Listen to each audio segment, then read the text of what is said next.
La la la la la la la la la la la la la la.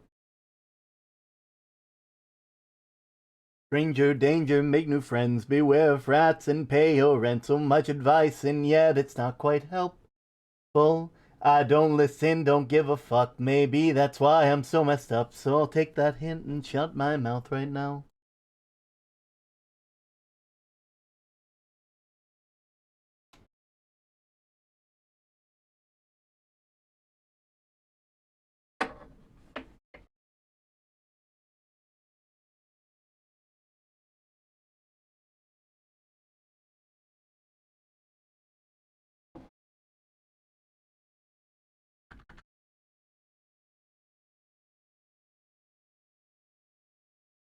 Hi everybody, how you doing? I hope you're having a lovely day.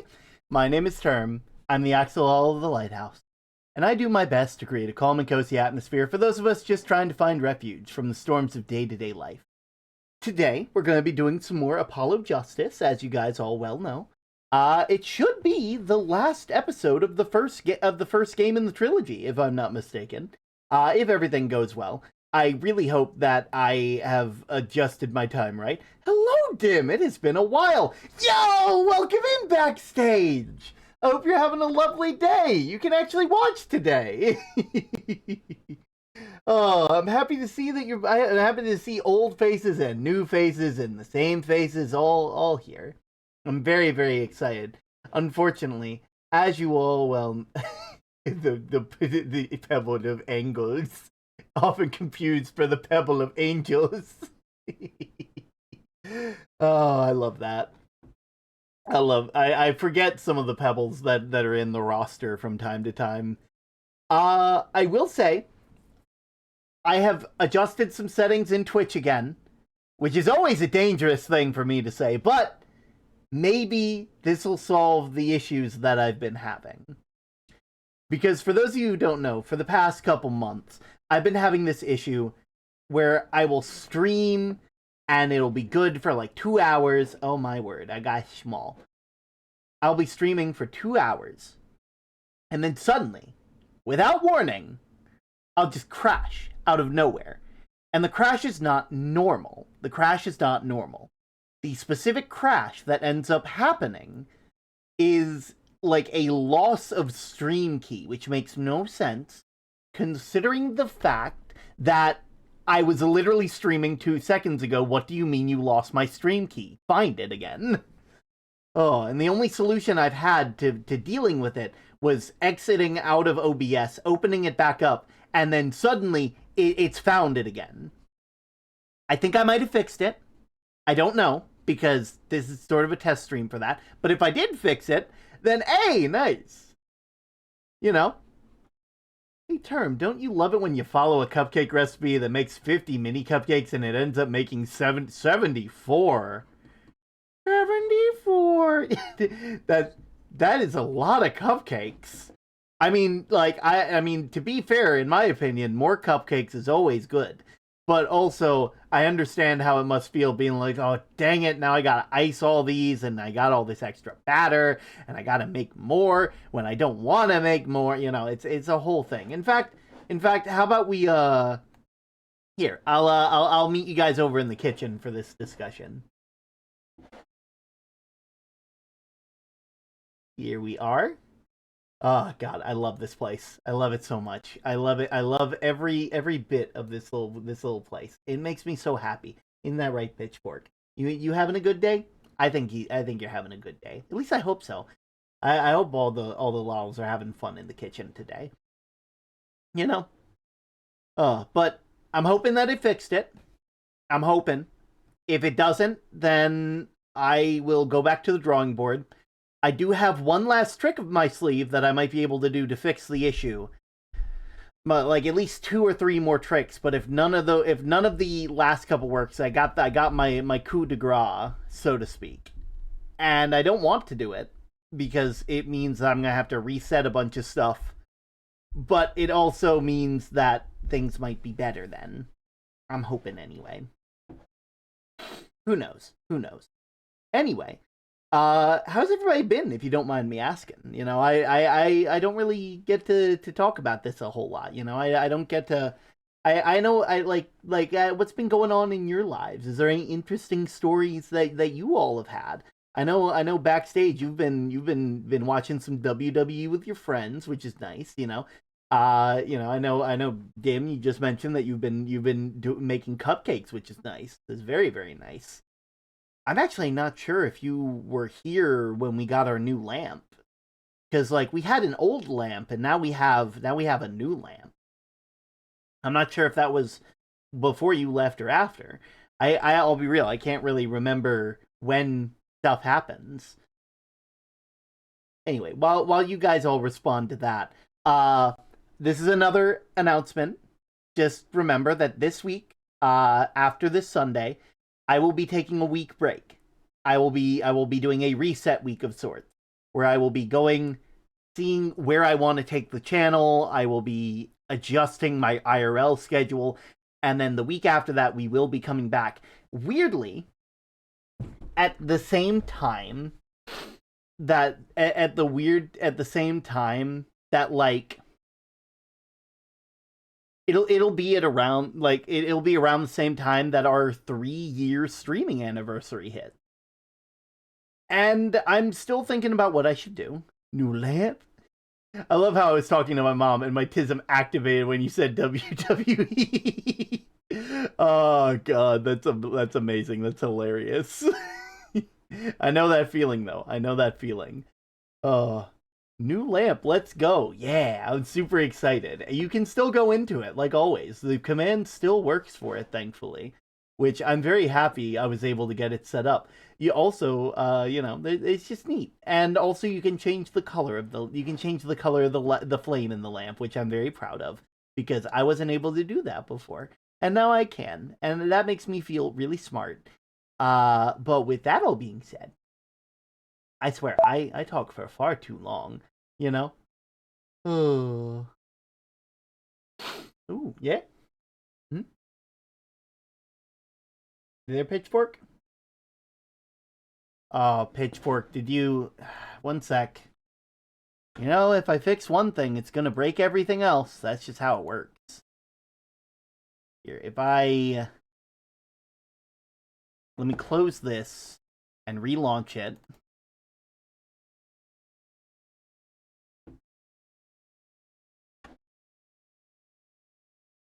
Okay, pitchfork, you good? You got it? Hmm.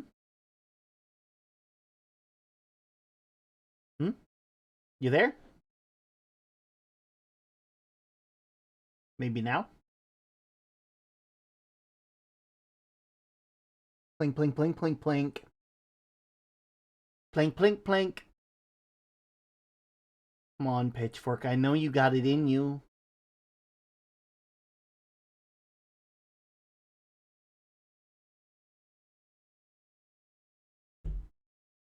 Come on.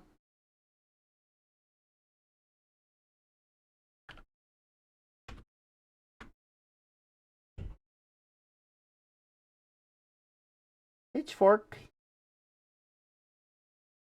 Pitchfork, are you upset? Are you upset that you don't? One sec. I think I might know what might make you happy. I don't really think it's fair that you'll have your badge when I'm not allowed to have mine. But I can't. There you go. God, it's not fair. It's not fair that you get to have a badge and I don't. Why the heck is it not working?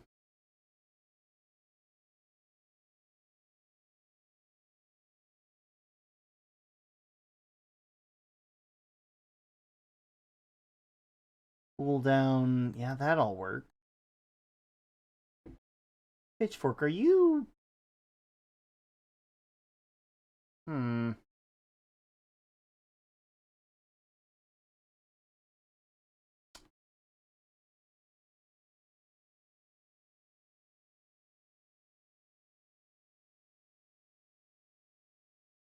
Come on.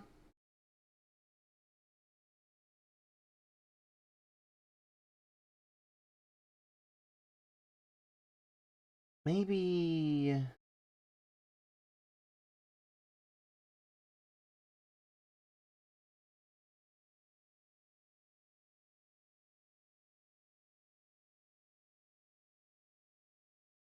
Maybe this?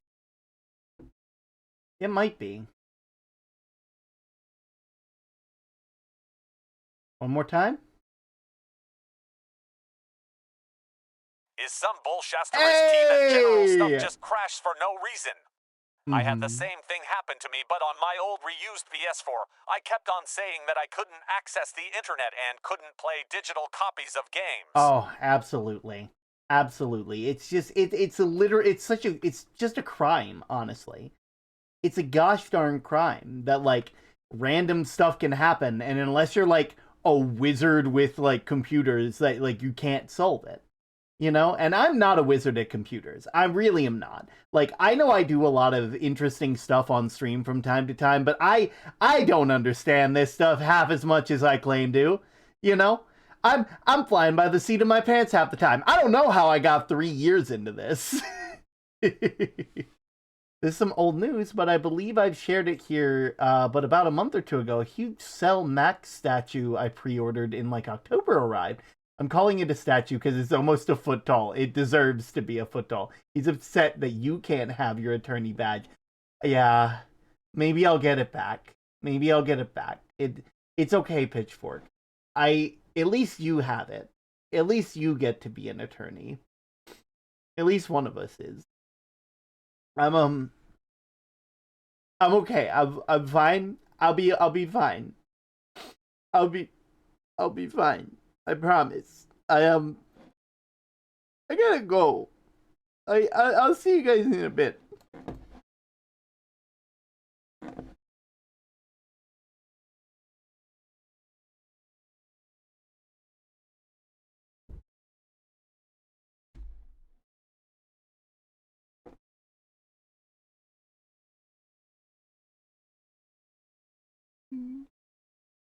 Okay. Okay. I'm fine.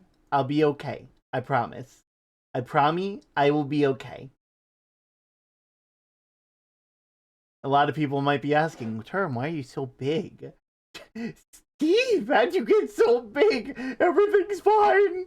Don't call the fire department. Oh, don't worry, sir. I won't. To be hid between you and me, Penny, I smoked this chew, and it did unspeakable things to my mind and body. Wow, I didn't know they could do that. God, I love Big Top Burger. Anybody who hasn't seen Big Top Burger by Worthy Kids, go watch it. It is hilarious. It is everything that you should, you know. Oh. Anyway, let's go ahead and get this all set up and ready to go. We should have everything more or less ready, I believe. Right around there. Hey, you're in the lamp, and you're small. Oh, let's give you a fun. Let's give you a different lamp color while we're here. Uh, yeah, right here. Hey, green. I was watching someone else play Phoenix Wright games, and they gave Evil Madangard the voice of Hootie the Owl.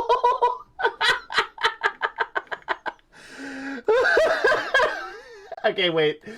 I need. Let me find a Matt Ungard quote. I gotta find a Matt Ungard quote. One sec. Oh God, I know. I'll find it. It's around here somewhere. Oh God, where is it?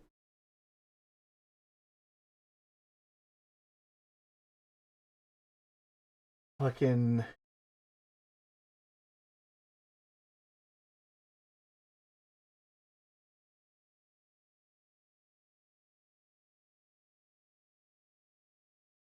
Von Karma, Phoenix, Von Karma, Phoenix, Von Karma. Where it? I know there's a quote. There's got to be a quote.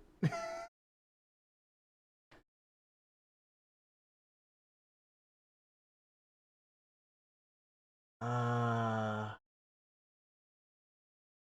Damn, is there really nothing? There's no quotes, but there's a lot of fan art.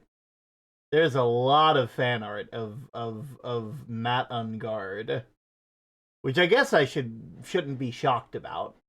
Matt Ungard is kind of cool. They go from soft boy to absolute deviant within like 2 seconds. Didn't say this before. I was working on an animation that I'll be posting to YouTube. Nice. Be sure to share that in media when you're done. I'd love to see it. Oh, small lad. Hello, Alex Flyer. It's wonderful to have you here as well. We're just finishing getting everything set up. I should just be able to press this. There we are. You could just talk about being evil and an asshole. Oh, ain't that the truth? Alright. I believe... Got this here.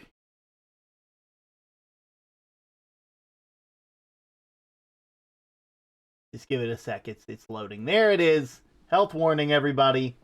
I hope you were able to read, because I know I couldn't.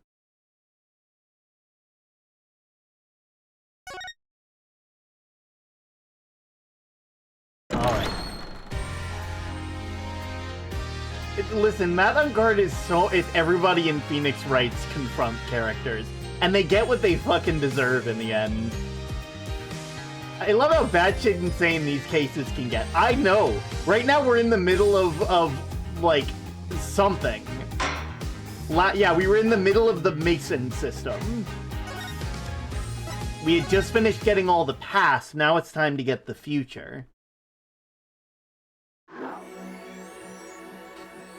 Where were we?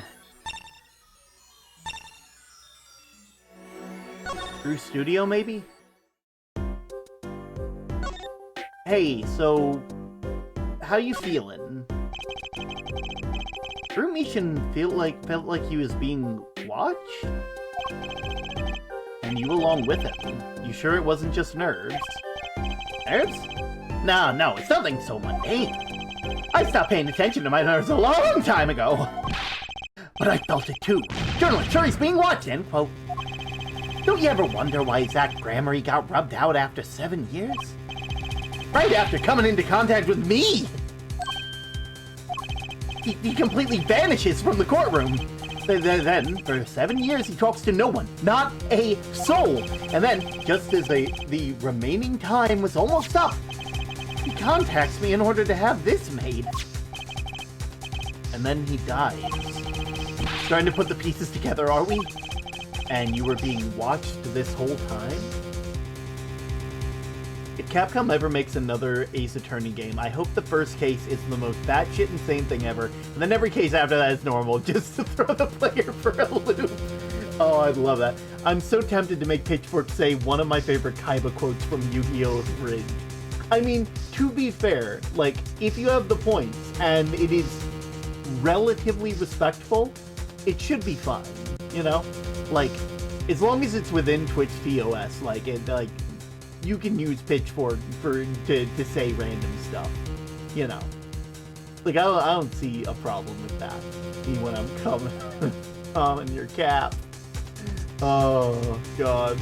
This'd be amazing. Maybe not just me. Maybe you were, too. Me?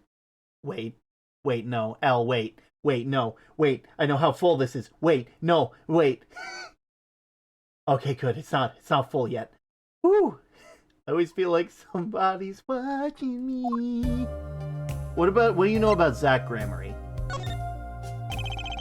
I met Zach through the case, actually. You mean the shooting of Magnifi Gramery? No, before that. It's not widely known. You mean the accident? During the quick draw shoot-'em practice? My, you are well informed. You should have seen me back then. I dug up quite the scoop. I wanted it all. Money, fame, women, a little puppy, all for me!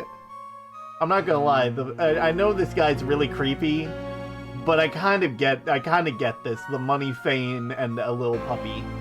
You know? The puppy most of all. Puppies are adorable. I was younger then, and my days and nights smelled of fresher mint than they do now. Alan Gramery did mention one particularly nosy reporter. I don't like this guy. Yeah, he doesn't, like, compared to all the other Phoenix Wright characters, he looks out of place. He looks like he looks wrong. He looks too shiny, you know?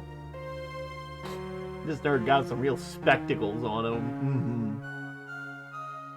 In fact, I was on close speaking terms with Magnifi Gramery at the time. I knew his daughter too, of course. Thalassa, was it? Really? Then Thalassa disappeared quite suddenly at that. Magnifi wouldn't say a word about it. Yeah, my evil habit has got the better of me. Journalists catch a scent of scoop, goes on feeding frenzy. End quote. I set up a one-on-one interview with Thalassa's husband, see? That Gramery? Something strange was in the air over at Troop Gramery in those days. The whole screwy mentor-controlling disciple scene started by them, I'd guess. Thalassa, she was part of it all, right? Come on, you can tell me. Off the record. Sorry, I don't know. Anyway, I kept prying and eventually became friends with Zach. Sure, he punched me once or twice or 5 times, but over time he came to see me as a confidant. He looks like an alien trying really hard to be and look human, but kind of sucks at it. You're not wrong. Like, you know the aliens that make, like, the clones in Star Wars, you know that like those aliens? He looks like one of those. He looks like one of those if you, like, gave him, like, a spray tan or something. And then, like, they were like, hey, this doesn't look quite right. What's the closest approximation we have to a human? Homer Simpson? Yeah, give him some random hair and, like, some 5 o'clock shadow. The Mandela person. Valiant Gramery. Double gambling. He's been waiting the whole time. 7 years, eh? Waiting? For his big comeback, of course! A big revival of the Magnifi Miracle! Of course, it was all a dream. Because of this. The performance right. In the absence of any official document, he was golden. Who's to say the old man didn't give his rights to both Zack and Valiant? Valiant waited until Zack died. Legally, at least. He does look like a Kaminoan. That's the name of him. That's him. Currently playing Persona 5. Nice, nice. This time finally comes in Valiant like a kid on Christmas morning. Getting ready for his show at the Sunshine Coliseum, you know. If that document sees the legal light of day, it's gonna put a bit of a damper on the big show. Why does he look like humanoid SpongeBob? Hey, that's an insult to SpongeBob. He's a sorry one, that Valiant Gramery. So the coffee is gaming. Lost to his partner at work, and in love, too. Love? It's the same old story, really. 2 disciples and their mentor's only daughter. One has 3 sides, and all of them pointy. A love triangle. Huh. That is pretty classic. You're in the performance troupe, that's your world. It's like family. One with an entire high school's worth of drama, intrigue, and backstabbing. And in the middle of all this, Thalassa has Crucy. Then she died. I need to find out more about this Thalassa. Why does this piece of work look like an NPC in Professor Layton? You know, you're not wrong. If this character was in a Professor Layton game, I wouldn't bat an eye. But because they're in a Phoenix Wright game, it's like,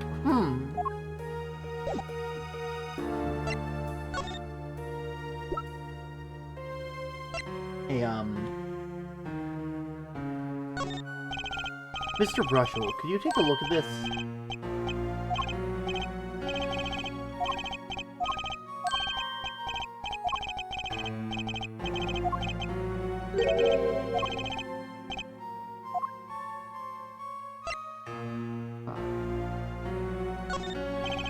Mr. Brushel, do you know this person? Do I know that person? Of course! I was friends with Zach after all. He hit me a few times, 5 times actually. But still, I'd never forget his wife. Thalassa Grammary. Agnethy Grammary's only daughter. Do you think you could tell me more about her? Well, why the heck not?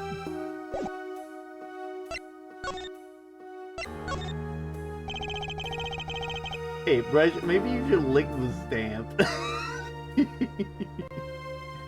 So, Thalassa married Zach and had Trucy. It was her second marriage, actually. You mean she was divorced? I hadn't heard this one before. Not quite. Her late husband was a performer, too. Apparently, he died during some gig. Tragic, really. They'd only been married for 1 year. I didn't know. Ah, but she was cute. I still carry a portrait photo of her around, you know. Wait a fucking minute. No, bring that back! I've known Trucy since she was a little thing, too. He's got the better deal, really. He's got you for family, after all. What do you mean?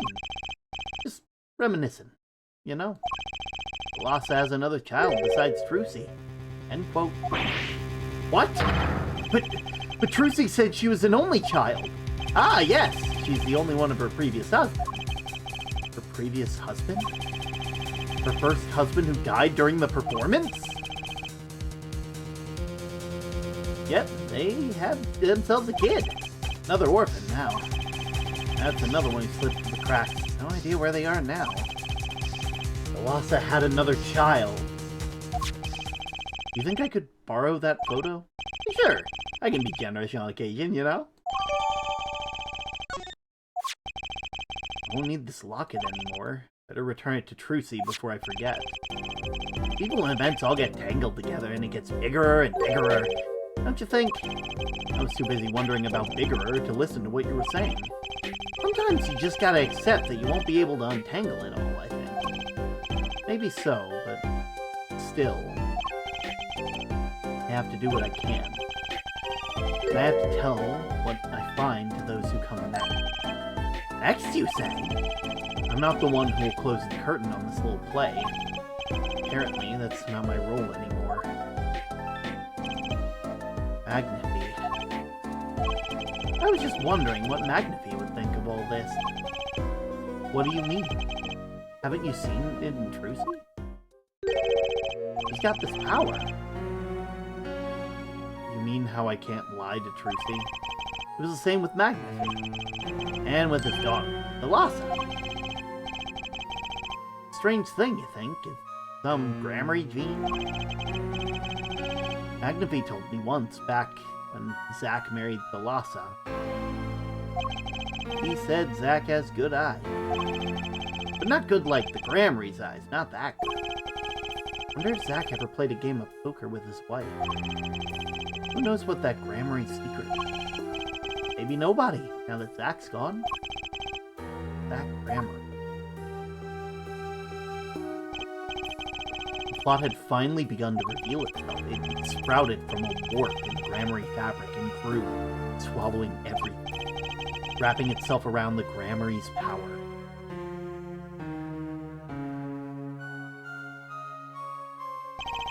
Power which passes from Agnethy Grammary to Thalassa to the next generation.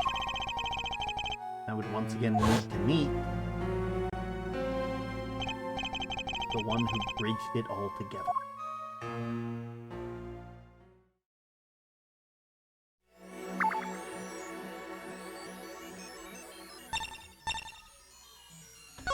Yeah, why don't we go and talk to you?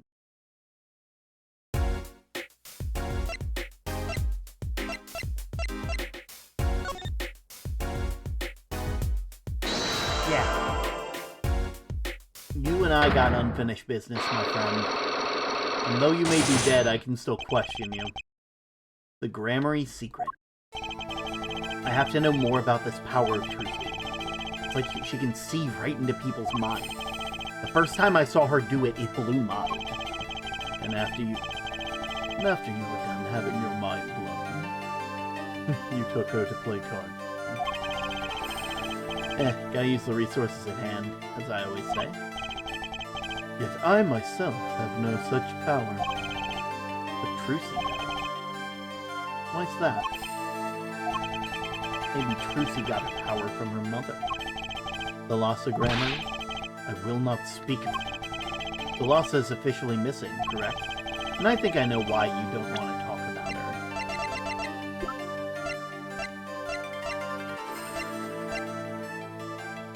Take that! 3 of you were a team once. Not that the entire country doesn't know this already. At your peak, you were the biggest stars around. Yet, there's another story behind the fame. One that not many know. The Lhasa lost her life during rehearsal. To you and Valiant Grammary's bullets. It was an accident. It wasn't me. How could I shoot my dear Thalassa? I'm sure Valiant would say the same thing. Why, it's just like another murder I might mention. Damn you. Her eyes. I love Thalassa's eyes. Why does this look like the dude Phoenix killed? So, from the first thing? Yeah, this is them. This is actually them. This is us, like, in a, like, we are essentially talking to them, like, we are seeing Phoenix's, like, last couple conversations with these people using the Jurist system. Then this was when he last talked to Zach. To think they could read my mind. It was frightening. Yet there was a warmth in them that I felt. Like an embrace. She's dead, and Magnifi Grammary has joined her. So the only one with her powers left now... Trucy? Mr. Zack? I do not know. I don't need any power to see through that one, buddy. So there's someone else. Someone other than Trucy. Someone who inherited the Lhasa power. How would I know?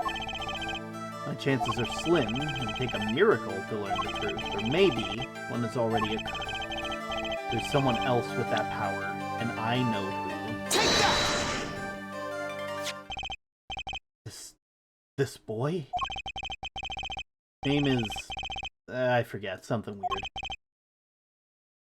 Who could it be? An attorney? Attorney? I noticed him when I went to visit a friend's law office. So, what are we to make of this, oh great ex-attorney? You can show me pictures of strange boys all you like. But you could at least say something like, I'm this boy. I'm this boy. I could use a laugh. Perhaps you wouldn't laugh if you knew the fact. This might not be 100% proof, but it's close. There's a link between this boy and Thalassa. It's more of a ring, actually. Perhaps this will refresh your memory? Oh, wait, no, damn it! No! I pressed the wrong button, god damn it!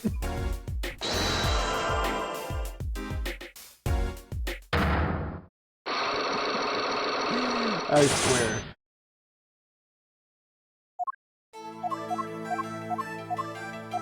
Alright.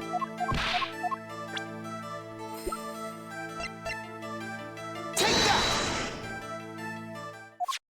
Oh my word. Go, go, go, go, go, go, go, go, go, go, go, go. Break their psyche. Break their psyche.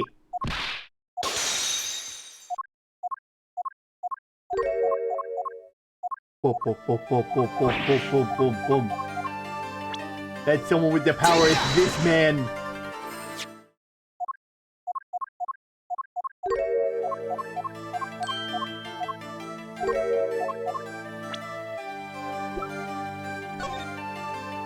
So I need to ask you all something. Who has bracelets like that? Who's the only other person in this game we've seen with a bracelet like that? Because I know.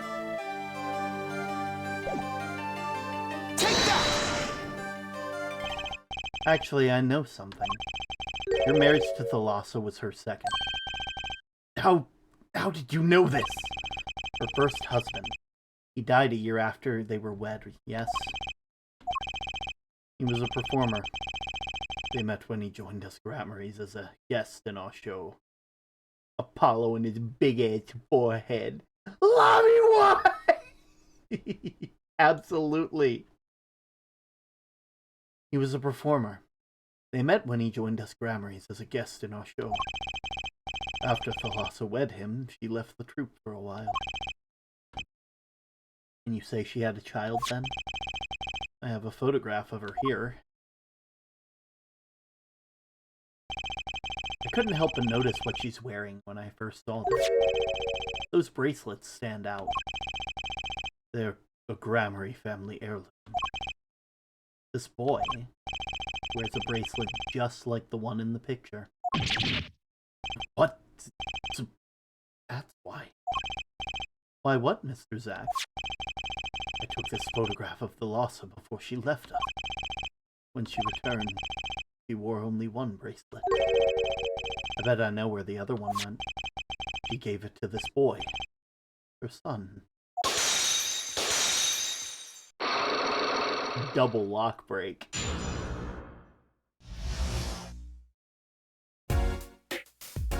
The Grammary secret. This strange power. I myself do not know where it comes from. Yet the fact is that it passed down the Grammary line. It runs in their veins. What is it? I asked her, Thalassa one. This is what she told me. Her power responds to tension in others. Tension? If she were to face a person and they became tense, even slightly, then she would know, no matter how hard they tried to hide it from her. So she could see it? Not quite. This is all the strangest part of it.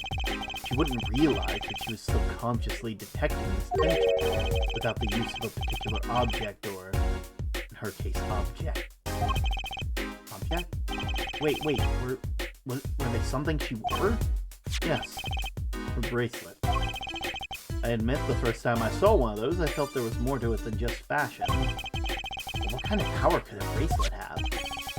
I've made a decision. I will tell you all I know. Consider it a gift. Lucy and Apollo. Well, I hardly need you to tell me about this point, but those two are brother and sister.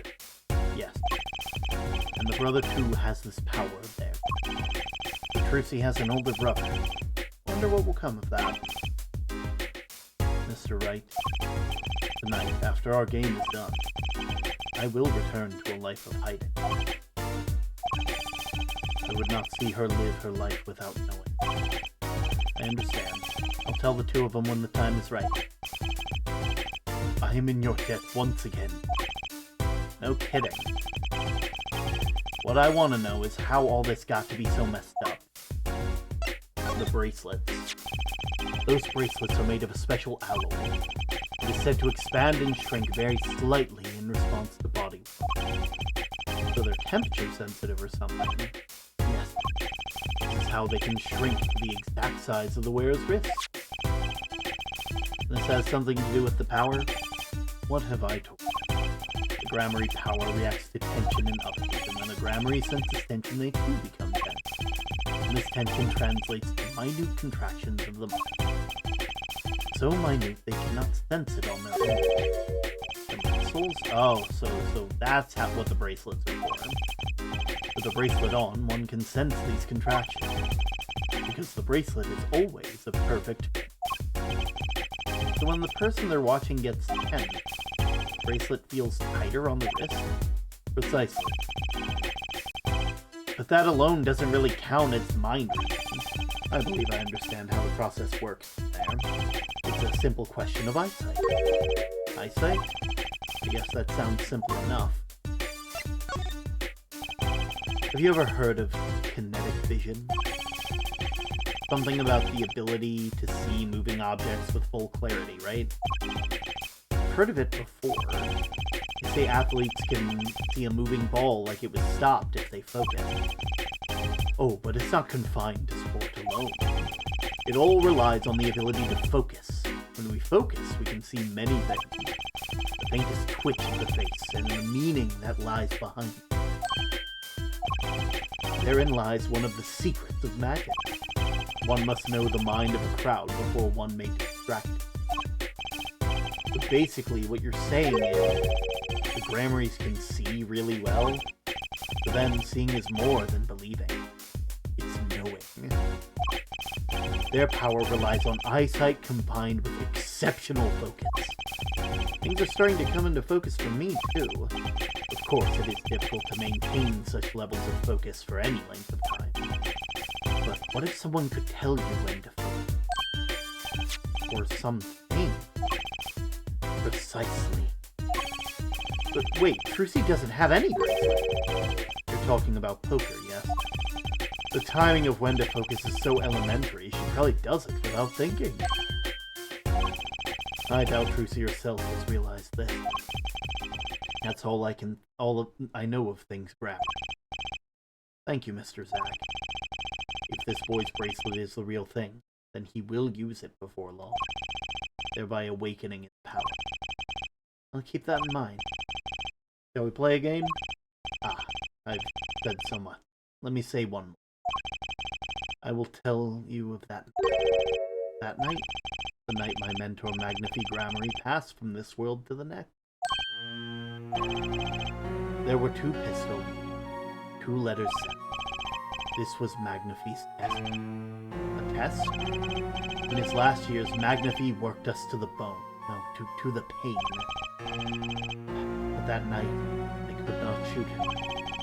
So I shot the clown's forehead. This, it seems, was the correct answer. Take this. I give my art to you, Zack. What? It is thanks for playing along with my show. You shot well tonight, Zack. Though I would not have minded dying for your hand. How could I shoot you? You're my mentor. Bah! I thought you might say that.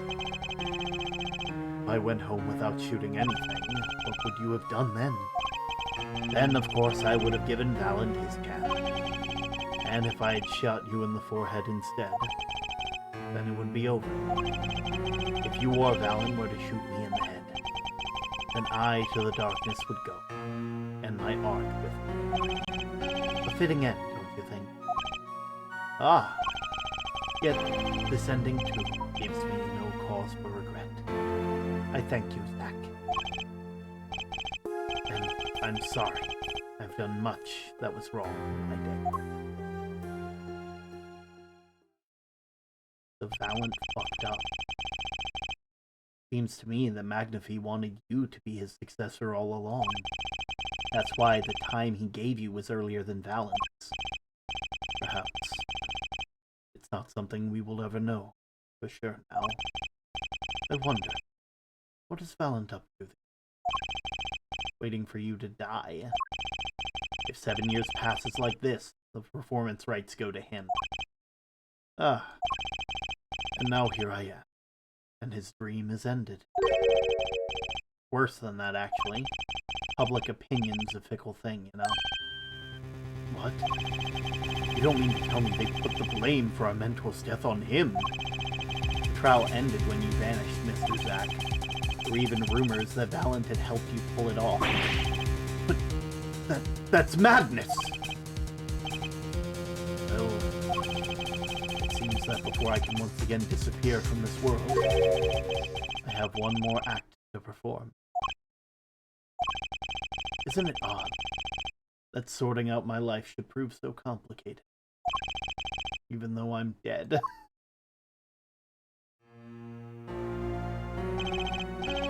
That night, Zack Grammarly was killed.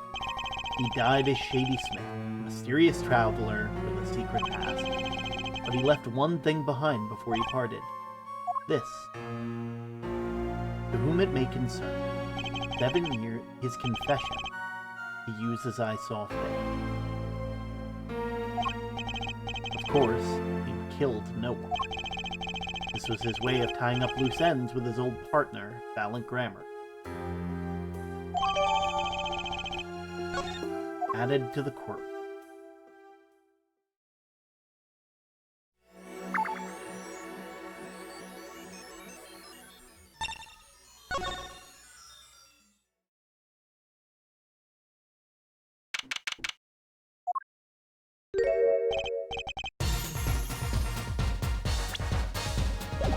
Let me just look at the court record. To whom it may concern. 7 years past, I, Zach Grammary, murdered my mentor, Magnaphy Grammary. I apologize for the trouble caused by my sudden departure from court, and hereby confess to my crime. Zach Grammary. At the end of the day, I hate to say it, this is a lie. He's admitting to a crime that he never committed.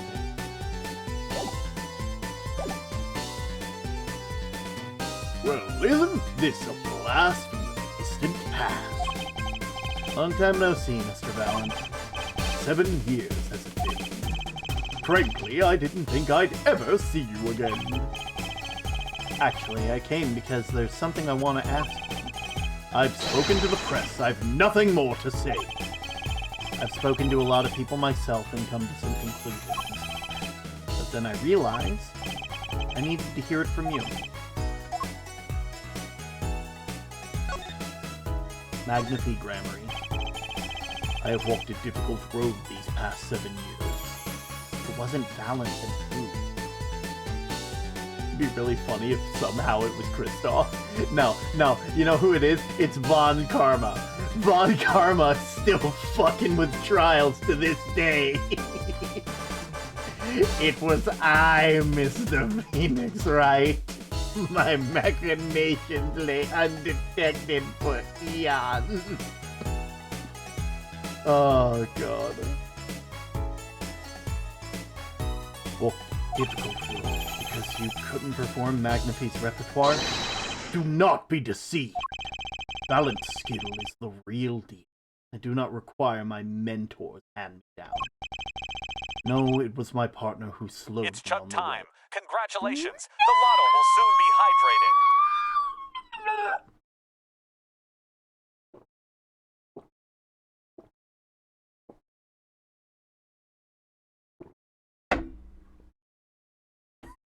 In all seriousness, I got it. I imagine him having a 5-head beneath that head. He's a conehead from that one movie. Coneheads. Zach Grammary? His rather well-informed disappearing 7 years ago was the end. Also, I thought. Zach Grammary murdered our mentor and fled to escape punishment for his crime. You said something to that effect 7 years ago, didn't you? I did none. I remember it as if it were only yesterday. Yet that was not the way of it in the end. For while he vanished, the suspicion upon my own person never did. His partner Zach vanished to protect him. That's what those thieving magpies of the press said. I had no idea. Yet the very same press comes to me now, feigning interest. They cover the greatest magic show in history as if it were a vaudevillian distraction. And here I must stand, smiling at all of them all. What am I, if not a player in some fiendish farce? Might I suggest it's because you never made it clear what happened? Magnaphy's death is still a mystery to this day. Which is why I came here to get an answer from you.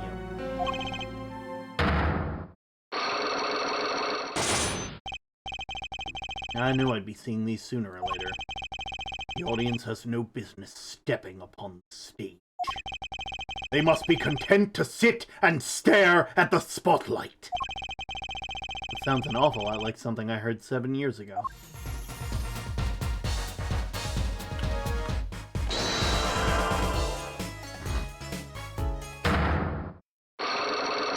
You and me got some stuff to talk about. Ask what you will get nothing from me. I'm as much a part of this affair as you are now. I have to know what happened.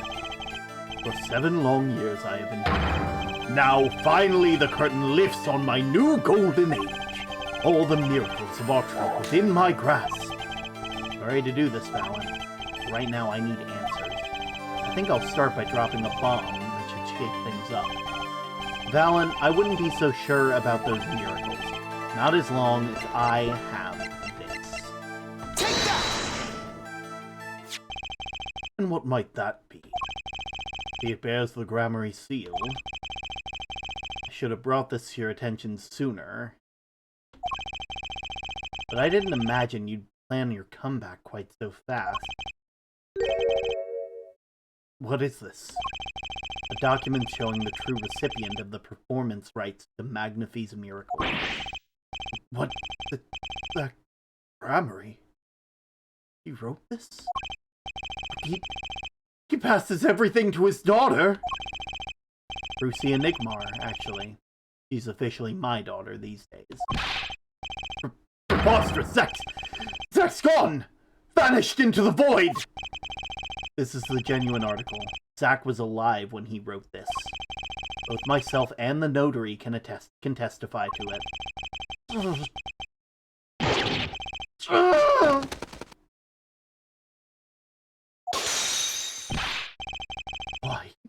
Why does fate toy with me so?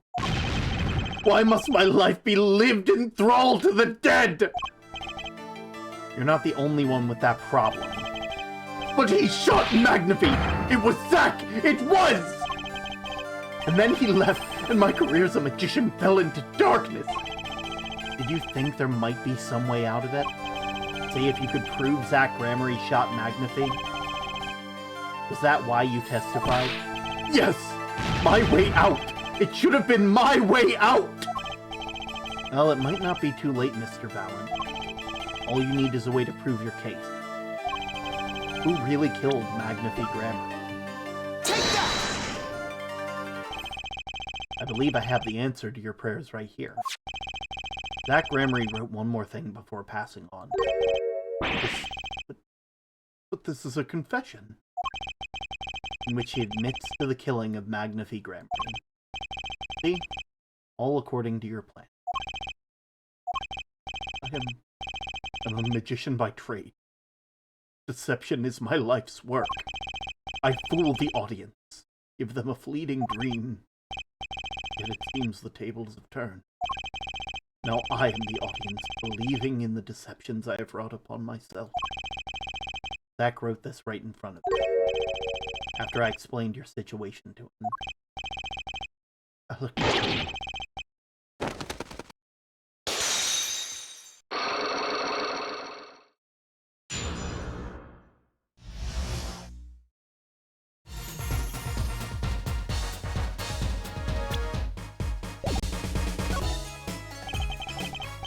You do know this confession is nothing but lies.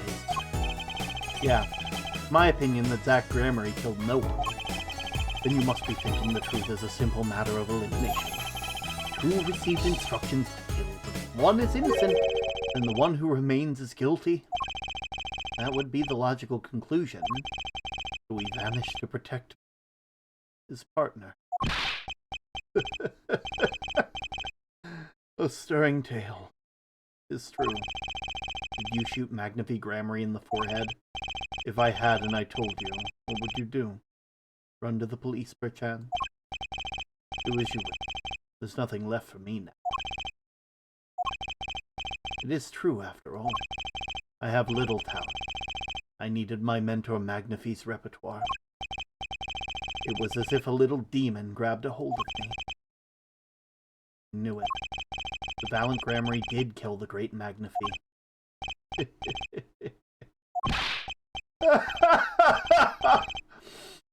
So sorry, Mr. Wright. But it was not I who shot my mentor. What? But if it wasn't you, then who was it? There wasn't another disciple, was there? Another disciple? Such as... I don't know. Mackin Talent Grammary, maybe? He didn't! Your wild fancies couldn't be further from the truth. Only Zack and Valent received those threatening letters. But there was another. One more person that could have fired that pistol that night. I don't suppose you figured it out by now. It wasn't Zack or Valent who shot Magnifi. And it had to be the only other person at the scene, which means... Wait, you don't mean... Yes. The great Magnifi Grammary himself. What? So Magnifi Grammary committed suicide? You find it hard to believe. To be honest, I hadn't even imagined it as a possibility. When I arrived that night, the old man was still alive.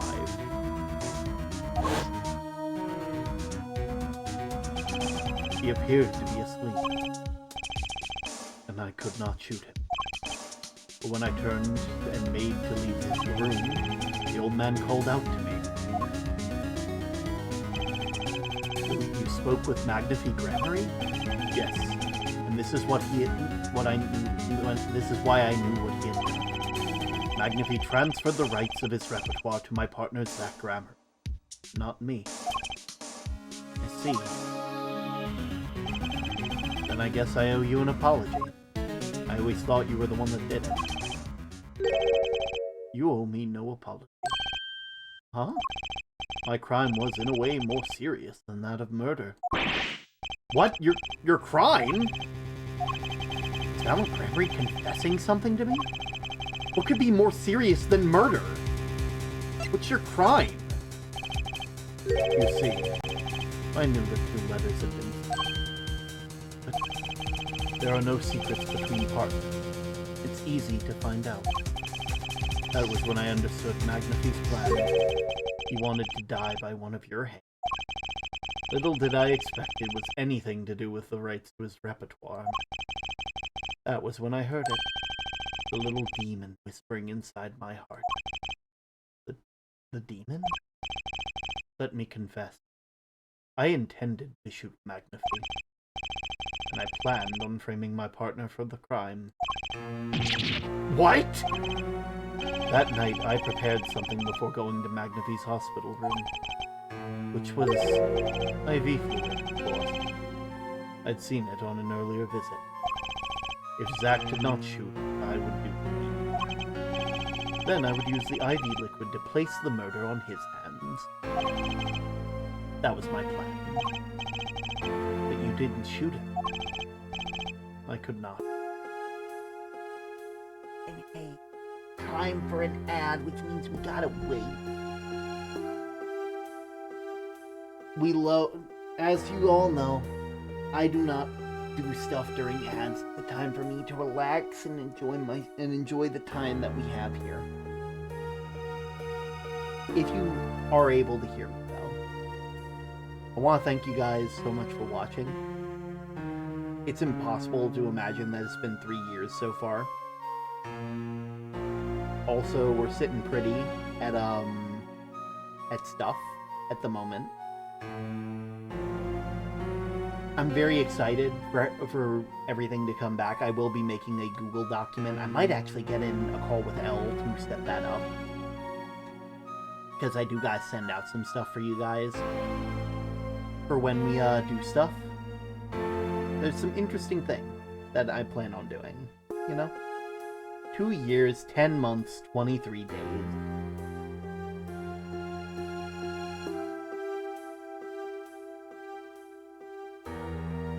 Insane. Wait, what? What do you mean, wait, what? 2 years, 1 month, and 21 days.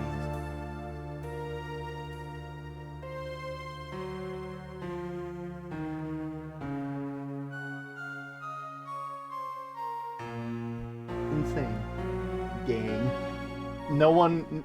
There's only 2 people, I think, who would be able to beat out Elle in the follow, and that is Young, my original artist, who is wonderful, and maybe Zack, because a part of me wants to believe that Zack followed beforehand. I'm getting grabbed by my squaff. Oh.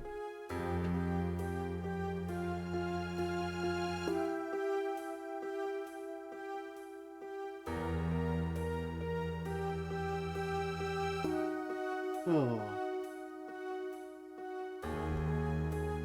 But yeah, thank you. I just want to say thank you to anybody who can hear me right now. You mean the world to me. Your support means the world to me. The fact that I've been doing this for 3 years really is insane. I've almost been doing this for as long as a president does for their first term. I have almost hit a term limit, if you like. And then after 4 years after that, I will hit the term limit. And then I'll have to break my own limit, which will be really funny. What did Valance say? I missed some of it. Oh, that's perfect. We can actually go back a tiny bit. Which was IV fluid, of course. I'd seen it on an earlier visit. If Zach did not shoot, I would do the deed. Then I would use the IV liquid to place the murder on his head. That was my plan. But you didn't shoot him. I could not. The demon in my heart fled when the moment came. But then Magnify called me back. That's why you need Turbo. God! Yeah, totally. It's totally not because of a stupid username that I've used since I joined on Twitch. Not on Twitch, on the internet. It's totally not. But then Magnify called me back. I'm sorry, Valen. I'm giving my magic to Zach. Not you. You still lack the draw he has. Please help him if you can. I left the room. And then I stopped. The shock at what I had just been told consumed me. And that's when I heard the fateful gunshot. Term will have to hand the channel over to someone else when terms ends. It's the terms. Magnify Grammary killing himself? Then the demon awoke anew. Zach killed him. He was the one. Bring it, and the magic will be yours. I altered the scene of his suicide. Took the pistol from his hand and wiped off the print. Then I used the syringe to add the liquid I had marked. So in the end, things happened pretty much as planned. Magnify died and you framed Zach for his murder. As planned. Of course, the outcome was somewhat different than I had anticipated. Well, what do you think? Do you believe my story? Can it be believed, truly? I was 7 years old. I don't know what to believe, but... Yes? I'm glad I heard it from you, Mr. Thank you. It is I who should be thanking you, Mr. Wright. Only when I had lost everything could I make my decision. You're going to turn yourself in? My partner may have vanished, but not so my guilt. And as my guilt stays, all else begins to leave me. My friends... my performance right, my magic. I've had enough of vanishing acts. I understand. I thought my life was ruled by a dead man. But I find I was wrong. The Zach Grammary was alive. Well, not anymore. And now it occurs to me that he was not the only one who survived. What do you mean? You see, now that I think about it, I realize that No. We never saw proof of her demise. We never saw her body. Her? The mind races and the mouth flaps on. I apologize. Forget this matter. I can only hope that the day will come when I again meet my partner, Zach Grammary. Then I shall apologize for my terrible mistake. I'm glad we had a chance to talk. Thank you. That Grammary, Shady Smith, whichever name you prefer, he's no longer with us. The truth revealed in the trial was only a sliver, and the impenetrable darkness that remained has taken another life. I knew what I'd have to do to push back the darkness for good. And it would involve paying that man a visit. Ah, yes. That man. Last time we talked to that man, they had black Cyclops. Something we've never seen before. Are we gonna find out what it's gonna take to break him? Sorry, sir. Prisoner Christoph Gavin is currently occupied. I see. Do you know when he'll be finished? Well... Could you go find out? Certainly, sir. Just wait here. My apologies to the guard, but something I need to see.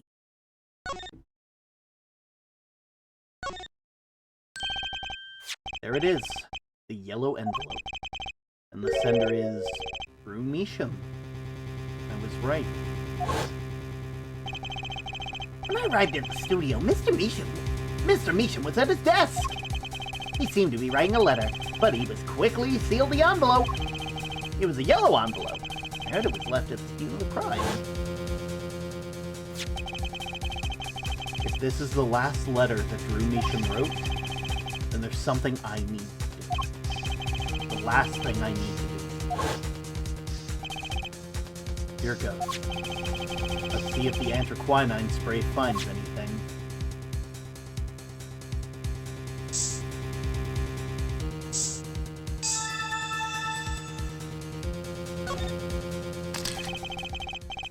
So this was Drew Measham's messenger of death.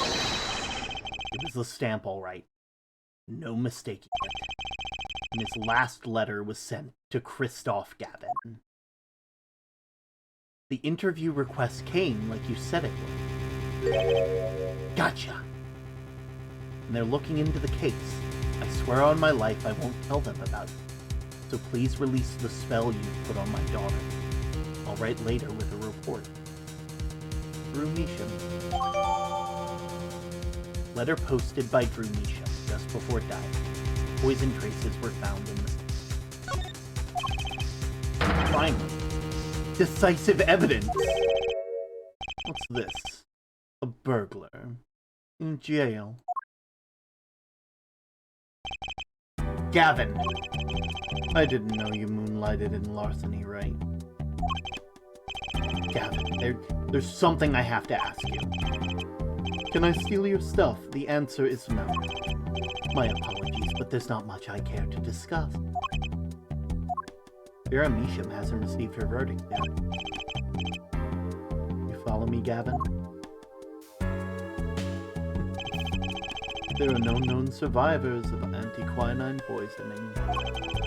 But it never hurts to hope. Okay. I'll be leaving now then. Right. Wait. Yeah, Gavin? Would you mind leaving that letter? It's private. Oh, sorry. Forgot I had it. Many thanks.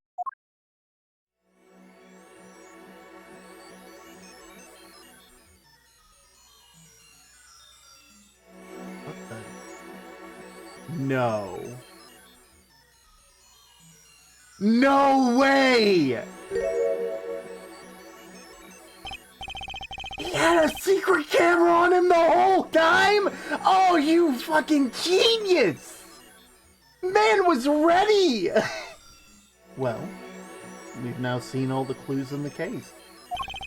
Clues I gathered over 7 long years. Now, it's time. Every story has an ending. We've come to the final chapter. The final trial. Find the truth. You're the only ones who can.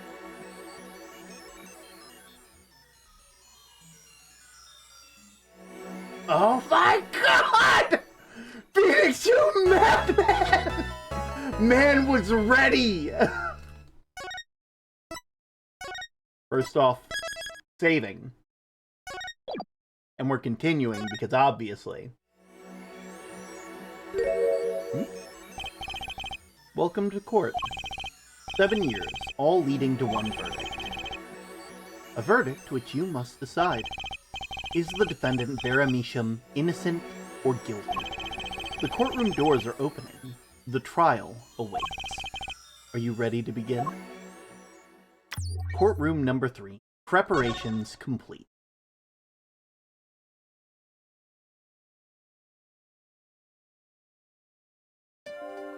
Something inside me. Rising. Surfacing.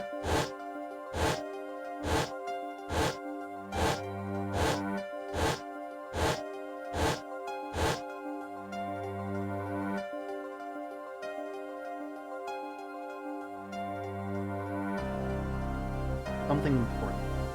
Lost long ago. It's close now. So close.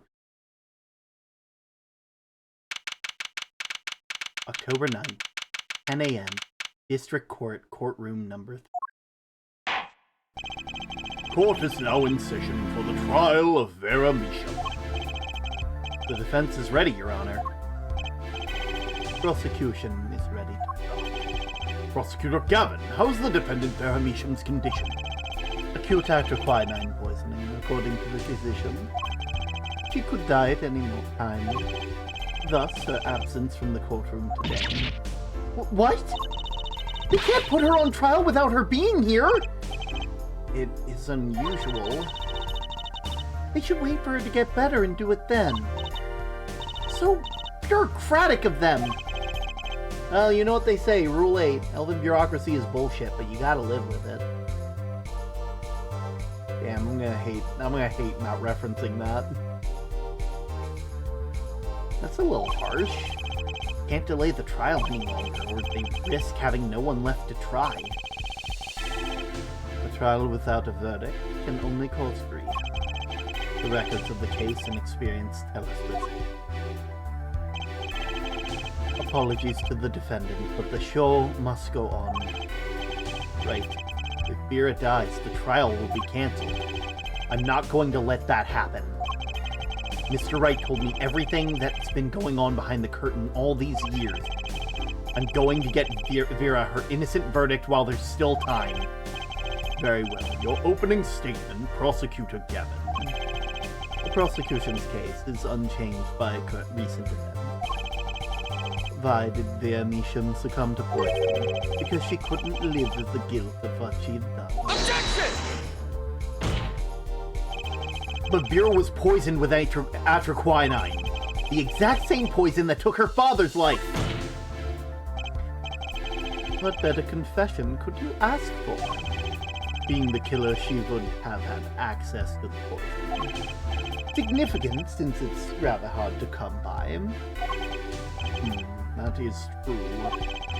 In other words, I see no need to further discussion. We could have had our verdict yesterday.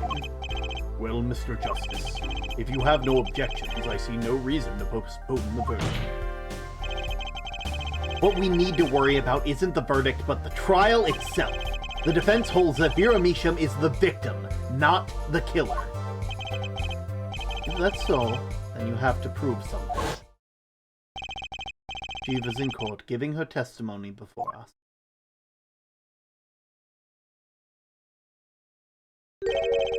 How do you propose her killer poisoned her?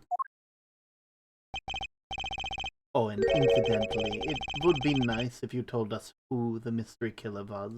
The prosecution's objection is sustained. I ask the defense to prove its claim to the court. Tell us how Vera Measham was poisoned. I've got 2 things to prove. Who did it and how. Which to hit first. So how? How did the killer poison Vera Measham? I'll focus first on the method. Any comments before we begin, Prosecutor Gavin? Not a bottle or container of the poison was found near the defendant's body. Let me see. So the vector of the poisoning is unknown. Is the defense prepared to prove how the poison reached Vera Meacham?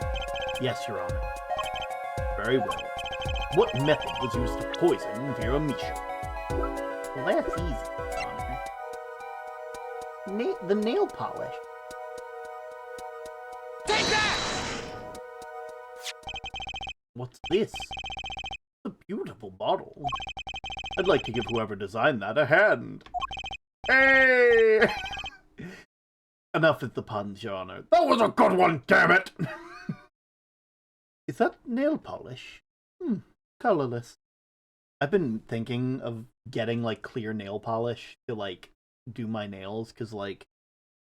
Fun fact, I unfortunately have a bad habit of, like, biting them when I get nervous or whatever, and it is not good for me, and I feel like I'd do it a lot less if there was a bad taste instead of just no taste, you know? I feel like that would help me a whole lot. I've heard that that's a good way to stop people from doing that. Ah, something the matter? No, nothing at all. So the killer put poison in this bottle and made her drink it? As Prosecutor Gavin has told us, this is nail polish. Nail polish? It's like paint for nails. You know any women with red nails? Ah, my wife has red nails. I see. She's been painting them all this time. Yes, Your Honor. Let's recall yesterday's trial. Remember when Vera was testifying to the court? Court is back in session. Vera seems pretty tense. Practically chewing her fingernails clean off.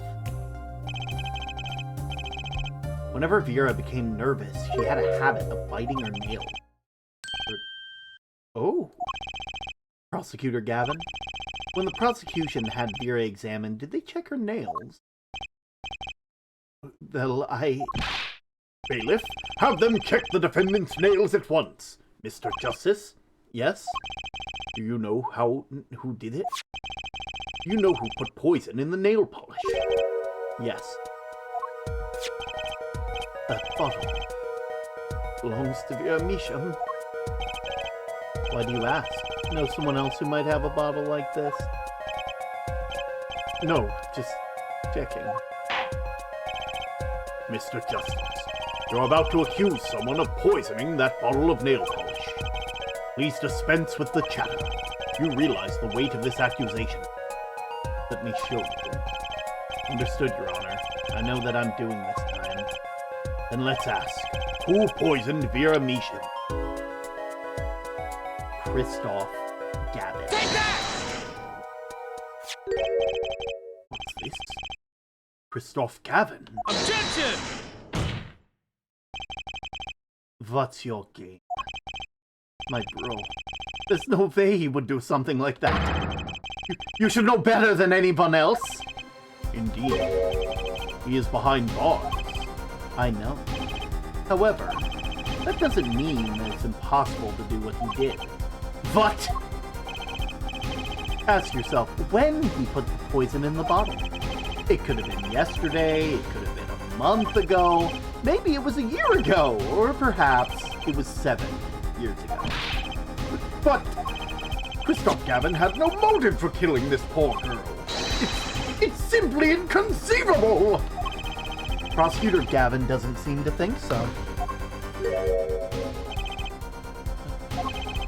That face tells me one thing.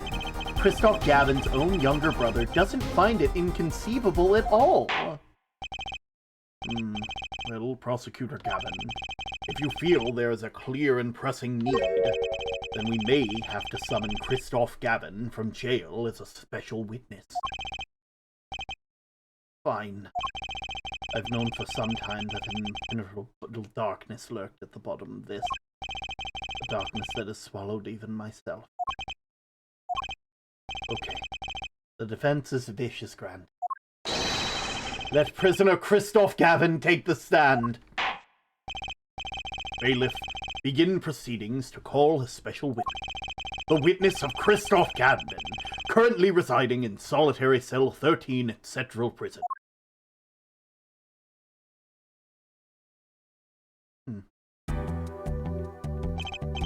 Ah, Your Honor. How nice to see you again. It's been quite a while, hasn't it?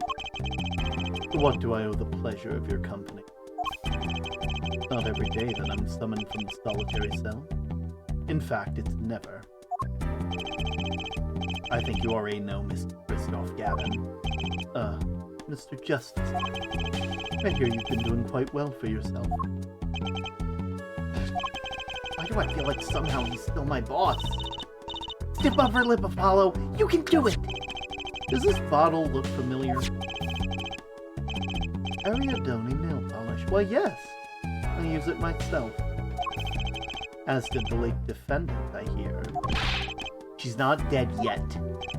And was there something concerning this bottle you wished to ask me about?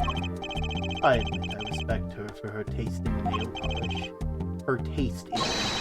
That nail polish was how Vera Measham was poisoned. That's her quinine, was it? You're well informed about the case, Mr. Gavin. Does anybody else think that The Princess Bride, when they hear the word inconceivable, absolutely every time?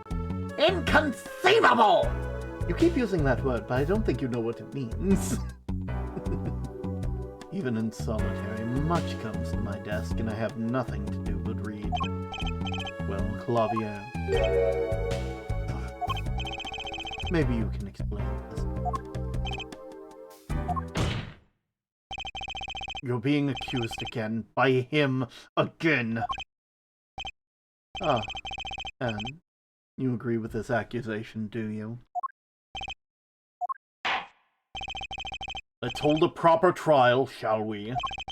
Christoph Gavin, your testimony, please. I can't unhear it. I'd be delighted. The charges against you are quite severe, Mr. Gavin. You are suspected of the poisoning of the defendant Vera Measham. Please testify on this matter to the court.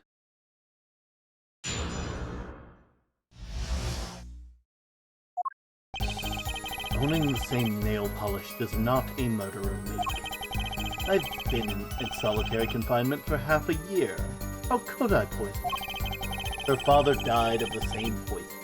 The meaning which should be clear. The prosecution's case holds.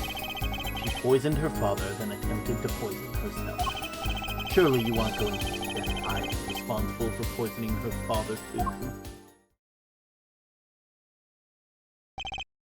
Well, I'm afraid the defense's claim sounds rather unlikely.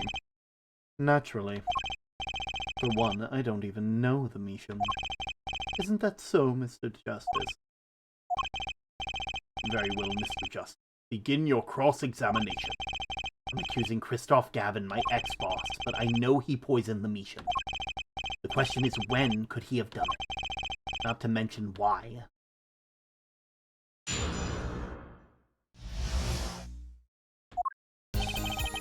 Owning the same nail polish does not a murderer make. I've been in solitary confinement for half a year. How could I poison her? Her father died of the same poison, the meaning of which should be quite clear. Surely you aren't going to suggest I was responsible for her father's poisoning, too. Don't judge me.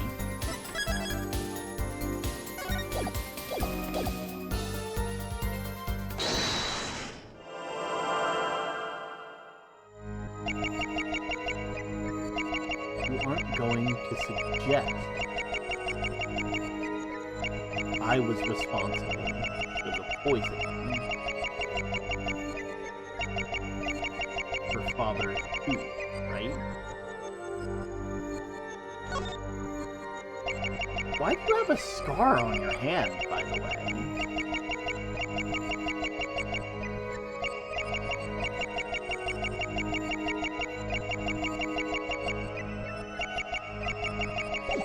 Wait. Oh, I fucking saw it. No, you get back here. I saw it. I saw that scar. Something happened, man. You aren't going to suggest. Oh, wait. No, get back here. Stop trying to avoid stop trying to avoid it.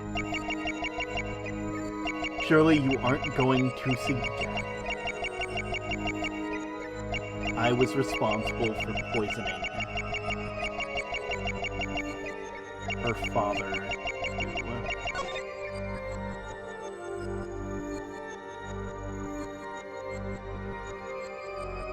Gotcha!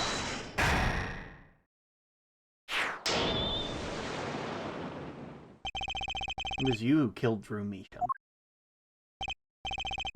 Bluff worthy of your new mentor, Phoenix Wright. Oh, really? But you see, I saw it. Right when you said her father, too.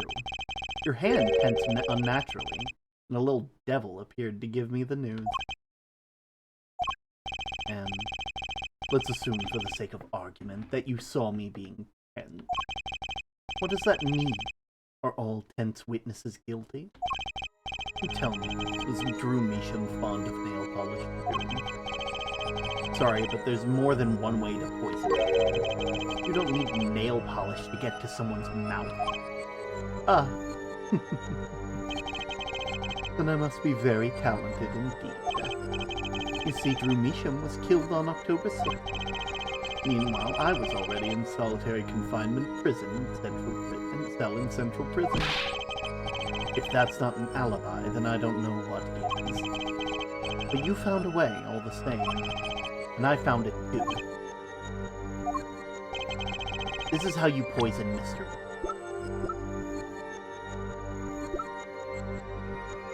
Take that! My. And here I thought you'd come so far. I admire how you're lacking any confidence whatsoever chooses to barrel on. Much like Phoenix Wright, come to think of it.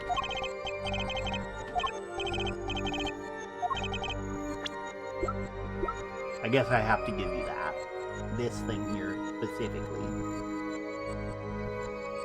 Take that! I'm sure this commemorative stamp requires no introduction. The night Mr. Meacham died, he had been seen writing a letter. Anthraquinine was found on this stamp, Mr. Gavin. So am I to understand this stamp was the murder weapon? Yes, you are. Oh, and yes, this stamp was found in your prison cell.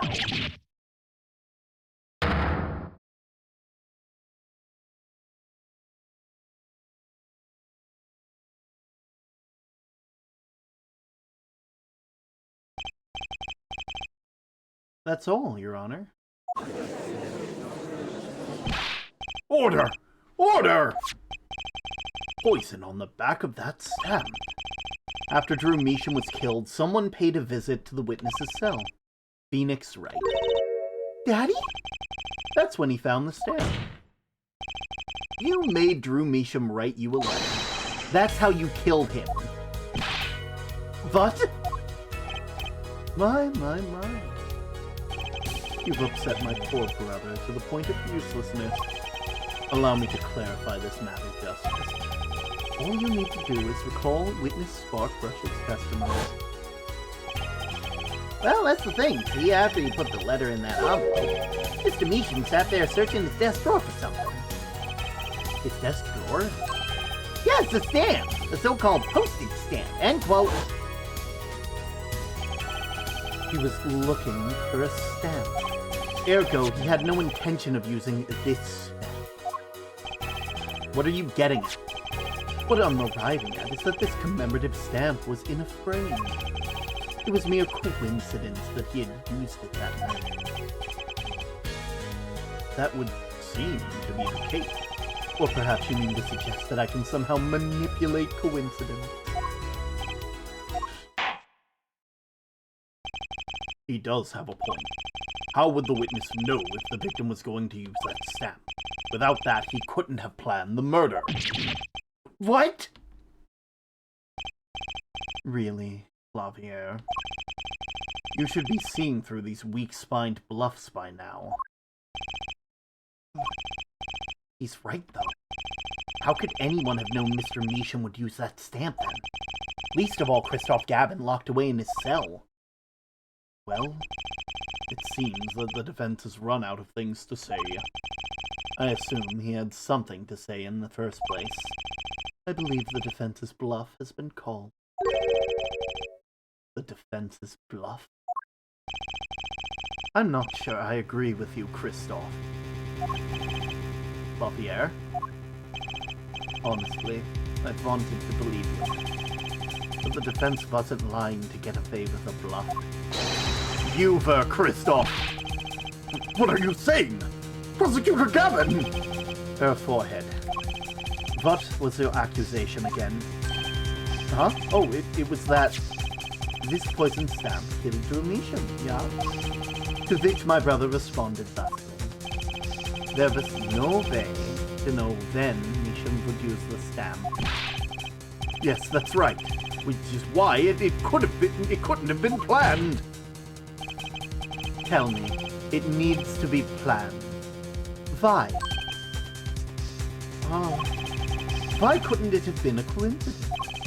The defense's case is simply that Drew Measham died by the stamp. That's all. Coincidence? Christoph, you tried to slip out from under the accusation by changing the subject. If that's not bluffing, what is it? What are you up to, Clavier? I could ask you the same question, Christoph. I silenced the defense with the fewest words possible. It's called efficiency. But, Mr. Gavin, that's impermissible testimony! Very well. I'll take his claim head on, then. Justice? What? You accuse me of Drew Measham's murder. Yes? Then allow me to ask you, what possible reason would I have to kill a painter? Apollo, motive! He's talking about motive! Indeed. It's hard to see how an attorney could come to want to kill a painter. Here's something. Why didn't he bring up the motive from the very beginning? Unless he was afraid it was a battle he might lose. So what does it mean? It means there might be a weak spot. Maybe I have evidence to prove a motive. A motive for murder. This is a vital, if not the most vital element of the case. Please consider this when making your statement. I'd say it's about this vital. Don't judge me. I think I know what I'm doing, but I also don't have faith that I know what I'm doing. That's pretty vital. Well, Mr. Justice, I'm going through with this no matter what. Understood, Your Honor. I'd like to present evidence. Well, let's see what you have for us. What reason did Christoph Gavin have for wanting to murder Drew Measham? That would be right here. A handwritten page forged to look like magnet.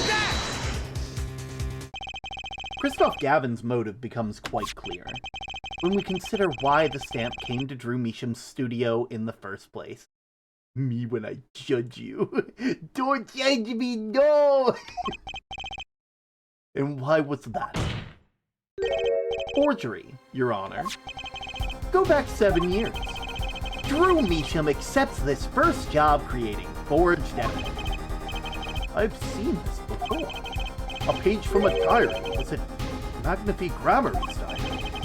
And when attorney Phoenix Wright lost his badge, yeah. This was the evidence he presented to his loss.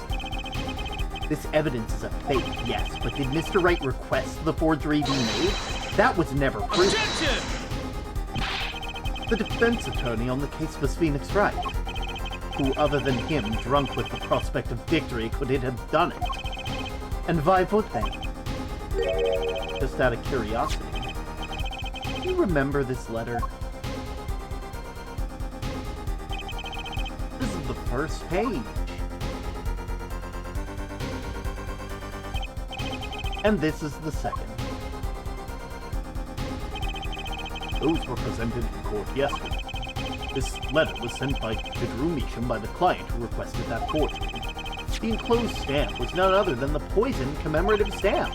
Drew Measham drew his last breath just the other day. However, The motive for his murder was already 7 years old. 7 years old. The client who requested this forgery was very cautious. He tried to erase anything and anyone with connections to that forgery to keep them from talking. But he made a mistake.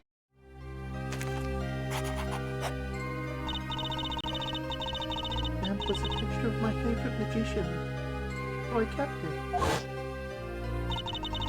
Mother took me when I was very young. It was a great magic show. I loved it so much.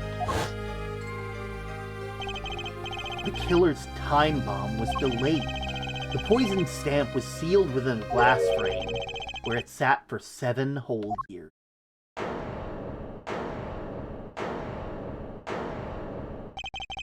Her forehead?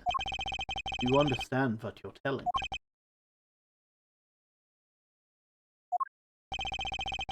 The one who schemed up the forged diary page was the one who poisoned the stamp. And it was Phoenix Wright who presented the forged evidence 7 years ago. Adding the two statements together, the one who schemed to kill Drew Misha was none other than Phoenix Wright. Objection! Sorry, but that's not how it's going to go down. Oh, then how will it go down?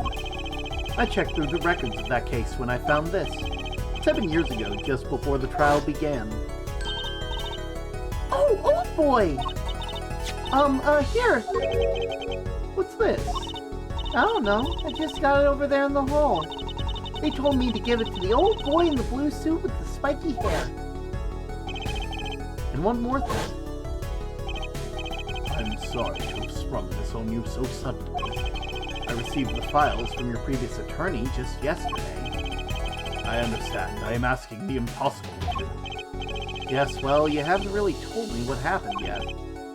All we did was play cards. And that was enough. Phoenix Wright was put on the case the day before the trial started. He didn't have time to request a forgery. The day before? Now here's a question. Just who was Shady Enigmara's previous defense attorney? No. No, this can't all be. But it's all true. There was another man, a defense attorney with a badge on his collar. It was you, Christoph Gavin. Oh, shit. Wait. So Christoph requested forged evidence to like frame Phoenix Wright for a trial that he wasn't allowed to take part in. Oh, shit.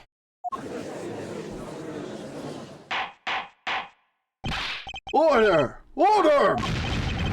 What is the meaning of this? Witness, I mean defendant, a former lawyer? Let me begin by denying this. Objection! It's easy enough to look up, Mr. Gavin. And impossible to prove if you can.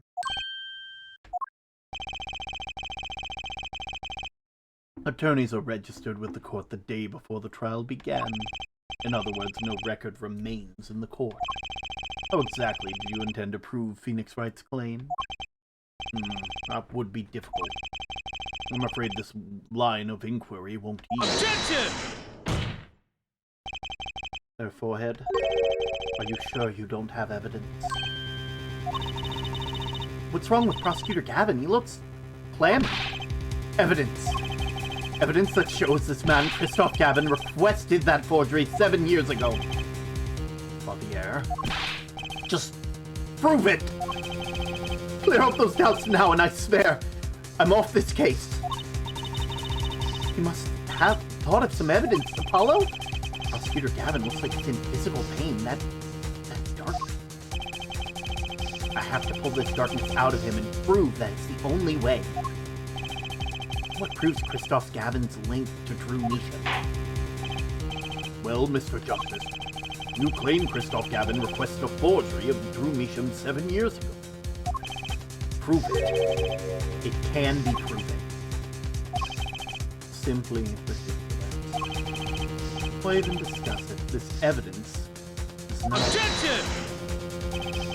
Are you telling the truth, Apollo Justice? I am. Then I say be given the benefit of the doubt. Very well, but if you're wrong about this, be prepared for... Objection! Your Honor, you do the defense an injustice. Mr. Justice is clearly passionate about this claim. Should the penalty not match his passion? None of you are allowed to judge me. None of you are allowed to judge me. None of you are allowed to judge me. None of you are allowed to judge me.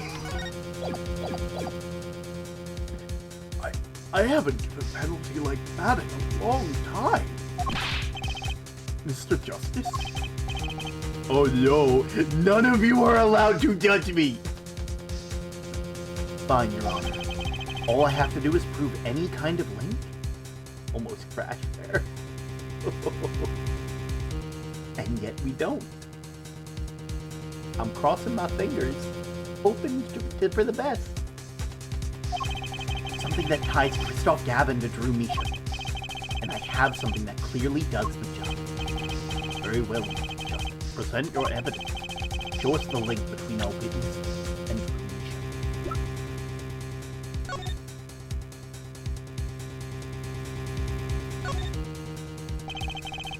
An address on here and a name I've heard. At least I think so.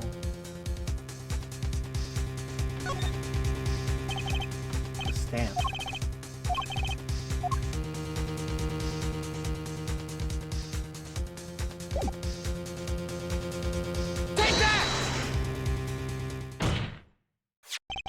This evident. You say that like I don't do the same thing when I play Ace Attorney. I'm just saying, none of y'all are allowed to. When they give you a trial where they say, hey, if you present the wrong thing, you will die, I don't think it's wrong. I am a streamer of the people. I'm not gonna pretend like I am the end-all be-all most skilled person ever. Save scumming is allowed. At least in single player. If it helps you enjoy the game, I don't see a problem with it. This evidence proves there's a link. Objection! That scrap of paper. I'm afraid I can't let you submit that. Is there some problem? There is. How could you possibly have that? You couldn't. Hmm? Hey, that's Daddy's handwriting.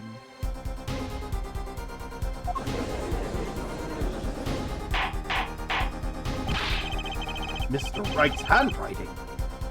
What do you mean, Mr. Wright's handwriting? I see now. Of course. What do you mean, of course?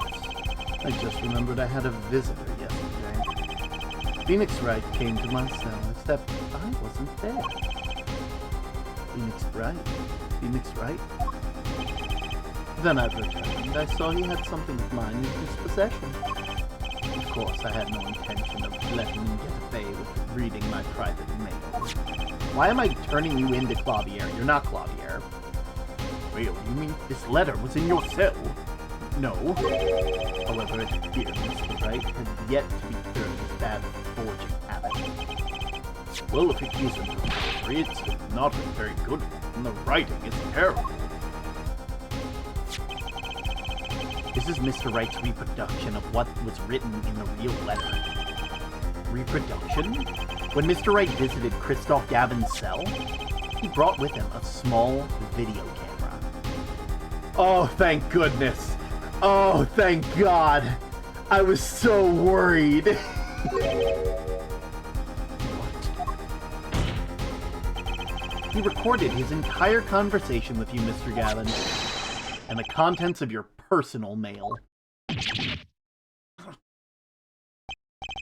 Regardless, this mockery of a piece of evidence will never be accepted by the court.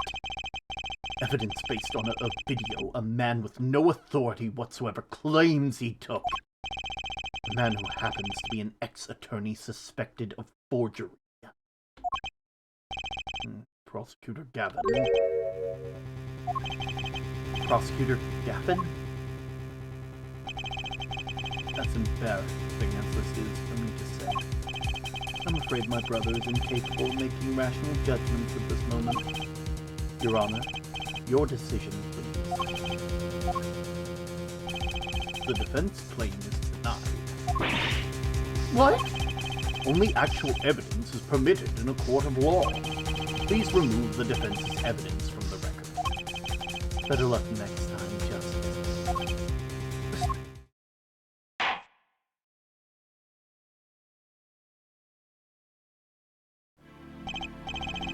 Well, we've certainly taken a detour from a cross-examination, but the defense appears to be lacking proof. I'm forced to end the cross-examination of Christophe Gavin at this point. Apollo, do something! I'm thinking, but without evidence, I don't have anything I can use on him. Very well. This ends the special witness's cross-examination.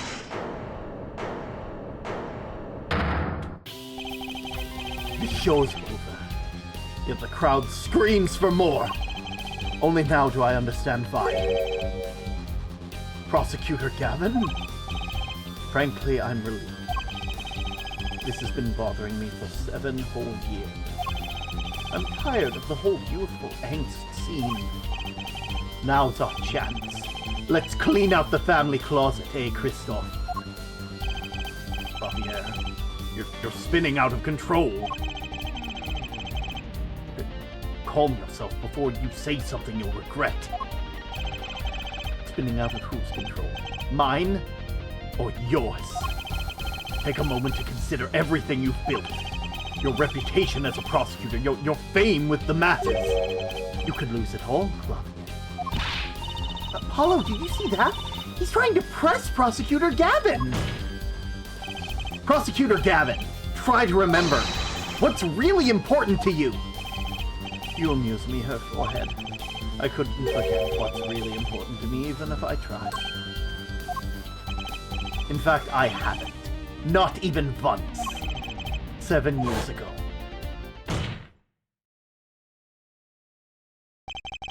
Finally. You just couldn't resist, could you? Right? Resist what? Presenting solid evidence? Might I request we put the current cross-examination on hold? Prosecution would like to call a new witness. Take your name and occupation for the record.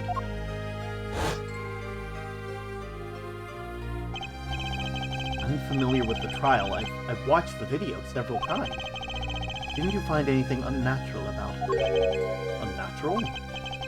Well, you did seem unusually well prepared. I mean, Mr. Wright had only just presented this evidence. And the next moment you call in Drew Measham, it was almost as if funny.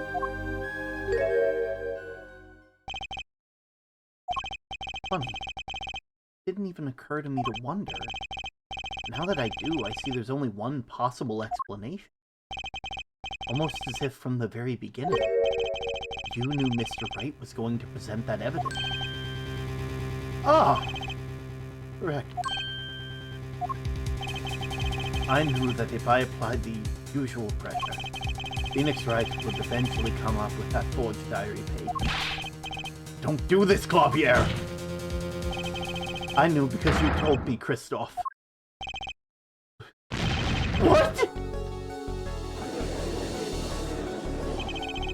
It was the night before the trial. Clavier? Christophe? I had seen you at the prosecutor's office the day before the trial. Ah, I won't be appearing in this trial, actually. Huh? Why not? I won't be facing off with you for your first trial, apparently. In exchange, I brought information. Information? The attorney who will be in my place tomorrow is not to be trusted. Don't even give him the benefit of those facts. Listen. I want you to call in a special witness. Then, I wondered about it at the time. How did Christoph know so much? Prosecutor Gavin? Christoph, we were supposed to face each other in that trial. A fair fight, brother to brother. I deserved that much. You let me borrow the victim's belongings. You showed me all your research on the case. The victim's belongings? Which would have included Magnafie's diary, wouldn't it? Mr. Gavin? My Clavier, you disappoint me. You find trees, yet miss the forest. You're the one missing the forest, Mr. Gavin.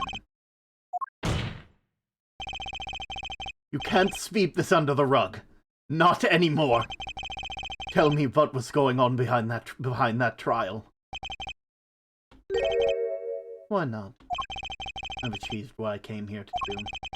I see no harm in a little reminiscing. Apollo? I think we're finally going to shine a light on the black belly of this thing, Trucy. We've done everything we could. I hope it's enough. 7 years ago, the day before the trial, I visited the detention center at the request of my client, Zach Brambrain.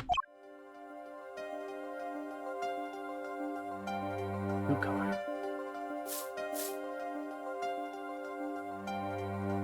1 card.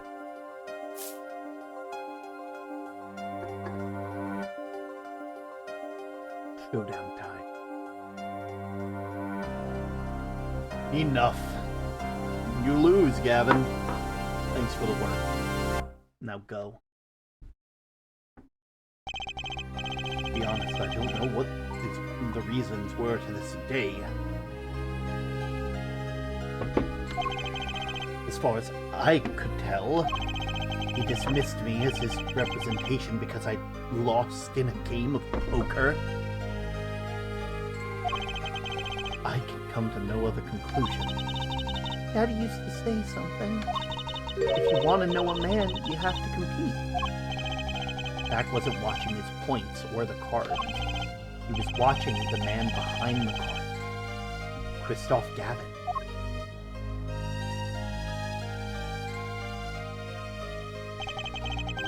I couldn't believe it. Phoenix Wright? A second-rate attorney who relies on luck and bluffs? He dismissed me and went on with a pitiful excuse for a man. He deserved to die for that error alone. Hold it! So the one who requested that forgery was... Oh, I'm not admitting to anything. My point is, these 2 men shamed me, and I could not forgive them. Phoenix Wright and Zach Gremery both deserve what they got. So you asked Mr. Measham to forge evidence, so you could win. But then, when you were dismissed as Zach Gremery's attorney, you used your forged evidence as a trap. You fed me information about the forgery you made. Then you gave me your dirty evidence to him. You're free to imagine what you will.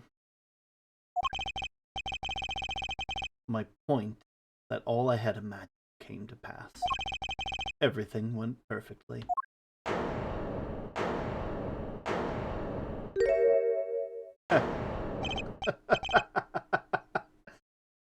Okay, we're gonna take a split second real quick.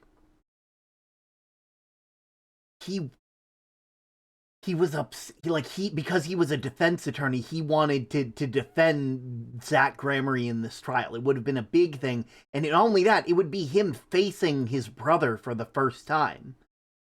But Zach turned him down because he knew the kind of, he could tell using Trucy, who is able to see through people. He was able to see that like Christoph was not a good man, and that Phoenix was. He was mad he couldn't face his brother because of a stupid reason, so he decided, if I'm going down, I'm taking everyone with me. Not only that, he got shot down in the face of Phoenix Wright, who, in his eyes, is just a man who gets by on blind luck, and bluffing his way through attacks. Oh my word. Oh man. Incredible. If it wasn't laughing, I'd weep. Prosecutor Gavin? Perfectly? You're mad, Christoph! Stop fooling yourself. What are you talking about, Clavier? Tell me, how did that trial end? Cancelled, when the defendant vanished. I get it. So, Christoph, you've been living in fear for 7 years! But he lost and used it as a trap. Me when I see clear nail polish.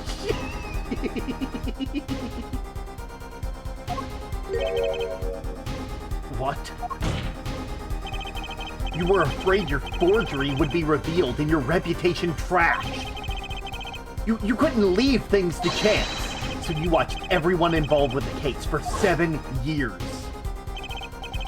You know, it always felt like I was being watched. That's what he said, every day, for 7 years. But I felt it too. Journalist sure he is being watched, end quote.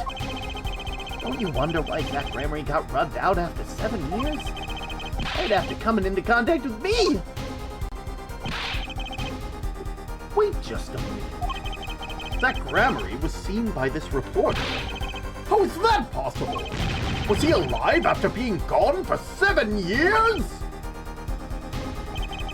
Finally, I knew this moment was coming. I just didn't think we'd get here so fast. Zach Gramery gone missing for 7 years. Trucy's father. What's wrong, Apollo? Go get him! Right.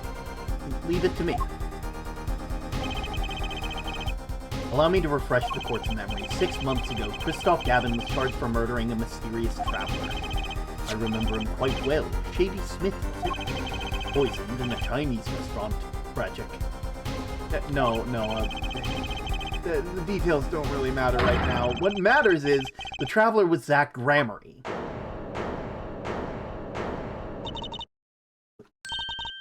What is it, Apollo? Huh? Keep going! We'll talk about it later. Did she already know? Someone please explain this! Mr. Justice, can you explain it? It all started 7 years ago. The great magician Magnifi Gramery's death started it. Magnifi Gramery's death and his student Zach Gramery the suspect. Whoever defended Zach in court successfully would be famous beyond belief. Thinking that, Christoph Gavin did the unthinkable, and he forged evidence. Drew Misham? Actually, it was his daughter, Vera, who really did the work. We have to stop. We have to stop. I'm not letting this thing get taken out by ads. Also, I don't want to jinx it, but we have had no crashes. No stream crashes yet. And I think the OBS settings that I changed might have fixed it. It might have fixed it. It might have fixed it, guys. And we've only lost 600 frames this whole stream. 0.3%. Why did you say that term? Listen! Usually by now a crash has happened. Term, knock on wood! I'm knocking, you know what? I'm knocking on some special wood. Tears of the Kingdom? You know how GameStop was giving away like a piece of like wood that had like the symbols that you get for that had like the Ultra Hand symbol on it? I'm using that one. Hey, that's some special wood right there.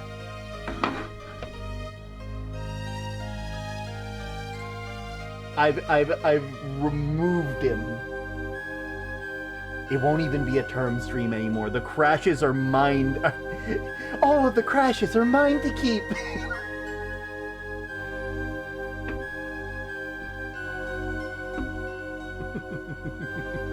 Term, knock on wood right now.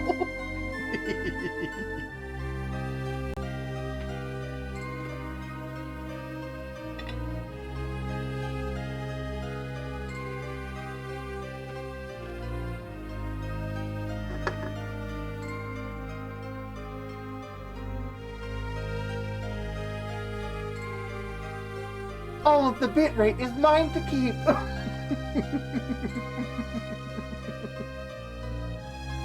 Oh, man.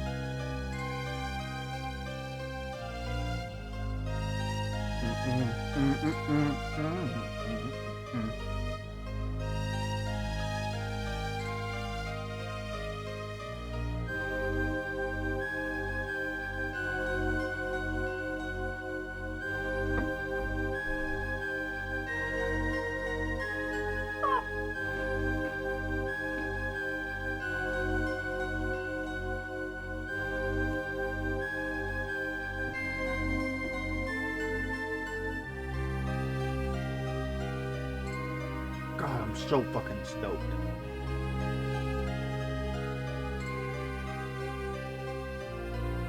Welcome back, everybody. We took a second to make sure that everybody would come back. Ads over. You took precautions when you made that forgery, didn't you, Mr. Gavin? Precautions? Drinks bitrate while eating drywall. To keep people from talking, of course. This is my issue. I noticed something in lore, and I think it's nothing, so I overlooked it, and then it turns out I had it figured out or I was close.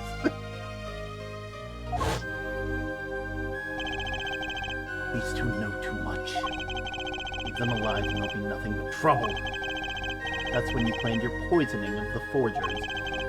Anthroquinine. Applied to a commemorative stamp. But luck was on Mr. Meacham's side. The bomb didn't go off. His daughter. She saved him by taking the stamp. I see.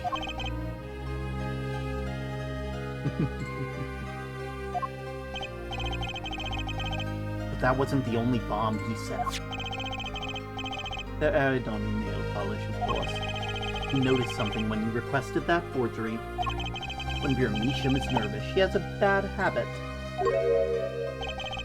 A tendency to bite her nails. Oh! That nail polish was her good luck charm. Why does Kristoff know so much, but I thought it was nothing? Ah!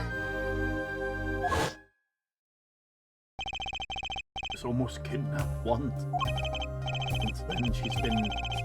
well, you can see for yourself. She refuses to leave the house. That person gave me a good luck charm when I absolutely had to go outside. It protects me. Yes, apparently she received something. A gift. She won't tell me what it was. It was from that client, the one who wanted that note page.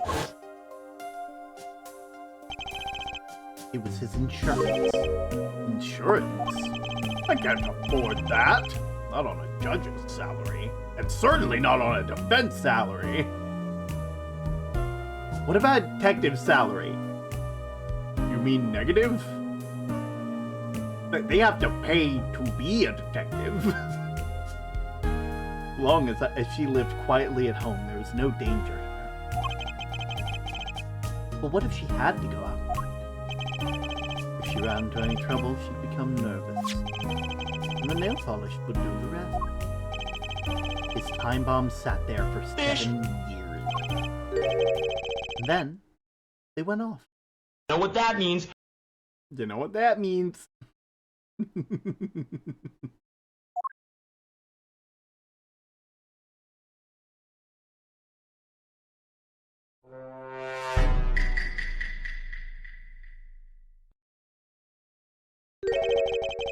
You feel finished?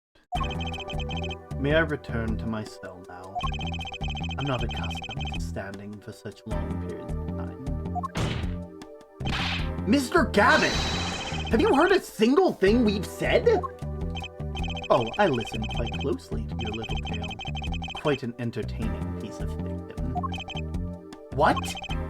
Flavia, surely you understand.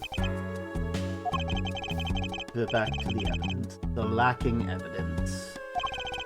Nothing proves a link between him and the anthroquinine that took Drew Meacham's life. Objection!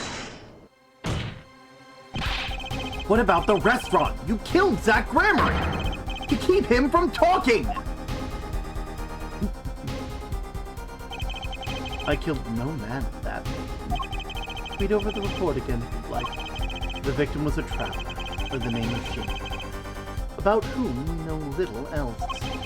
You can't seriously think I knew he was that particular fugitive. Objection! Okay, then why did you kill him? I plead my right to remain silent. Remember, this court did not convene to put me on trial. The defendant's name is Vera Misha, suspected in the murder of her father. My trial has been finished for 6 months.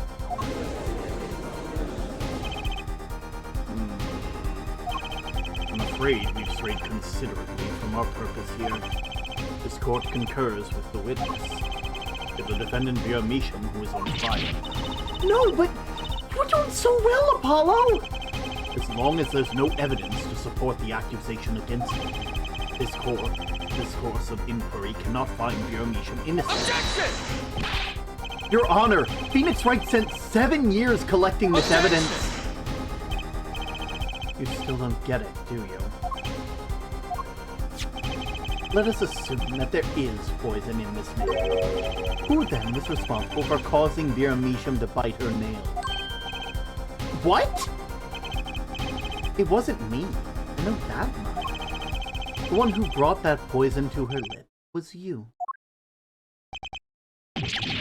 What? Evidence is evidence. There's nothing more.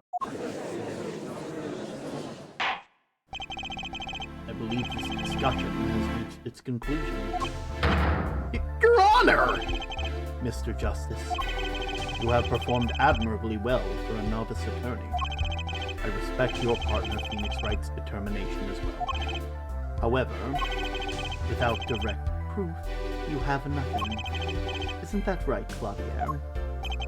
Unfortunately, yes, Christoph, you're right. That is, you would have been right until now. Huh? What? Did the news not reach your desk in solitary? The eyes of the nation are on this courtroom today. This is the trial case for a new judicial system. Dead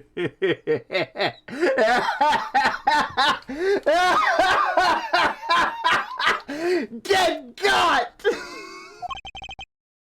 That's right. I'd totally forgotten. The Jurist system! The Jurist, you say? The current judicial system has been deemed too closed off from society. This new system intends to inject the wisdom of common citizens into the law. Common citizens with wisdom? Is this some kind of joke?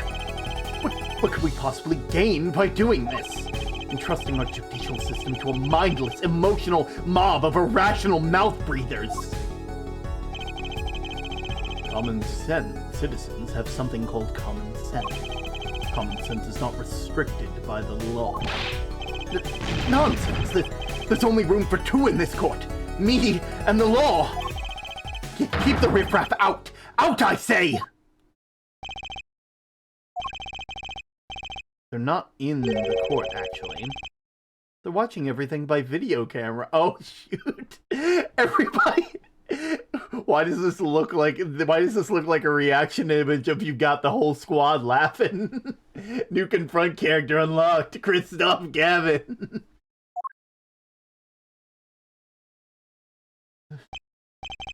How can you allow this? Incidentally, the one responsible for making this happen was Phoenix Wright. Phoenix Wright?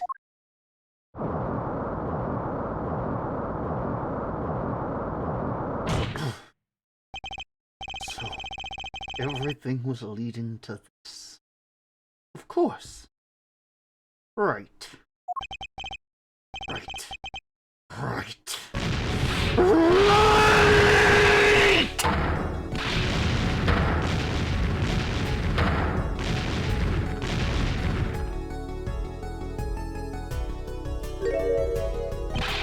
I won't accept it. I can't accept it. This is no court.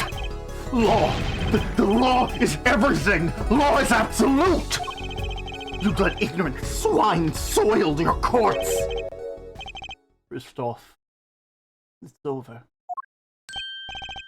Clavier? The law is absolute. You can't be serious. What? Odd. I thought you spent your life looking for loopholes. The law isn't absolute. It's filled with contradictions. The law is the end product of many years of history, the fruit of human knowledge, like a gem polished to gleam through trial and error.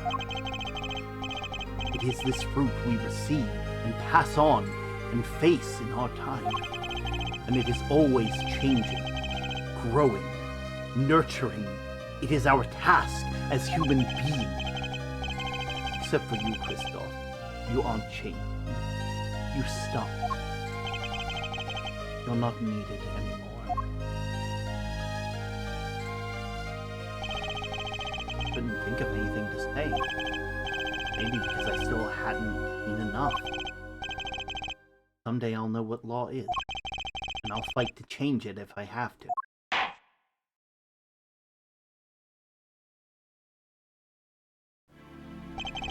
I see no reason to further prolong this trial. This began as the trial of Vera Misham, accused of murdering her father. The painter, Drew Misham, however, several other incidents were reviewed, and we seem to have reached a conclusion. Before this court declares a verdict, I await your decision. Jurists of the court, for the death of Drew Misham, how do you find the defendant? Here, innocent or guilty? I turn to you now to consider this matter.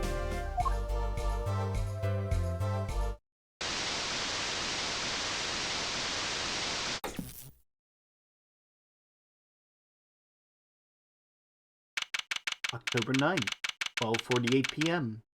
Jurist Chamber. This ends the trial for this case. Only the verdict remains to be decided. Defendant Vera Misham is currently in intensive care. If a decision cannot be reached today, it may never be reached. The factors involved are simple. Did the defendant poison her father that night? If so, she is guilty. Or was there another reason for Mr. Misham's death? Did another person poison him? If so, he's innocent. A panel has been provided to each of you for your input. They won't let me save! No! That is all. Please wait. Yes, Jurist number 6. There's something in the Jurist handbook here. Persons involved with the case may not be jurists. That's correct. I've looked into all your dossiers. None of you were involved with the developments of the case. With the developments of the case? I see. Does that answer your concern? It's time for your verdict. Make your decision in the case against Vera Misham. After 7 years, the truth is ready to be heard. Judge wisely. And judge well.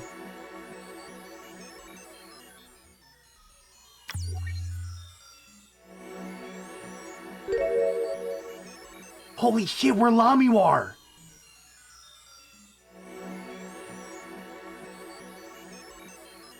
Oh shit, they actually let us choose? And we still can't save. Not guilty. Obviously.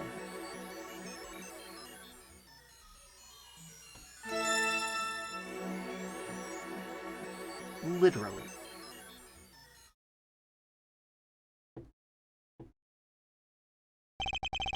And so the verdict was reached on October 9th, 2:14 p.m. The verdict, the final verdict, first verdict under the Jurist system. Innocent by unanimous decision. The record will show that when the verdict was announced, special witness Christoph Gavin laughed. A laugh louder than any ever heard before or since. A laugh that echoed in the halls of justice, lingering for what seemed like hours.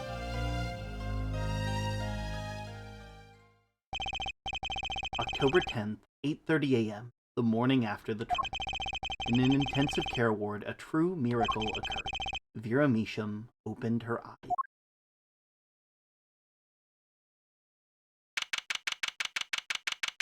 October 10th, 10:12 a.m., Hickfield Clinic. Vera, I'm so glad! Don't cry, Apollo! I'm happy too, and proud. You did well, Apollo. When I thought about what if Vera, Hey now, don't you start crying too! Sorry you had to see us like that. Vera? Thank you so much, Apollo. Thank you. No, I'm sorry. I shouldn't have pressed you like that. If I hadn't, you never would have bitten your nails. No, I was wrong. Staying locked inside of that, clinging to my good luck charm. Vera, when I opened my eyes, I saw you. I finally understood. It's important to be a part of the world, to see things with your own eyes. It looks like that poison had some effect after all. It killed off whatever was holding Vera back from life. I knew you'd pull through, Vera! I mean, that's what Apollo was fighting for the whole time! Your future! I won't forget it. Here, let me thank you.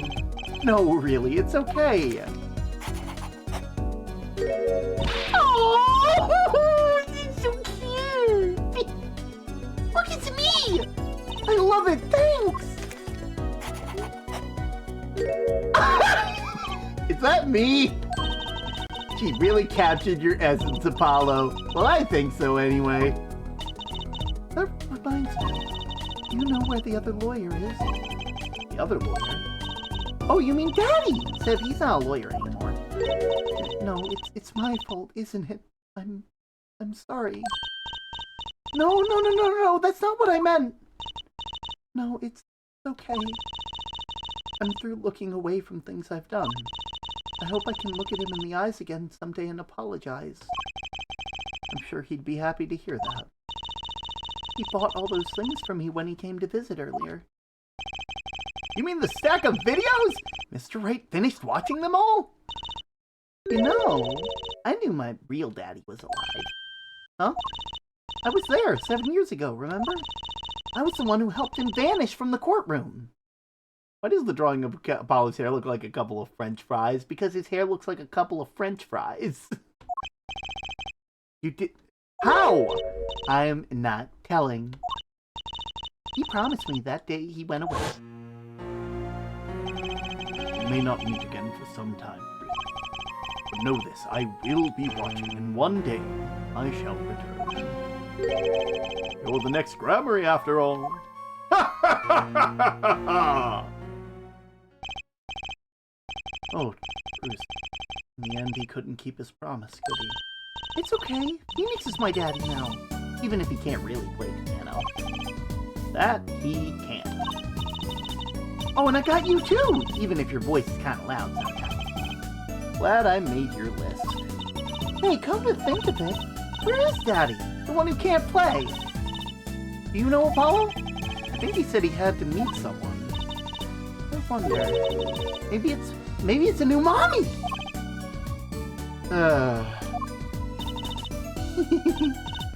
Oh, Trucy. Yes, Vera? I was wondering, could you show him to me once more? Mr. Hat, was it? Oh, he's not been knighted. Yet. Here goes! Do us an impersonation, Mr. Hat! Objection! Not loud enough.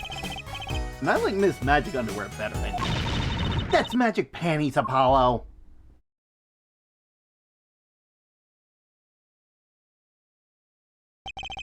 So, your memories returned.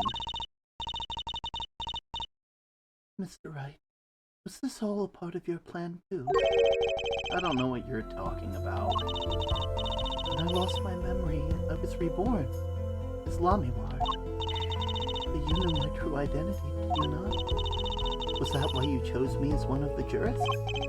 Ah, you're thinking into it too much. Besides, there's no guarantee that regaining your memory would make you happy. Of course it's a happy thing. For so long, I thought I was alone. But now I know I have children. 2 dear children. I'm so proud of them. This, too, I think, is thanks to you. Are you going to tell them? They don't know? Nope. They don't know their mother. They don't even know their siblings. I'll go to them when the time is right. Until then, don't worry. I'll take care of them for you. They're very important. A little annoying at times, but still. I have to keep an eye on her at least. I'm the only one who knows how she really feels on the inside. Oh shit! Oh shit, wait a minute! Oh, I never realized. Oh, that's dark. Oh, that's sad as fuck. Trucy and Apollo can always tell when people are lying. But Phoenix with his Magatama can tell when people are hiding their true feelings.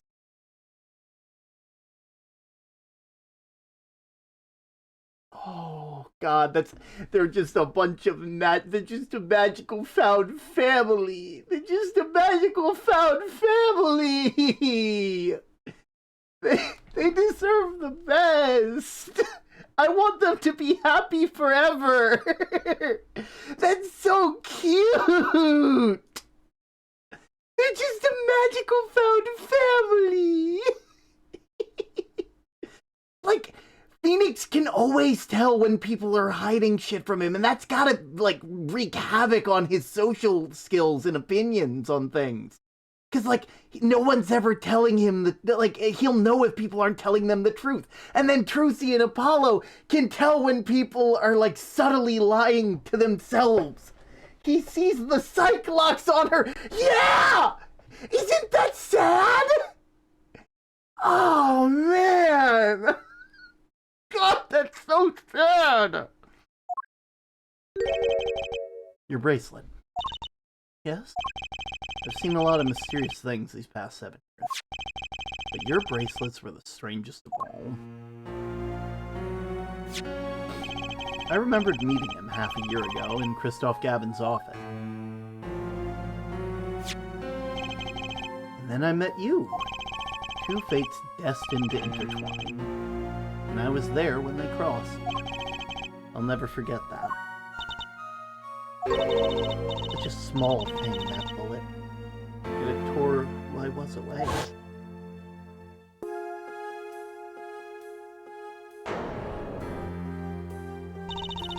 This is the best one in the series so far. I love it. Did you know that a lot of people consider this game to be like the black sheep of the game, of the thing? Like there's a fair number of people that don't like this game as much as the others. Like they don't hate it, but also like they really don't like it. They think that like for like a lot of different reasons. I've been seeing so much stuff online about people being like, "Ooh, yeah, this game's bad." It's like, no. It's just that you're just mad that Phoenix actually has a personality that you don't get to look into anymore. That they're a person with shit, the stuff I heard was Phoenix feels too mean and closed off. And I'm like, have you played the other games? He's so closed off all the time. Of course he's gonna be closed off. You would be too in his situation. And they also feel like this game that was supposed to be Apollo's debut wasn't really Apollo's game. You know, it felt more like Apollo helping Phoenix in their game. And it just so happened that we follow Apollo for a lot of it. Like, a lot of this story still revolves around Phoenix, and so they felt like it kind of took some of the wind but I think it actually is a great thing. I think it's great, and there's still 2 other games after this. 2 other games in the trilogy. And then I can try out Ace Attorney Investigations, the duology, where we get to play as Miles Edgeworth, I believe. 10 years during a simple rehearsal. It was a miracle no one died, but I didn't survive the accident. That's why I left the troupe. My family.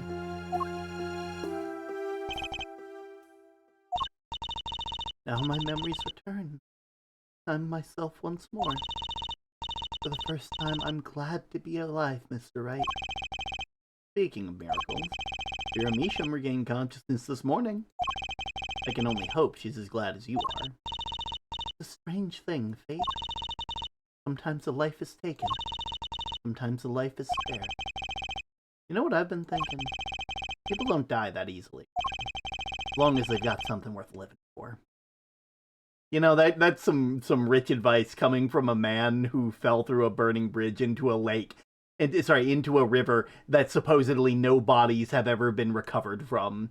Like, and got out of it with just a head cold. Like, that is some rich fucking, like, philosophy from a man like that. That's some survivorship bias right there. And that's pretty much the end of my story. For now, anyway. I've still got a long way to go, and this power of mine, well, needs some work, but there's hope now. We've lost it, but somehow we found it again. That's why people are smiling again. Hope. Yeah, I think I'll keep this lawyer thing for a while. Oops, training time! Gotta go. Cords of steel! Here comes justice! Objection! Oh, God, that's so good. God, that's so good. I'm glad you're staying with the agency, Apollo. It's like I found my long-lost big little brother. Oh, and don't you worry about Troop Grammary. Truzy's on the case. Now that I have this, thanks to Daddy. Trucy Grammary? Frankly, I've got my doubts, but Hat Grammary, now that'll pack 'em in. Aww, little Polaroids. I need more. No, we will do more. I'll show the intro of the next case.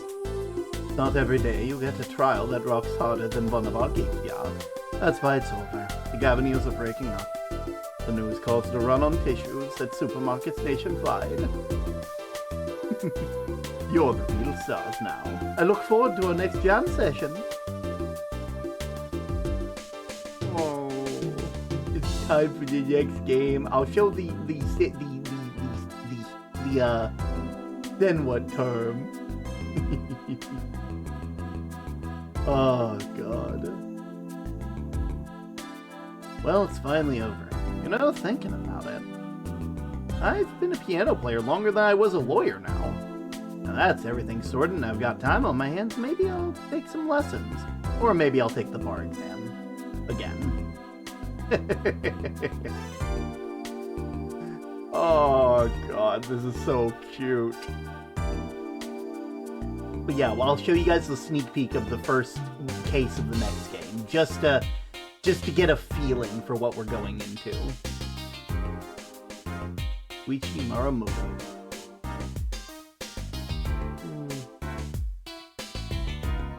So I was standing around eating snackus the other day, when I got this crazy idea. What if they were golden? And you could augment the crunch, or better yet, make them ding! The power of science. Although the preservatives might not be 100% safe. You are such a zany character, Emma. God, I love this. It's so cute. Hirotada Miyazaki. Oh, hello! Unlikely you're wanting to eat Russian feast. Come to Borscht Bowl Club. The only thing colder than restaurant. Borscht. But enjoyed your challenge. Then come to the hideout. You know who to ask for.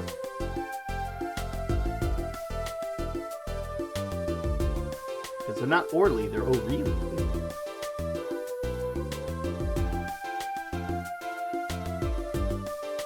Oh, man. God. Like, I don't know how people can hate this game. Legitimately. Like, it's different, but that doesn't mean it's bad. So, Kentucky pastry is getting back into its eastern roots. Yo, boss, culture time! This is how we write root. Niche.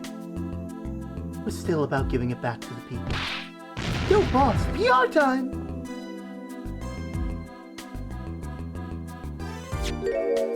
And this is how we write people. Alright.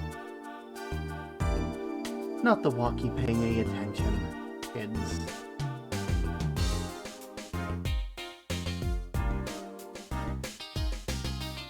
I mean, there's still 2 more games. We might get to see that backstage. There's a possibility. Soy! Chinese characters on cake was a fly idea like 3,000 years ago, believe that. Man, you want to make it today, you gotta keep it real, you know what I'm saying? Yo, this is what I made though, the OG cracker, for real! I know it don't look like a cracker, but what do you want me to call it, the OG muffin? I don't know, man.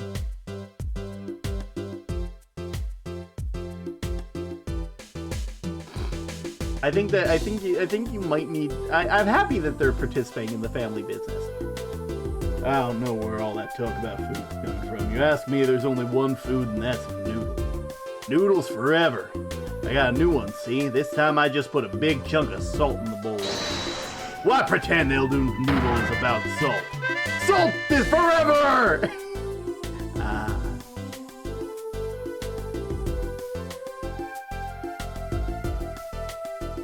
I've never played Ace Attorney games, but I'm foaming at the mouth for an ID trip of constant Ace Attorney. Oh, it's you, Creepo. My exceptionally exquisite nature has won me unequivocal adoration in my department. You see, they used to call me Wesley Stickler, now Wesley Sticky Hands. But no longer. I have a new name, one that reflects my true academic nature. Wesley Sicko, reporting for duty. Yes, curiosity is a sickness and I am the cure. I'd like to partake in the attorneying that aced. You're telling me this attorney is aced? I don't believe you. Oh god, I don't see how anybody could hate this game. Like sure, it might be a bit different and it does some new leaps, but like I love the fact that it does new stuff. I don't know how to thank you for all you've done. Light has returned to my life, and with it, joy. I may have lost years, but I've gained a treasure. 2 treasures, in fact. I'll think of them when I write my next song. Yeah, you're playing it. Oh.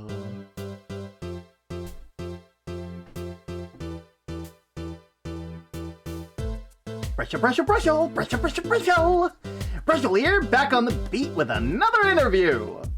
Eh? How do I feel about how things turned out? No scoop yet, but journalist confidence in mint condition! End quote! Why would you take a picture of him like that? Please, no, stop, no, get it off my screen, please, someone. I've decided to keep painting. Originals only, of course. I suppose I'll have to see a bit of the world outside to find what to paint. But I know there are good people out there now. I've met them. The door is open. The world is waiting. Thank you. Oh, that's so sweet. What happened to bro's face? Oh, he's so cute. Oh, it's adorable. Oh.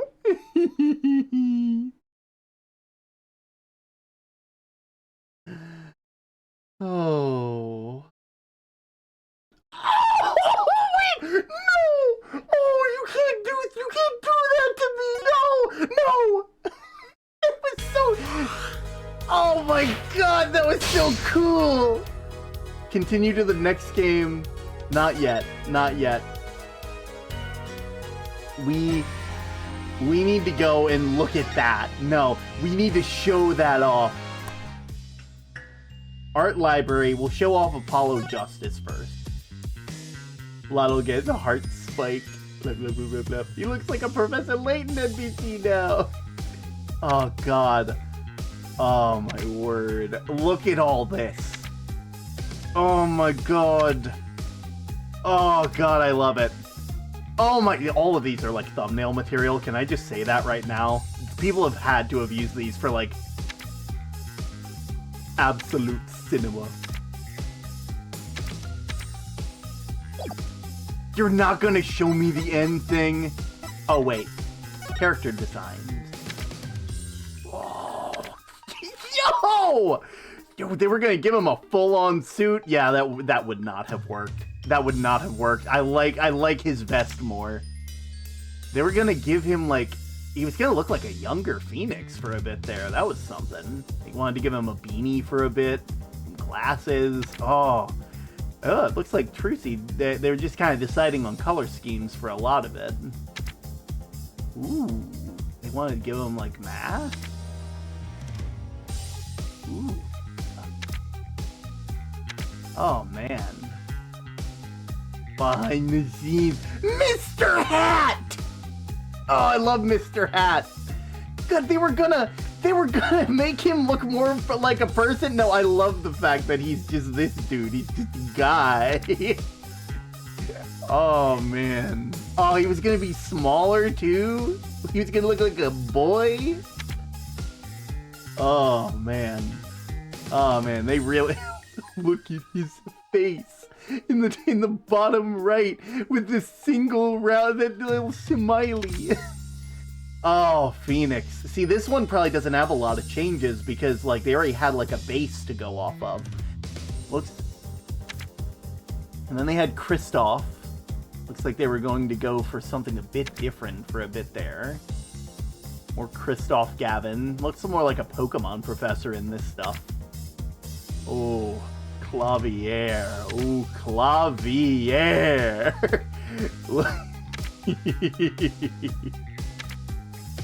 Oh, man. Oh, God, they really went... Ooh, Emma! This is one they also had a design for, I think. Unless they made this one first. Shady Smith. Always wonderful. I'm not gonna lie, I kind of would have liked that one in the bottom right there. That one with the little flat cap instead of the other hat. I know it's reminiscent of their top hat, but, like, I kind of like it. You know, I like them distancing themselves. There's Eldoon. Oh, man. Oh, man. Got Alita and Palmeractus. The Katakis. Oh, man. Plum Kataki. Wesley Stickler. Yeah, they were deciding on some stuff here. Lamiwar. Oh, Lamiwar. And Machi Tabai. Darian Crescent. Oh, Romain Letus and Rumisham. Look at him. Vera Misham. Oh, they were going to give her a plushie? Oh, or maybe just a dog? Okay, so why the heck does the one on the very, like, left... Why is he shirtless? Why does he look more natural that way? Like... Also, the one in the top right, he's doing the fucking nerd, actually finger waggle. Oh, Valiant Grammary. Oh, man. He had gone through a couple designs for him. Zach Grammary. Ooh. It's Magnify Grammary. Inside stick. Oh, Winston Payne. They were deciding on a different haircut for him this round. I knew it. They're like, we have to do something for him. The Judge and Dr. Hickfield. Good guy. Oh, Gumshoe! There's Apollo. God, they were gonna give him a different, like... They're gonna give him, like a different, like, color scheme? Man. Yeah. In-game illustrations. I'm happy they have this. This makes it a lot more useful.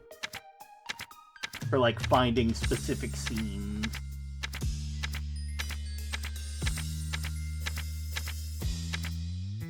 Ooh, Gochu.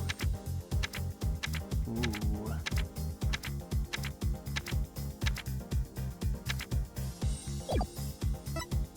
Backgrounds. They even got the backgrounds. You could get this game open and get these files probably. You could get the exact backgrounds that you want. Movies. Are we gonna look at the movies? Wow.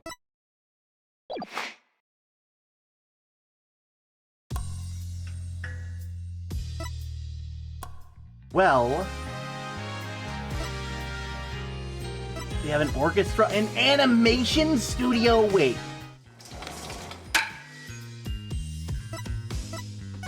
Let's see what the animation studio is all about. Hairstyles still fuck over Winston Payne in every concept.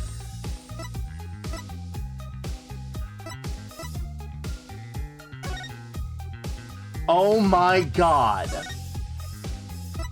Oh my god. Each person's objection. Who can watch them? Just like watch the entire set. No, you can. You can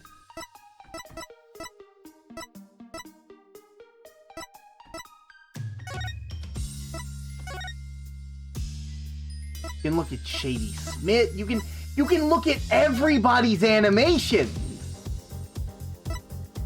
That's so goddamn cool.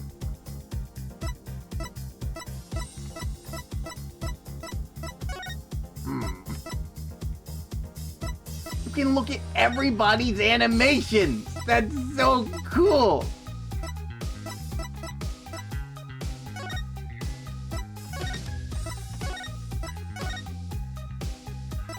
Let me find. Oh, I need that one. That one. Literally the best anim pose that they have given a character ever. Yes, I'm good. I can leave the animation studio. I probably didn't even see everything that could be done. Actually, I'm gonna take one last look in there because I bet there's something that I didn't notice. Boom. You can hide the UI like this. Okay. You can open the list. Okay, so you can see everybody. That's nice. You can set background. You can have a mouth flap. You can set the background. You can literally make. You could literally make your own like Phoenix Wright SFM in this. Oh my god! I just realized that because you can set the music and then you can hide the UI. You can do a whole thing! Okay. An accolade. Ah, for the achievement.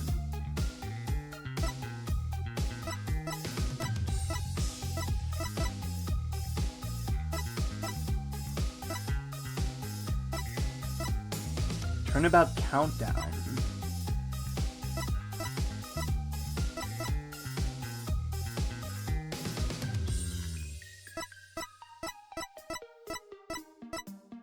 One jurist for choosing guilty as the jurist in episode 4.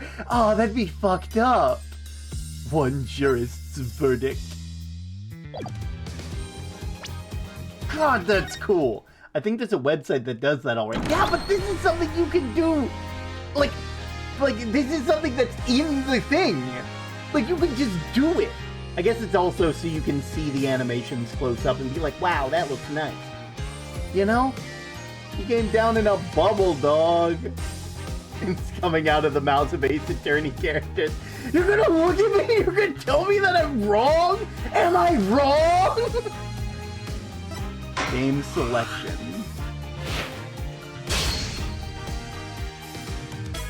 Okay. I was wondering what would happen if you did that. Dual debt. Who is this?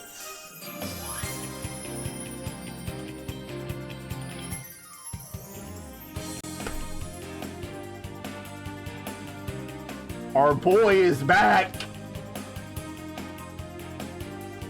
Wait, what the heck? Apollo? Apollo, why do you look like that? Apollo, what happened?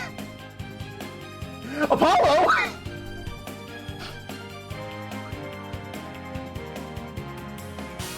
Also, wait, costumes. Wait, did I miss something? No, you don't... What do you mean costumes? Wait a minute! Wait a minute! You can...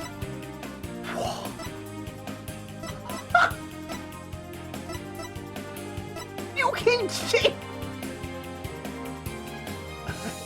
Apollo looks like Gridlock in character, what the hell? I'm giving Apollo that one. I don't care. I'm giving them that. They deserve to look like they're kind of decent. They deserve to look a bit relaxed.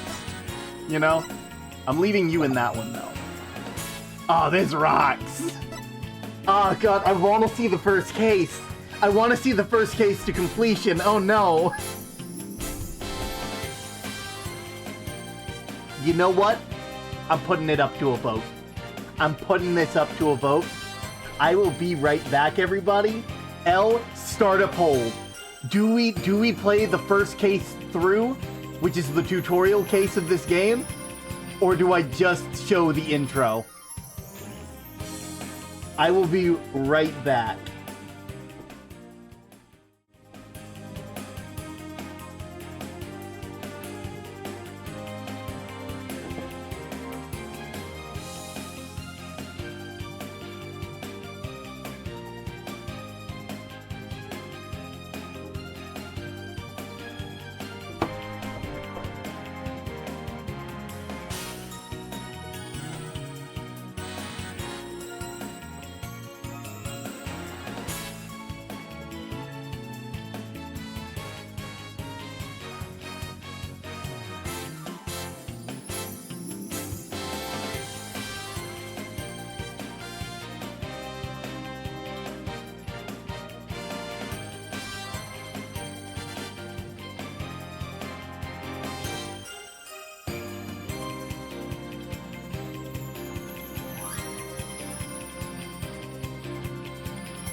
I don't need magic powers of perception to see where this poll is going.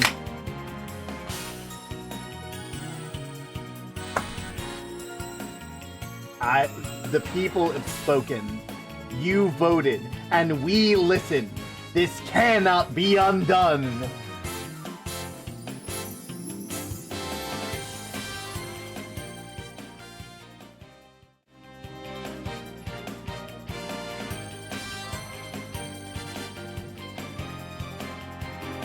The fact he has like a pocket watch. Honestly, I dig the new look.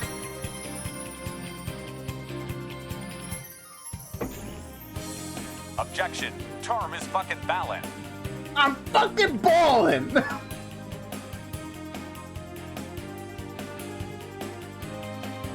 Also, before I do anything, I think it's important. I've earned my badge back, just as Phoenix has earned his. We back a baby! This is so peak! SB Sky's curve. This is so peak. Oh, it's so peak, man. It's so peak. What happened to the courtroom? I don't know! Maybe we'll figure that out.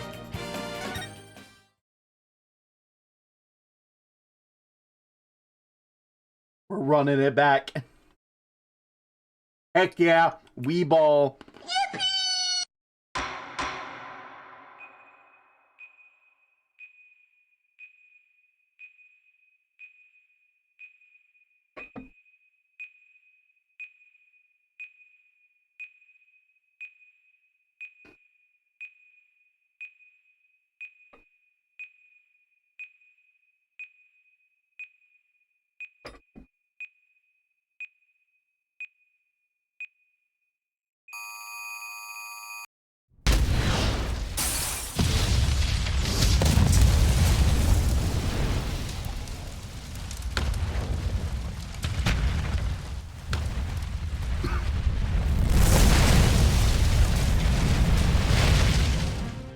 These are dark times, where the law has been reduced to rubble, and it's up to us to restore it to its former glory.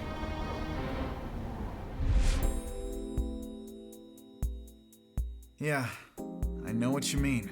It looks like your target finally decided to make a move. Don't you worry. I've got a trusty new partner on board.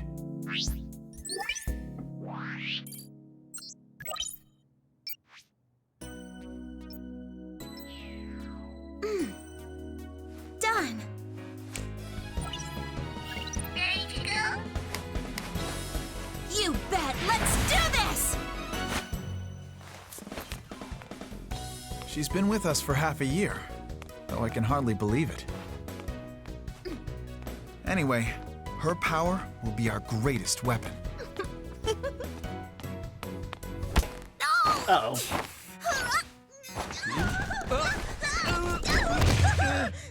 Are you all right, miss?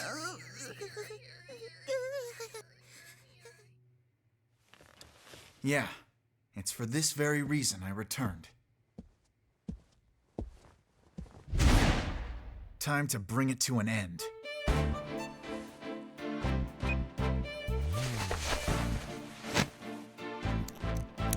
Oh, it's not a pocket watch, it's oh! Oh!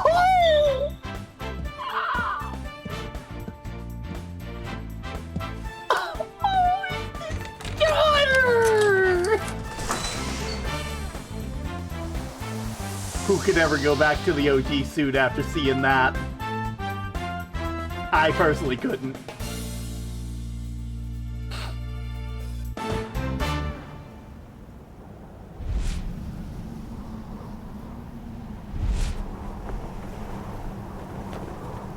What the fuck, Apollo? Are you okay?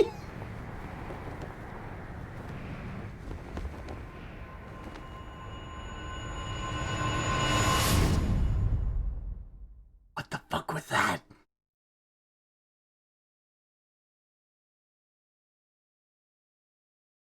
Turnabout countdown. Thank you for the follow, Milk Opossum. You showed up at just the right time. The best thing about bombs, how they erase and destroy without discretion. Are we dealing with a terrorist?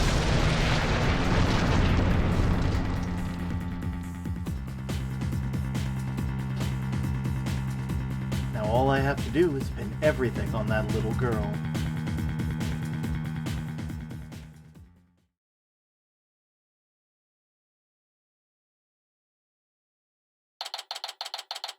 December 17th, 9:22 a.m. District Court Defendant Lobby. Wow, they really upgraded the defendant lobby. Wow. Also, I feel like an ad's about to happen in like about like 30 seconds or so, so I'm not going to continue. I'm going to wait for that to be over. I'm assuming, anyway. But oh my god! God, that's amazing!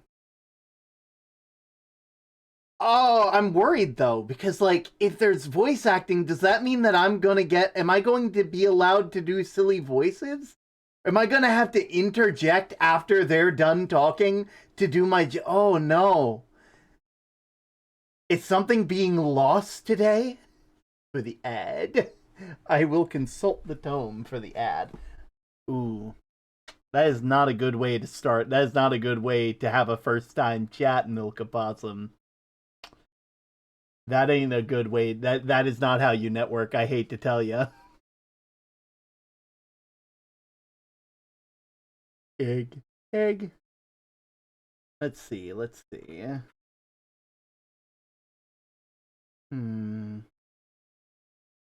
What is my favorite musical genre? I'll be real, I listen to just about anything. Like, if it's good, it's good.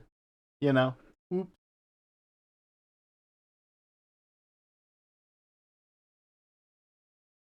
There we are. I'm assuming the ad's about to start. But yeah, like, for the tome. Let's see.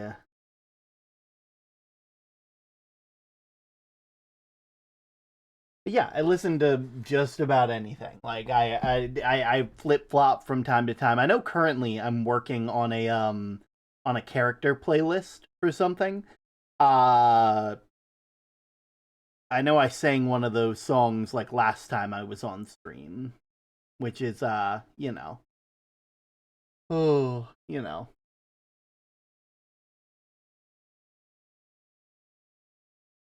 There we go.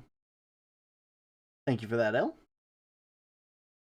We will what am I looking for? All right. I'm just going to open Spotify and I can be like, this is what I'm currently listening to at the moment. Right under there we are. That's where the ads have begun.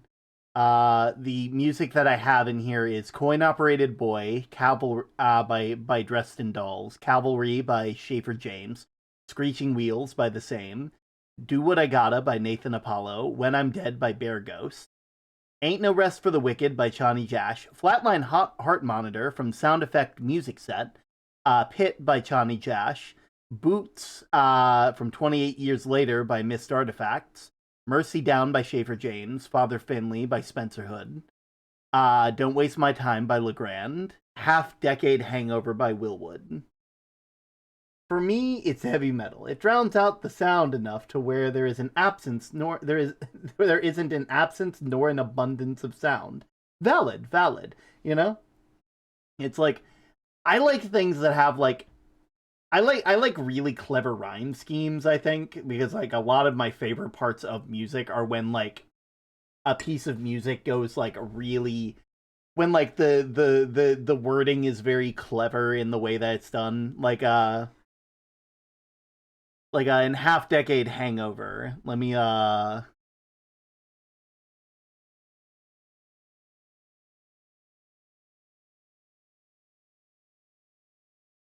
see, trying to find like a specific moment.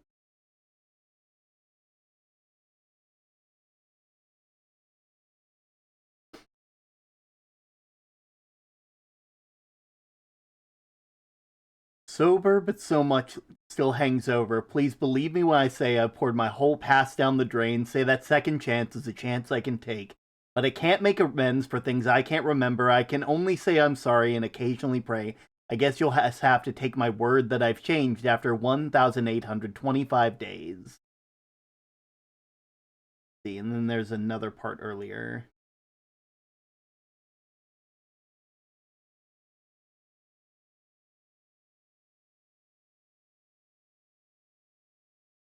Waste not, want not, borrow time. Lender knows I've tried to make it right, give back my life, and if not, take it, 'cause lately I've been thinking maybe I could take it or leave it. If I can't at least break even, then I'm leaving. When I've been feeling this awful since I hit bottom and said, hand me my shovel, I'm a-going in. Oh, brother, man, you call that recovered? Tripped on a couple of steps and collapsed on the stairs. Broke my neck on the backs of those who I hurt and scared. Like it's a good thing you've said you've got your whole life ahead. Oh great, another half a century to live in regret. I'd rather be anybody else instead. But yeah, that one. What was the tome question? So the tome was specifically, what is your favorite music genre? And I kind of just listened to anything. Also, feel free to recommend music to me in the Discord, because I love listening to stuff. Willwood Peak. Yeah, I was actually talking about a playlist I'm working on at the moment for a character, which I can't talk about right now, but hopefully I will be able to talk to within the next couple months or so. You know, bit of a secret, you know, it'll be nice.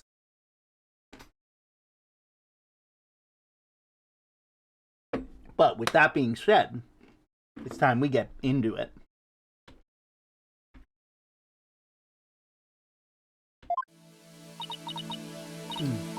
Nope, not feeling nervous at all.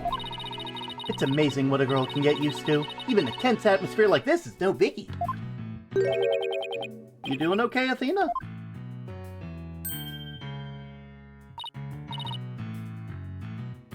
Oh, Apollo! Yeah, doing great. Like I'm a little doing great. Oh yeah? Well, that's good to hear. Although, I could have sworn I heard your voice crack for a second there. Oh, I'm that transparent, huh? Cracking? No. My voice isn't cracking. Nerves of steel here, I tell ya.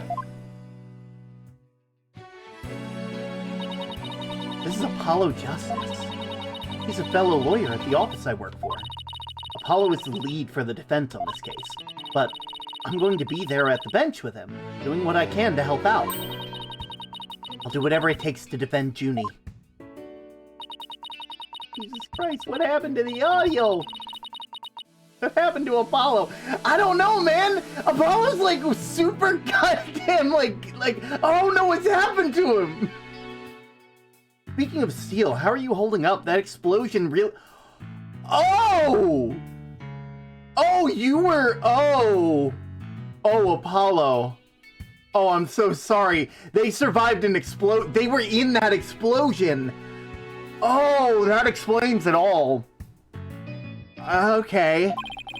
I'm just happy you're okay, Athena. Although, I can't pretend I have no connection to this case. That's why I'm going to see to it that Juniper's name is clear. And I'm sure you feel much the same. You got that right. I won't rest until Junie is completely cleared of all suspicion. Apollo? Athena? Oh! Thank you for doing this for me. Junie!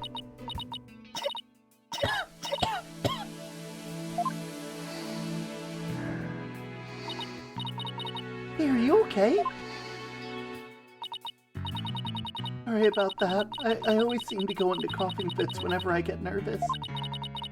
This kind of thing never happens at home in the forest, though. Bro got the... He looks like it's me Percy under the Bird's Edge fire. She's my dear childhood friend. She's also our client for the case. The news keeps repeating that Junie is the alleged bomber. But that's ridiculous! There's no way Junie would do something like that. I brought you a little snack, Athena. Just a little something from my garden. Hey, thanks! So, is this an orange or a tangerine? It's an orange. My grandma says. That orange is the color of strength and endurance. Oh, I get it. Strength for the trial, right? Junie, you're always so good to me. I post music and media, right? Yeah, you can post it there. Please look at me, standing here clutching an orange to my chest with tears in my eyes. Well, don't worry. We'll be so powerful that they won't know what hit them, right, Apollo? Yeah, that's right. Come what may, this is our one trial. We just can't lose.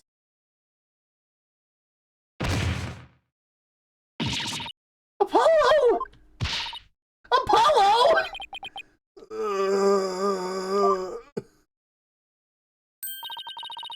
Blood is seeping through his bandages. One of the wounds must have reopened. All this time he was trying to put on a brave face, but he was really overdoing it. Mr. Justice! Huh? The trial's about to start, sir. Please proceed to the courtroom. What? No, but Apollo's in no state to defend!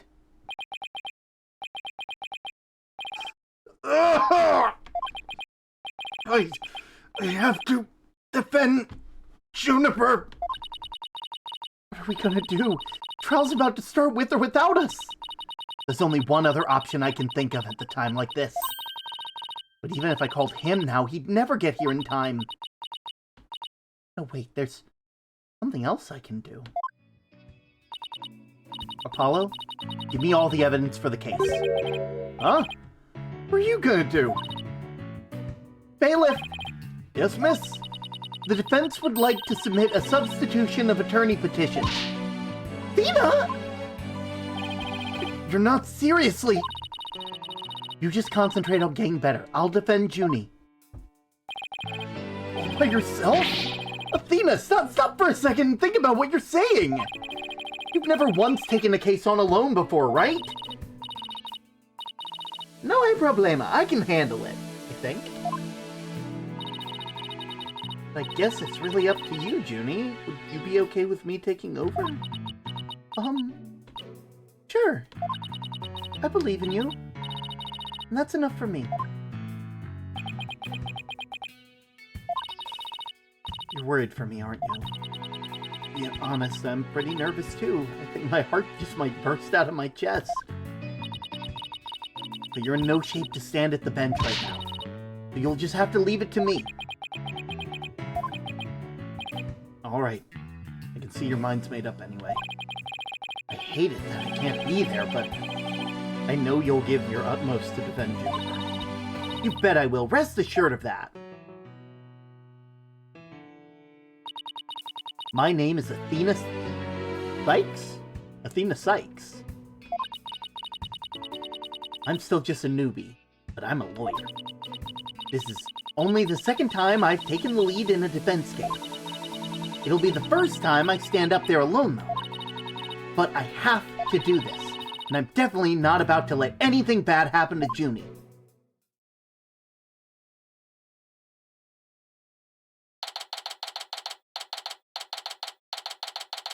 December 17th, 9:46 a.m., District Court, Courtroom number 5. I'm just gonna go to options real quick, and let me just... Subtitles...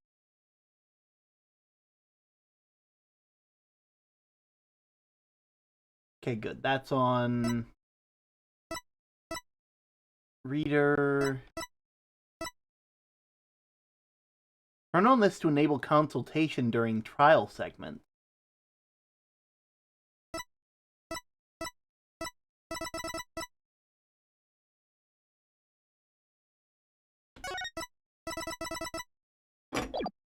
There we go. Just wanted to see. I'm a lawyer. Court is now in session. All rise. Court is now in session for the trial of Juniper Woods. You like my new seat? Oh, they did such a good job. Look at this. Oh, fresh mahogany. Oh, and a wonderful gold backing. Oh, man. God, this is the life. Man, I wish we could do this all the time. Bomb should go off all the time. Well, that's... Well, now I feel bad. Damn it. The defense is ready, Your Honor. The prosecution is ready, Your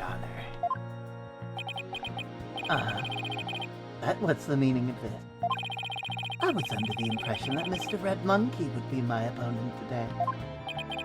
Yes, well, a substitution of attorney petition was submitted just a few moments ago. Due to an explosion in the courthouse yesterday, Mr. Justice was unable to continue. I see. Not at all surprised he used that as an excuse to run away.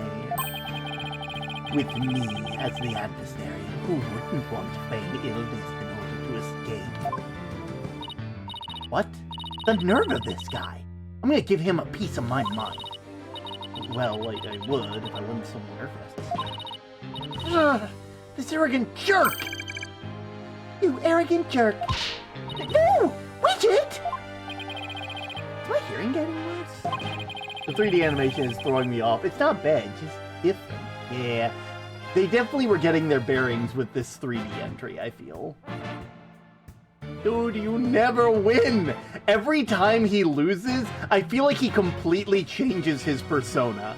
Cause look at this, why is he in a black suit and a red tie with like emo hair? We know it's fake, Pain! Just take it off now! No, you didn't hear anything at all, especially not from me. How odd, I could have sworn I also heard something. Oh, that would be my indispensable partner, Widget. He sometimes blurts out what I'm thinking. Well then, if that's the case, then it's a clear contradiction to what you just stated. Contradiction? You just stated that you said nothing. However, if that device of yours says what you're thinking, then you indeed said I was, what was it? Elegance at work. Actually, it was an arrogant jerk! At any rate, what does it matter if it's a red monkey or a yellow monkey facing me? I'm slowly turning him into Frieza. What am I doing? All of you monkeys! I will not be done in by some Super Saiyan jerk! 92.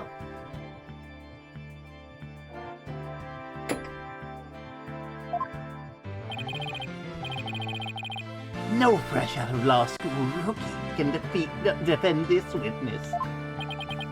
Mr. Payne, I believe that's enough. I mean, seriously, like every time you've ever lost to anybody. You saved me. Why? Hey, just go bald. Well, then they are Frieza because they keep failing at a hilarious rate. It's like honestly, like every single time you've lost, it has been to some rookie's first day on the job. Like honestly, I'm starting to think that you do it for fun. Like I'm starting to think that you throw these cases to give them a bone. Let's get back to the case. Of course, Your Honor. I'm more than ready to show this little girl why they call me the Rookie Humiliator. Oh, not the Rookie Annihilator anymore? I knew it. He really is an arrogant jerk. Arrogant jerk! Miss Sykes, if you continue to insult the prosecution, I will remove you from this court. I'm very sorry. It was just a knee-jerk reaction. Now then, Mr. Payne, your opening statements, if you please. Thank you, Your Honor. Now then, the incident occurred yesterday here at the very courthouse in courtroom number 4. Wait, the entire courtroom is gone and we're still in the same courthouse? Why the hell are we still in the same courthouse? Did you not know where you were coming? No! I slept in the back room! I thought they took me to the new place! At the time for the trial of a certain bombing that was held in courtroom number 4. I guess I was presiding over that trial as well! And Mr. Justice was there as the lawyer for the defense. A bomb that was being presented as evidence suddenly went off during the trial. It was a terrible incident. The courtroom number 4 was completely destroyed. Unfortunately, we were able to start evacuating procedures before the explosion occurred. Just a few seconds more and it would have turned into a horrific loss of life. But there was in fact one death, was there not? That is correct, Your Honor.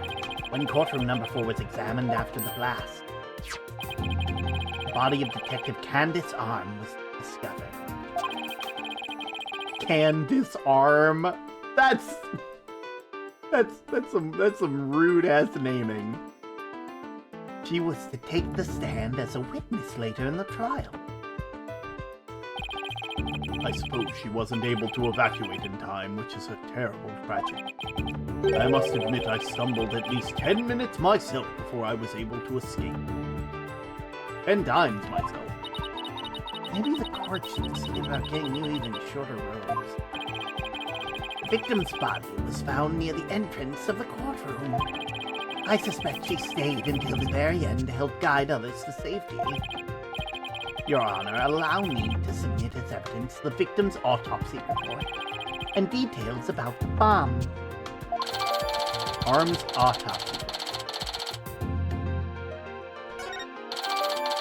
Stuffed animal bomb added to the court record.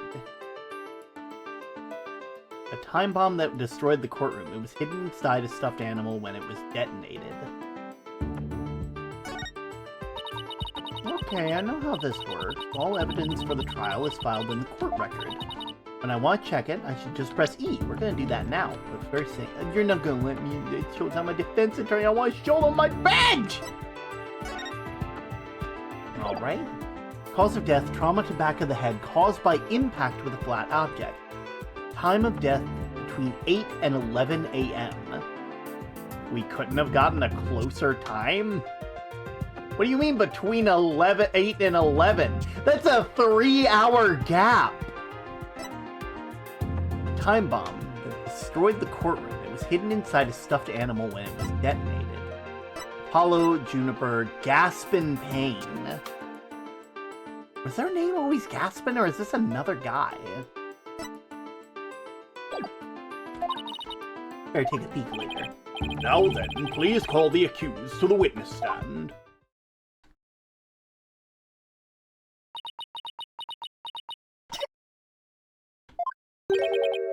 Defendant, are you feeling all right? You're looking a bit pale. I'm sorry, I was feeling a bit weak when we first arrived at the courthouse. I feel like seeing the courtroom from the other games destroyed is like seeing the Season 1 and mid-season house destroyed. Yeah.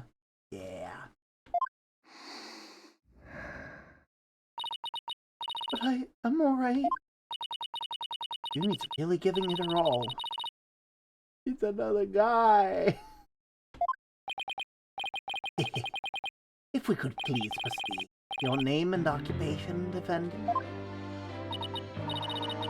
Juniper Woods. I'm a high school student. Miss Wood, can you confirm you were in the courthouse on the day in question? Yes, I came to know Apollo Justice through my friend Tina. And so, I was there yesterday to watch the trial and lend my support. What's wrong? Junie's really scared. You know I'm also known as the Defendant Humiliator. It looks like I have yet another chance to show everyone how I earned that moniker. The other guy's name was Winston Payne. It's another guy?! This is a separate guy who supposedly is related to Winston Payne? This is a different dude? Buddy! You should have taken Gaspin Payne. Gasp in pain. Oh, God.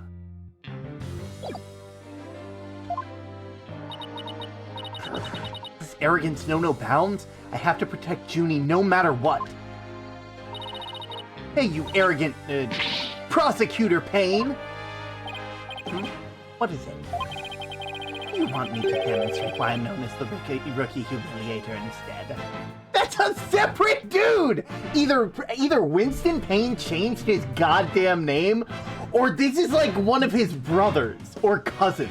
And for some reason, both of them are going to be awful at their job. Deep breaths, Athena. Don't let him get to you. Prosecutor Payne, Junie is telling the truth. Mr. Justice also backed up her claim when we saw him in the defendant lobby. And Junie, he said that he was glad to get the lotus root that you gave him too. He was? My grandma says lotus root is good for your eyes. She says they can even help you see into the future. They can? Then that's a perfect present for a lawyer. And if that's true, I guess he must not have eaten them. A sweet meat girl like this pulling a courtroom to bits. I must say it's very hard to believe. Objection! Now, Your Honor, don't let her seemingly innocent appearance fool you. The defendant had a motive for coming to this crime. That's not true! I don't have any kind of motive! And I didn't even know the lady who was killed! I admit the investigation didn't turn up any connections between the victim and the defendant. Just looked it up! Separate dude! Separate dude! However, that doesn't matter. The only thing that does is that her objective was the destruction of courtroom number 4 itself.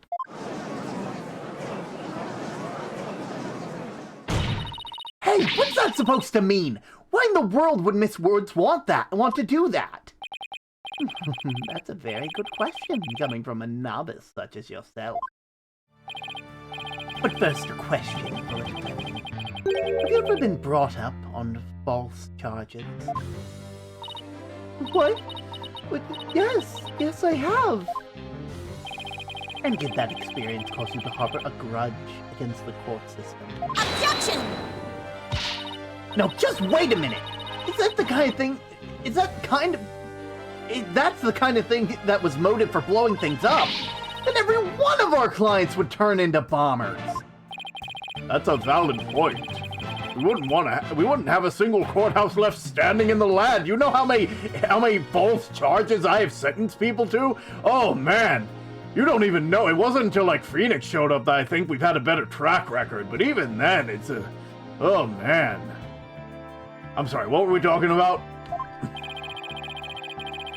I can see that the accused isn't the only one who might bear resentment against the courts. But Miss Woods is the only person who would have committed this crime. Why? Because we've found some decisive evidence that proves the defendant's guilt. I lurk to get food. Have a good rest of the stream. You enjoy your lurk backstage. Decisive, huh? I'll believe it when I see it. It involves a very unique aspect of the bomb itself, Your Honor. And what exactly is so unique about it? Why don't we have Miss Sykes answer that question? Huh? Me? I notice that you appear to be very nervous, and well, gentleman that I am. I'd like to offer you the chance to gain some confidence with such an easy question. Could he be any more condescending? Really? What a thoroughly unpleasant man. L is for loser. What did it just say? Nothing. Not a single thing. Now let's see. What was I supposed to do at a time like this? Oh, I know. The court record. The information I need is somewhere in the court record. All right, Miss Sykes, let's hear your answer. What was unique about the bomb that blew up the courtroom? Was it because it was... inside a stuffed animal? I can't believe they would do that to a stuffed animal. Mr. Payne, what kind of simpleton do you take me for? It was stuffed inside a stuffed animal. Its evil intentions covered up by a cute exterior. Very good. Have a cookie. That bomb that went off in the courtroom was indeed hidden inside a stuffed animal. There! How do you like that? Not bad, huh? Okay, I'm fine, just like I said from the start. I can do this. Yes, as I recall, the bomb was inside a stuffed animal that whole time. I never even got to look at it. How dare they torture such an innocent plushie? Yeah, putting them up to such no good thing. You see, Pitchfork would never blow anything up without good reason. Never even got to take a look at it. But what connection does this impish elephant have with the defendant? The answer to your question lies in another piece of evidence, which I have right here. And what, pray tell, is this? It appears to be a little singed. It's a tale, Your Honor, the tale of a poor victim of the explosion. This is incredible. Are you saying it's Detective Arm's tale? I always knew detectives were animals. No. Your Honor, no. It's very close, but no, it belonged to the stuffed animal. It's called the Phony Fanty, a rather unpleasant name, if you ask me. He's the mascot for a campaign to eliminate false evidence and false charges, is he not? Exactly. His motto is phony evidence is just trunked up. That's so wrong on so many levels. The Phony Fanty's tail is made of vinyl cloth, and we found something very interesting on its surface. The defendant's fingerprint.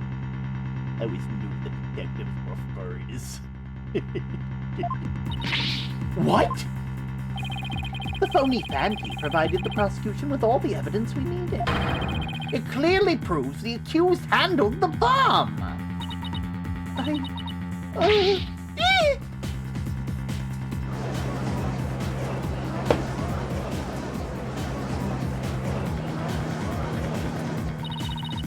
That doesn't make sense. Why would Junie's fingerprints be on it? That does appear to be a pretty irrefutable piece of evidence. The court accepts it into evidence. The bomb was inserted into the defendant's fingerprints were found on it. Miss Woods, you have an explanation for this. I don't understand. How about you, Miss Dyke? Do you have any plausible explanation to refute the decisive piece of evidence? Well, I can't do it. I can't think of a single thing. I better come up with something for Junie's sake. If you can produce an answer, we can always go straight to a ruling if you prefer. No, I have to say something fast! Oh no, can't get my voice to work. Why now of all times? You okay? I thought I overcame this already. Maybe I'm still not ready to stand in court.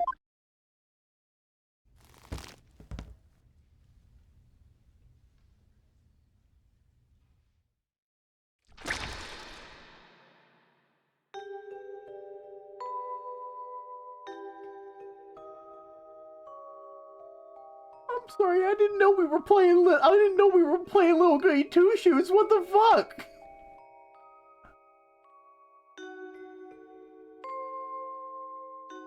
What the? What?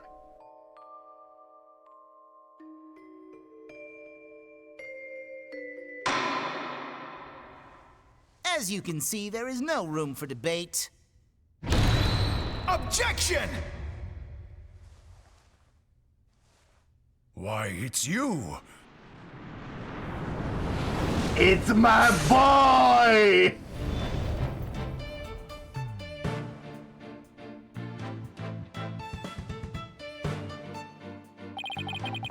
Sorry it took me so long to get here, Athena. What in the Madoka Magica? Sorry it took me so long to get here, Athena. First things first, Caspin Payne, you Jordan's a fake! Get on out of the courtroom! Your toupee is fake too! It's made out of animal hair! Paulo explained the whole thing to me over the phone. He asked me to come help you out in this way. Thanks for coming. I hate to admit it, but I was having a real rough time on my own. Oh, I don't know. I think you were doing just fine, all things considered. And you hung in there, giving me enough time to get here. Let's turn things around. You got it, boss. Ho ho ho ho, look who showed up out of the blue. If it isn't Mr. Phoenix Wright, you always manage to surprise me. How's the husband? Your Honor, Mr. Payne has called for an early ruling. But I believe that there's still many things that need to be deliberated. Like what flowers I should have at my wedding. How did Mrs. Wood's fingerprints end up on the stuffed animal's tail? How was the bomb even detonated? Until these questions are answered, I assert that it's impossible for a fair ruling to be made. You are absolutely right. Let us continue from where we left off. I assume you have no objections, Mr. Payne. Not at all, Your Honor.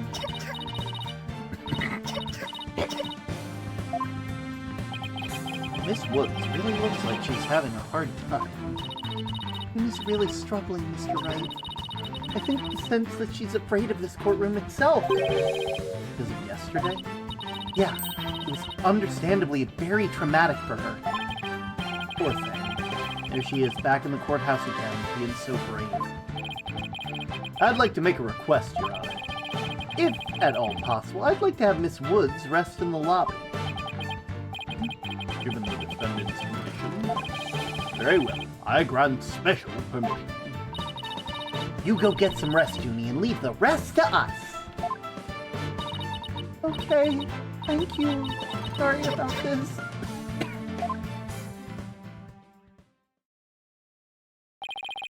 Phoenix Wright. I've been looking forward to meeting you. It's been a while, Mr. Payne. You're more clueless than I heard. I do believe you mean, how do you do? For I am Gaspin Payne. I am the younger brother of your long-standing rival, Winston Payne. What?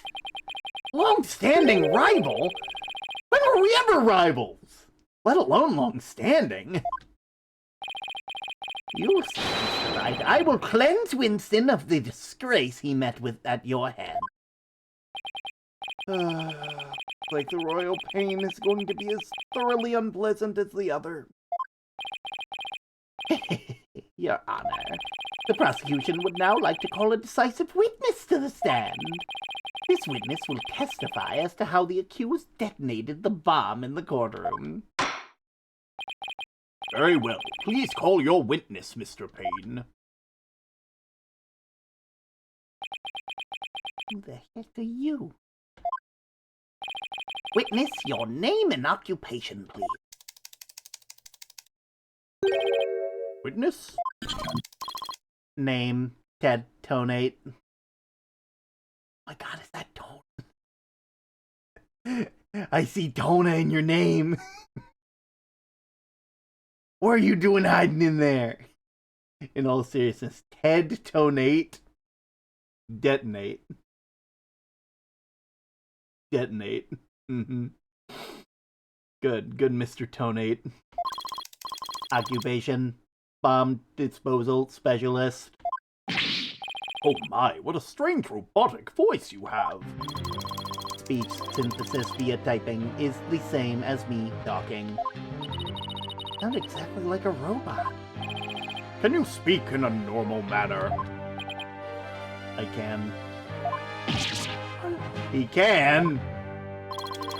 But I do not like to speak. Speaking is inefficient.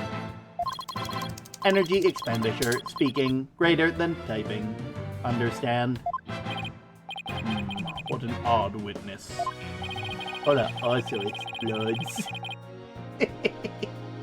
Mr. Tomei was in charge of the bomb for the trial and was there when it went off.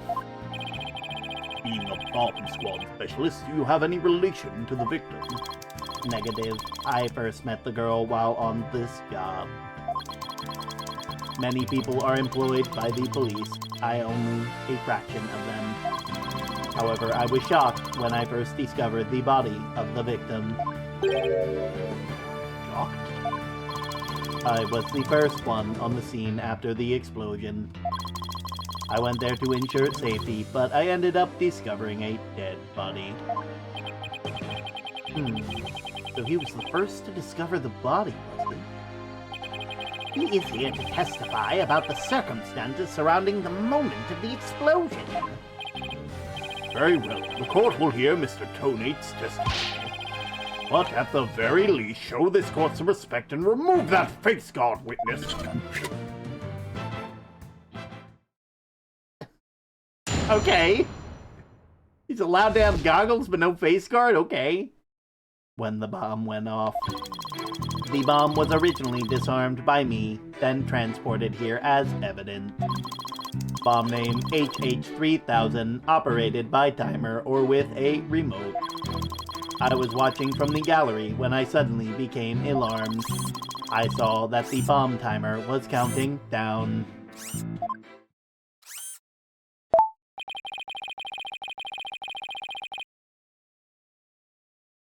Bro has the typing speed of a demon ...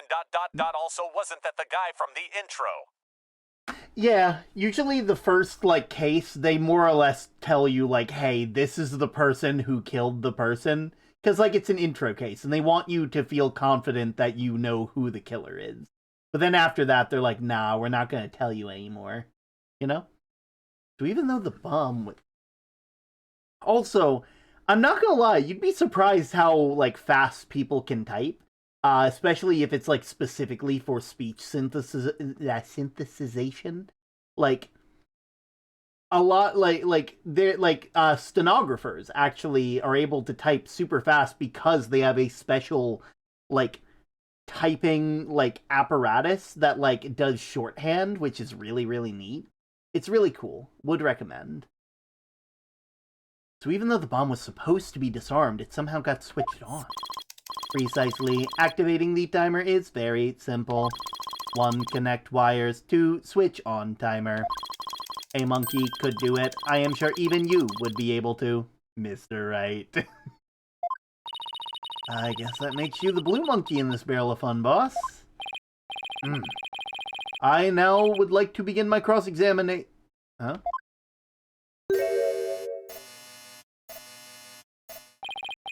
Mr. Tonate? What is that?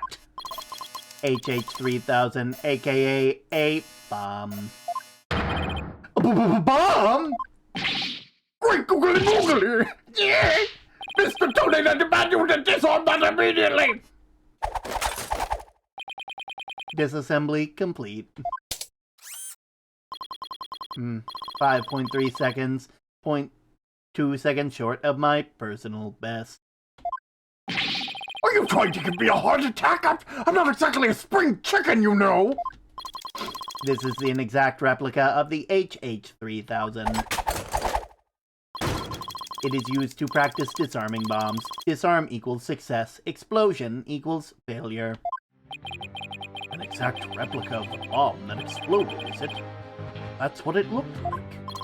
I submitted a photograph of the real bomb taken just before the trial.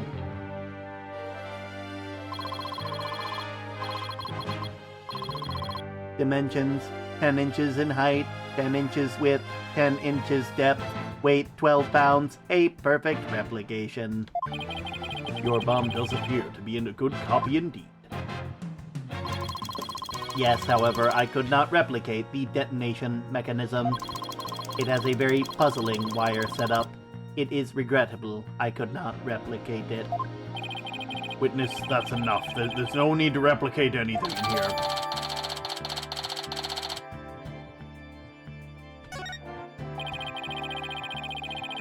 Okay. Now the defense would like to begin their cross-examination. Huh?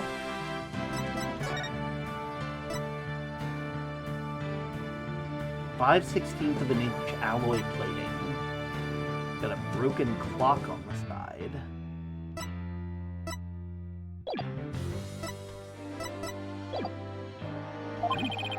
Where's Miss Sykes gone to?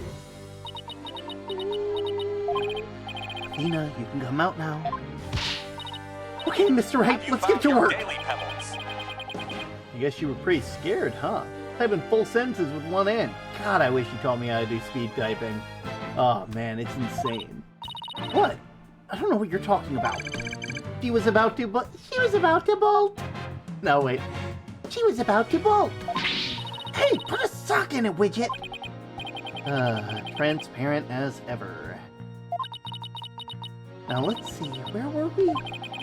We were at the cross-examination. Oh, cross-examination, of course! She seems disoriented. I wonder if she's alright.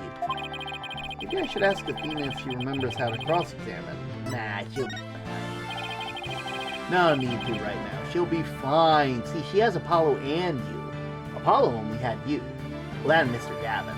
Mr. Gavin didn't really like cross-examining. He just liked evidence. I'll do everything I can to help. If you can't find any contradictions, and you flub up too often, don't be afraid to ask me for help. That's our an option to consult with me when it appears. I'll let you know where I think the suspicious statement is. Sounds good. I'll be counting on you if I get in a bind. Alright, cross-examination time.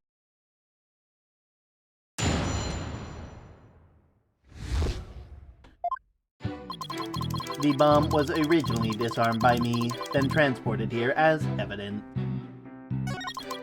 Bomb name HH3000, operated by timer or with a remote. Hold it! What was the approximate size and weight of the bomb? He mentioned 10, 10, 10, 12. This information is also written on the photograph. Ah yes, here it is on the back. According to this, the case is made out of an alloy plated 5/16 of an inch thick. That certainly sounds like some thick bit of heavy metal. I bet if I dropped that thing on your foot, you'd be hopping. If you dropped that thing anywhere, I'd be hopping for the nearest exit. Very well, I believe the court has heard enough about the bomb itself. Though, Mr. Tonate, you were keeping an eye on the bomb. Where exactly were you watching from? I was watching from the gallery when I suddenly became alarmed. I saw that the bomb's timer was counting down.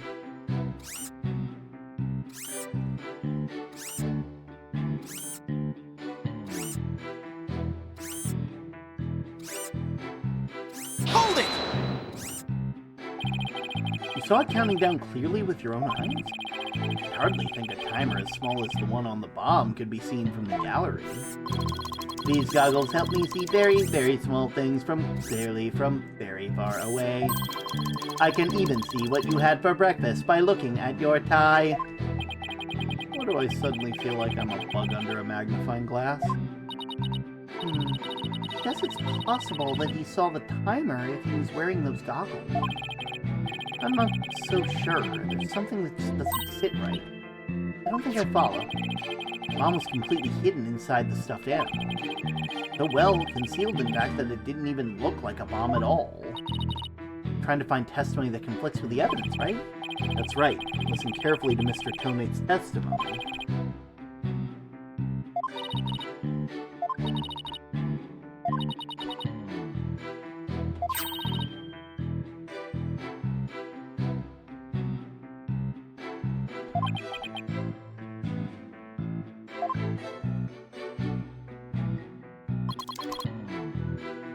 Hold it! You say that you disarmed the bomb, but are you sure it was disarmed? Absolutely, I can disarm anything. In a rush. That looked more like dismantle than disarm to me. Oh, pardon me. Let's see. Is there any chance you could have forgotten to disarm the bomb? Impossible. I do not make rudimentary mistakes like that. They say to err is to human. Although the jury is still out on this guy. You must know, Mr. Wright, according to the court's own records. The fact that the bomb had indeed been disarmed was officially confirmed. I guess I can rule out the possibility that he forgot to disarm it. Could you talk about the bomb in a little more detail for the court? Certainly.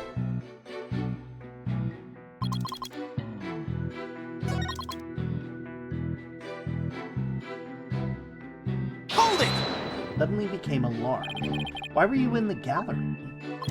My duties may have been over for the moment, but I wanted to keep watch. Even though the bomb had been disarmed, you can never be too careful.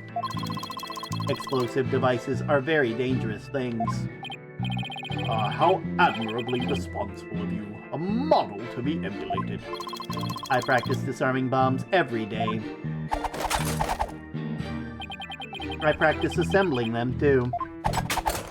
That's a concerning habit. The disarming part I get, but the assembling? Well, I'll have you know that I practice presenting evidence every day myself. I see, but do you ever practice having evidence presented to you? Presented to me? What? No, Then you cannot very well call yourself a professional yet, can you?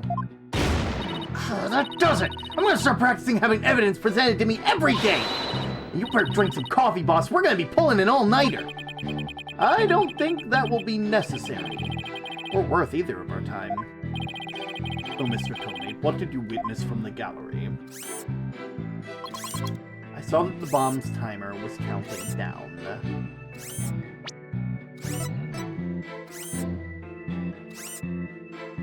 Objection! Yeah, I don't think you did. You say you saw the bomb's countdown. Of course, I clearly saw it counting down to 0. And I say that you are clearly lying. What are you talking about? There is no way that you could have seen the bomb's timer. After all, the bomb was concealed inside a stuffed animal. Mr. Tomate, how can you claim to know the bomb was about to go off when you couldn't even see the timer?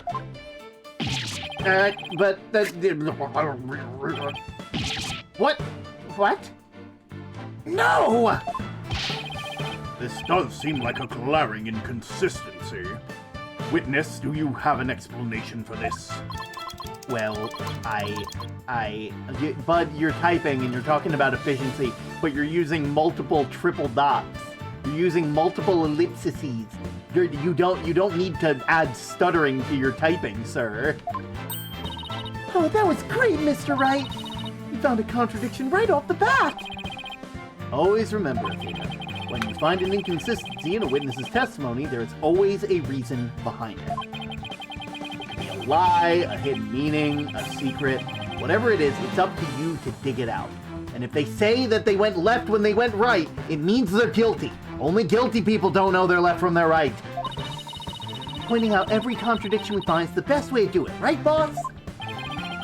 Now the question is, what can we dig out of Mr. Tomate? Well, let me see. No, there must be some mistake. Oh, yes, of course, I remember now. Okay, stop with the capitalization, you capitalists. The sound, I knew because of the sound. Sound? What sound? When the timer of this type of bomb is switched on, it beeps softly. Beep, beep, beep. It's the sound of the bomb counting down. A beeping noise, you say? I suppose it would be possible to notice that even with the bomb inside the stuffed animal. I simply made a mistake. My bad. Objection! How in the world did you hear such tiny little sounds all the way from in the gallery? Listening for the sound of a bomb's timer is an integral part of my work. I constantly undergo training so that I will never miss it. I hardly think training would help you hear something so soft from so far away. What now? Are you making light of the fine science of disarming bombs? It is a solemn mission that I put my life on the line to perform. What kind of specialist would I be if I could not hear a bomb's timer?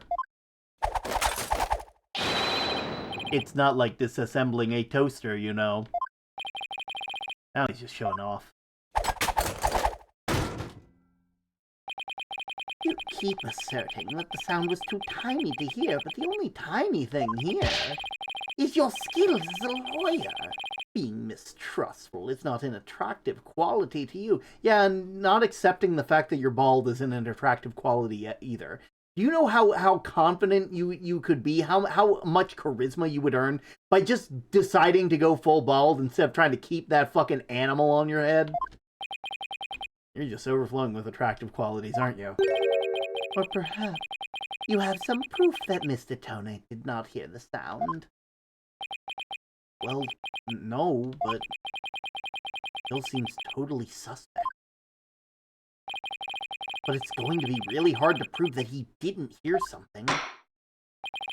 If I have this correct, the prosecution's argument is someone reactivated the bomb before it was brought into the courtroom.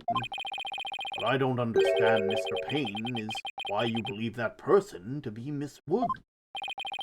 Oh, that's simple, Your Honor. Mr. Tonate happened to be there when it happened. He was there when the defendant rearmed the bomb. What's this now? It happened before the trial started. It was when Detective Arm and I were transporting the bomb. We brought the bomb to the lobby for the defense. Bomb equals evidence. The lawyer wanted to see it before the start of the trial. Looking for a chance to get at the bomb, Miss Woods was already there in the lobby. Her goal was surely to rearm the bomb and steal the remote switch. The remote switch? Yes, the switch that controls the bomb remotely. Duh. It has been missing ever since the accident. Which starts the time bomb countdown, was stolen just before the blast and is now missing. I am partially to blame. I left the bomb and remote on top of the transport case, and they were rearmed and stolen while I was talking with the lawyer. The defendant had used the bomb from inside the courtroom to start the timer. Objection! How can you assert so unequivocally that the bomb was rearmed in the lobby? Objection! The bomb was safely secured in the transport case. The only time it was outside of the case was in the lobby. Therefore, there was only one opportunity anyone had to meddle with it. Someone other than Mr. Tone could have opened that case and taken the bomb out. Impossible. The transport case is assigned exclusively to me. Well, that just sounds like you're the only person who could have opened it and armed it. Do you see the number there? That is my identification number. And I have the only key that can open the case.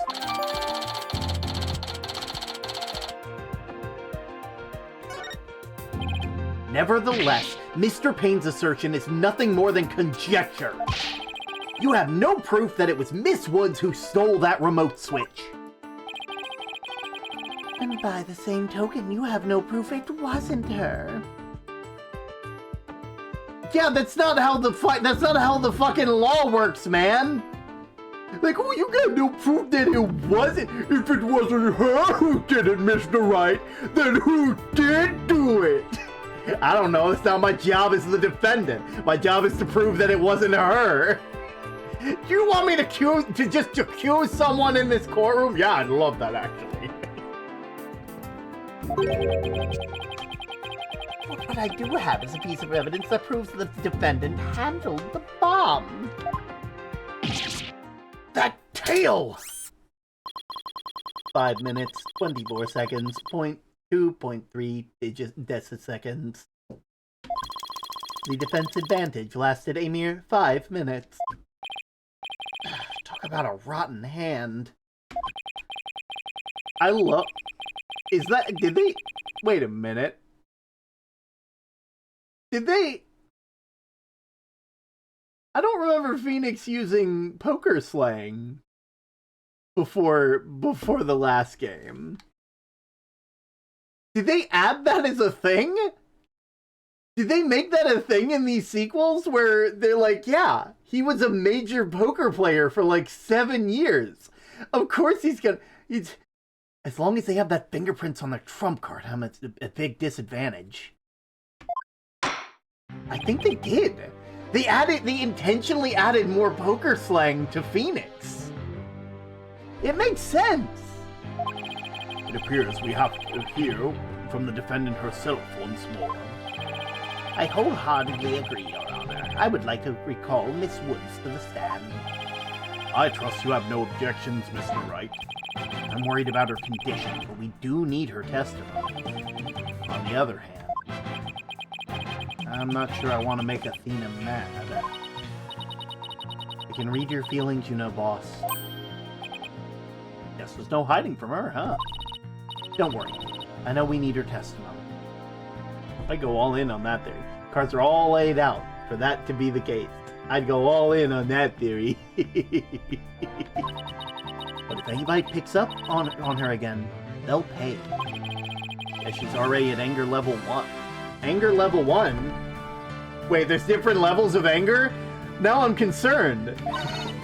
Don't worry, I'll stop the proceedings before I let anything bad happen to her. The defense has no objections, Your Honor. Poker reference here.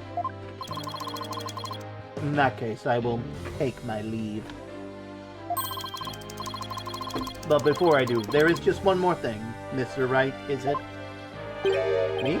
Yeah. Dismantling bombs is my job. Dismantling the case is yours. Do you think you can handle it? I look forward to seeing you try. This guy's hiding something. Just know it. Now, if you will excuse me. Bailiff, please go into the lobby and bring back the defendant.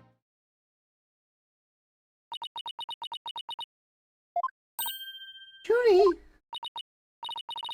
Athena? She looks even worse off than before. Don't worry, Junie. We're here for you. Thanks, Tina. I'll do my best to. You blew up the courtroom because you bear resentment against the courts, correct? No! Of course not! What's that you say? I can barely hear you. I haven't done anything wrong! This prosecutor's scary! Objection! What an impudent little girl. Stop acting innocent and tell the truth. This is getting ugly. You rearmed the bomb because you wanted to blow up the courthouse. Admit it! That's why you went to the lobby where Mr. Justice was, isn't that right? Ooh. Mr. Wright, can I give that prosecutor a smack? What? Of course not. Do you have a review poor courtroom manners 101 again? Phoenix, I don't know why we can't. Because other prosecutors have brought in whips and thrown coffee at you. Like, legitimately, this is a badgering of the witness, and it's time for them to see what happens when they poke the badger enough times. Can't let the creep like that bully innocent girls and get off so easily. I haven't forgotten about how he treated them. Don't worry about me, just help Junie! Her heart's crying out. She's so scared, so scared! Looks like Athena's picking something up with her heightened sense of hearing. And it sounds, but this time it's the voice of Miss Wood's heart. Don't deny it, you stole the remote switch and used it in the courtroom, didn't you? Objection! Your Honor, please put a stop to this. Mr. Payne is badgering the defendant. Yes, thank goodness. Someone with actual sense in the law.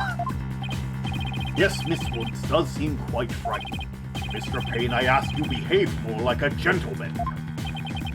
But don't you know, Your Honor, there's no more a gentleman in this world than I. As if a gentleman or even a gentleman would behave like that. Don't let the rude ruffian win. Tina. How dare you call a gentleman such a rude ruffian? I'll have you know I attended a manners class every Saturday. So what I'm hearing is that it didn't stick. Oh shit. No one's hearing me fucking berate Mr. Payne during the ads. God damn it. Oh well.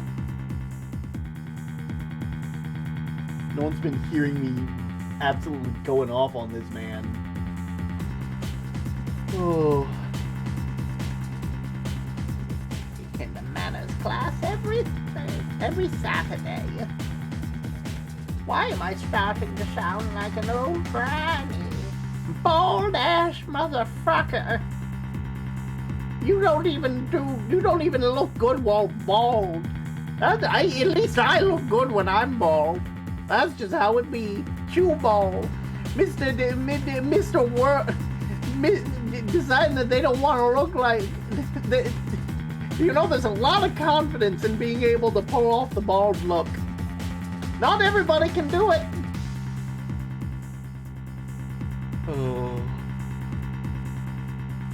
See, look at this. I'm such a better bald person than fucking Winston Payne here. Like, at least I can fucking rock this shit, you know? I can use that shit. I got eyebrows for days. Look at their eyebrows. They're fucking nothing. They look like nothing. Insane. I can't wait to blow this man's hair off. I hope someone snatches that wig. I hope that we win this case and it literally makes him bald again. Except this is a different Payne. We're gonna make a separate Payne bald. They can be bald brothers.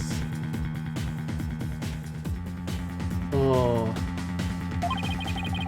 I'm more than just a mere gentleman. I'm a gentleman. Not when you're terrorizing a young lady, you're not. I'd demand my money back from that manners class if I were you. I should probably be the adult here and stop the two of them, but... Mr. Payne, that will be enough. Certainly, Your Honor. No further questions. Let's move on to the defendant testimony. Miss Woods, please share with the court what you were doing when the bomb went off.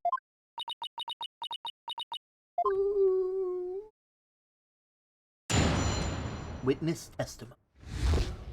When the bomb went off. Well, that day, I was watching from the gallery. When the bomb went off, and rubble started falling. It fell on top of me. Junie's clearly in pain, being forced to recall a bombing like this. She can't even get her words out. This isn't going to work. What now? Hey, wait a minute. Even if she can't vocalize what she wants to say, we can listen to what's inside her heart. Now's the perfect time to use Athena's power! You can hear it, can't you, Athena? The cries of Miss Wood's heart. Yes, and they sound incredibly strained. She's so scared, I think she'll collapse any second. Athena has a unique ability, you see. With her finely tuned sense of hearing, she can hear the words of a witness's heart. In essence, she can sense how a person is really feeling from the tone of their voice. Guess it's all up to Athena and her special ability now. Athena, I want you to use the analytical psychology you studied, and listen to the testimony of Miss Woods' heart. Okay, boss. I'll give it a go. After all, this is the whole reason I put all this effort into studying analytical psychology. Oh, let's do this.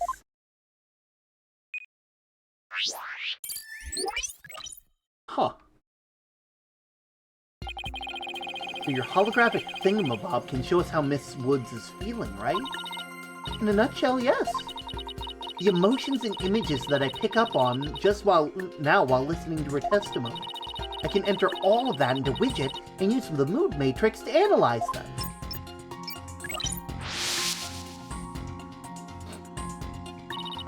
These mood markers here reflect fluctuations in Junie's emotion.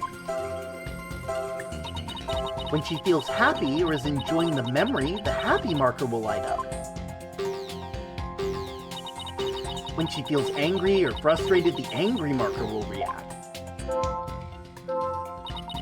When she feels sadness or is frightened by a memory, the sad marker will blink. And when she feels surprised or confused, the surprise marker will let us know.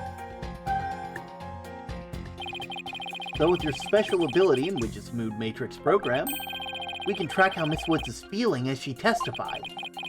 Talk about the wonders of technology. Yep, now let's give it a shot. Way better than that magic stuff. What the fuck are you saying about magic? I'll have you know that my daughter is the best magician ever. And no one can deny that. But okay, Mr. ITs, I was just saying that, like, you know, it's better than parlor tricks! You don't know anything about spirit mediums. What? The varied abilities of the right association need to be studied. Yeah, like, it's like, we have, like, like, Phoenix Wright has built his entire company, his entire, like, association of lawyers around magical superpower bullshit abilities. He has basically said, if the law won't be fair, we will use magic. I'm picking up on some kind of discord or noise in Jimmy's part. See here? That's what the noise looks like in the mood matrix. It's a result of inconsistencies between her testimony and her feelings. If we can pinpoint these inconsistencies, the noise level should drop. Okay, time to listen to Miss Wood's true testimony. Mood matrix. Well, that day, I was watching from the gallery. The bomb went off, and rubble started falling, and fell on top of me.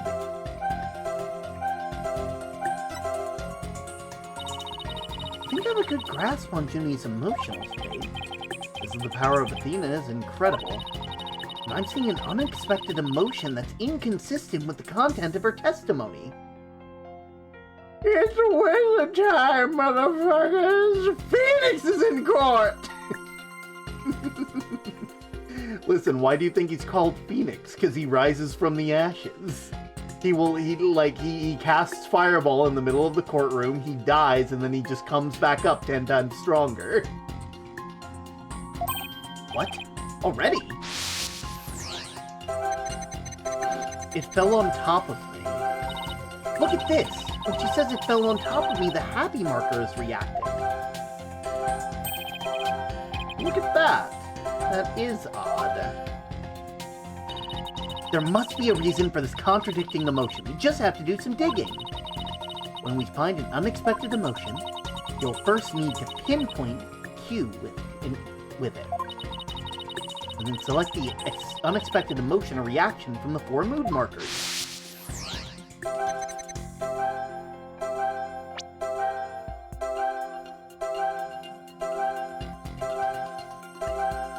Got it!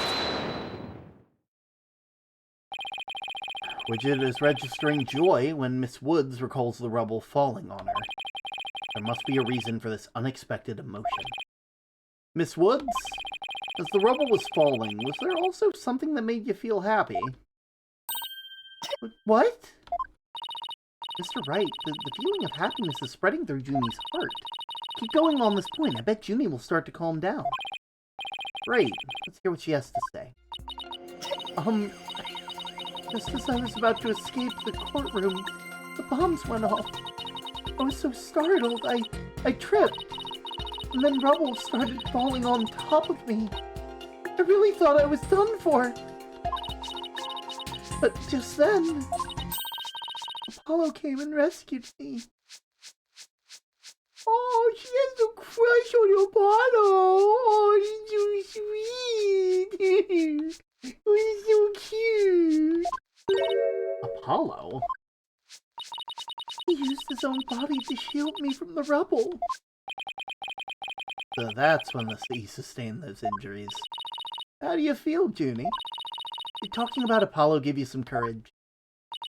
Yes, Apollo is just like the sun. He's strong and bright and warm. That's probably why he's named Apollo, after the great god of the sun. What does that make me? Well, you're Athena, so you're like the goddess of wisdom, and technically war, and crafts. And I think horses a tiny bit, maybe? Definitely owls. No, Poseidon is the horse design. Just talking with him makes me feel like a leaf undergoing photosynthesis. You see, your coughing stopped all of a sudden. He has on the flower. Oh my god, I didn't even think about that! Oh, I remind her of Apollo! Oh, my heart! Oh, you're right! Thank you, Athena. 50%. Looks like we were able to draw out some new testimony. Pretty neat, huh? But there's still some noise left, meaning there must be some discord in Junie's heart. Guess we'll have to keep going then. Let me input new information and update the mood matrix, and then we'll be good to go. Wonder when the Ace Attorney Odysseus will show up. Odysseus of Ithaca! Do you know who I am? You remember what to do, right? When I find an unexpected emotion, I should first pinpoint it. That's right, and then you'll select it with the mood marker. If we can find the reason for the discord in her heart, then we should be able to draw even more new testimonies. Thank you.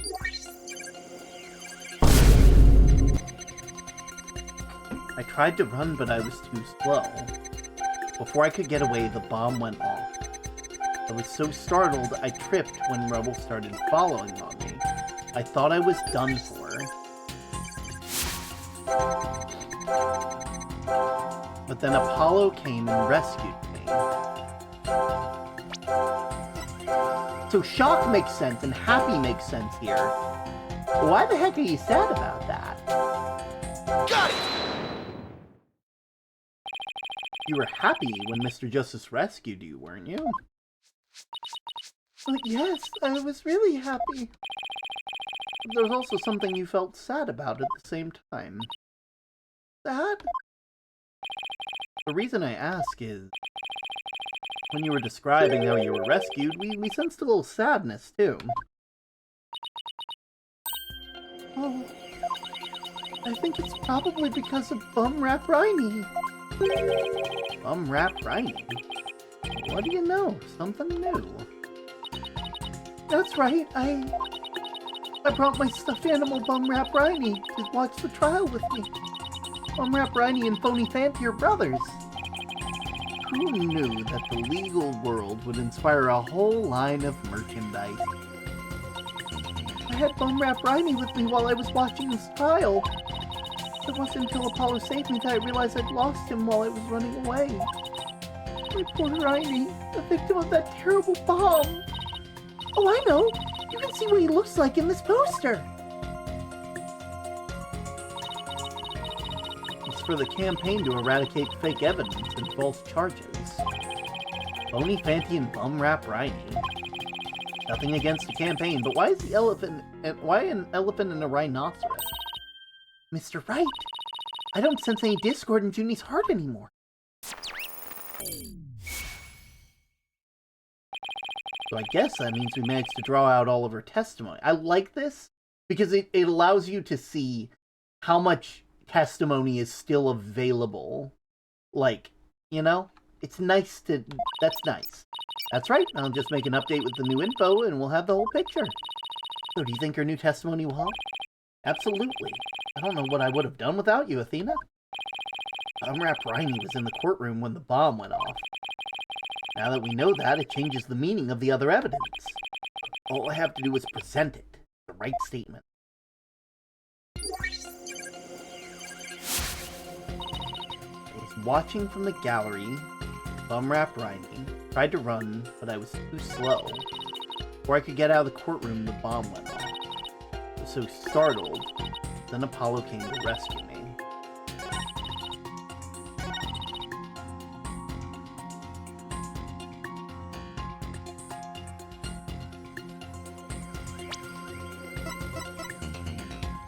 Huh.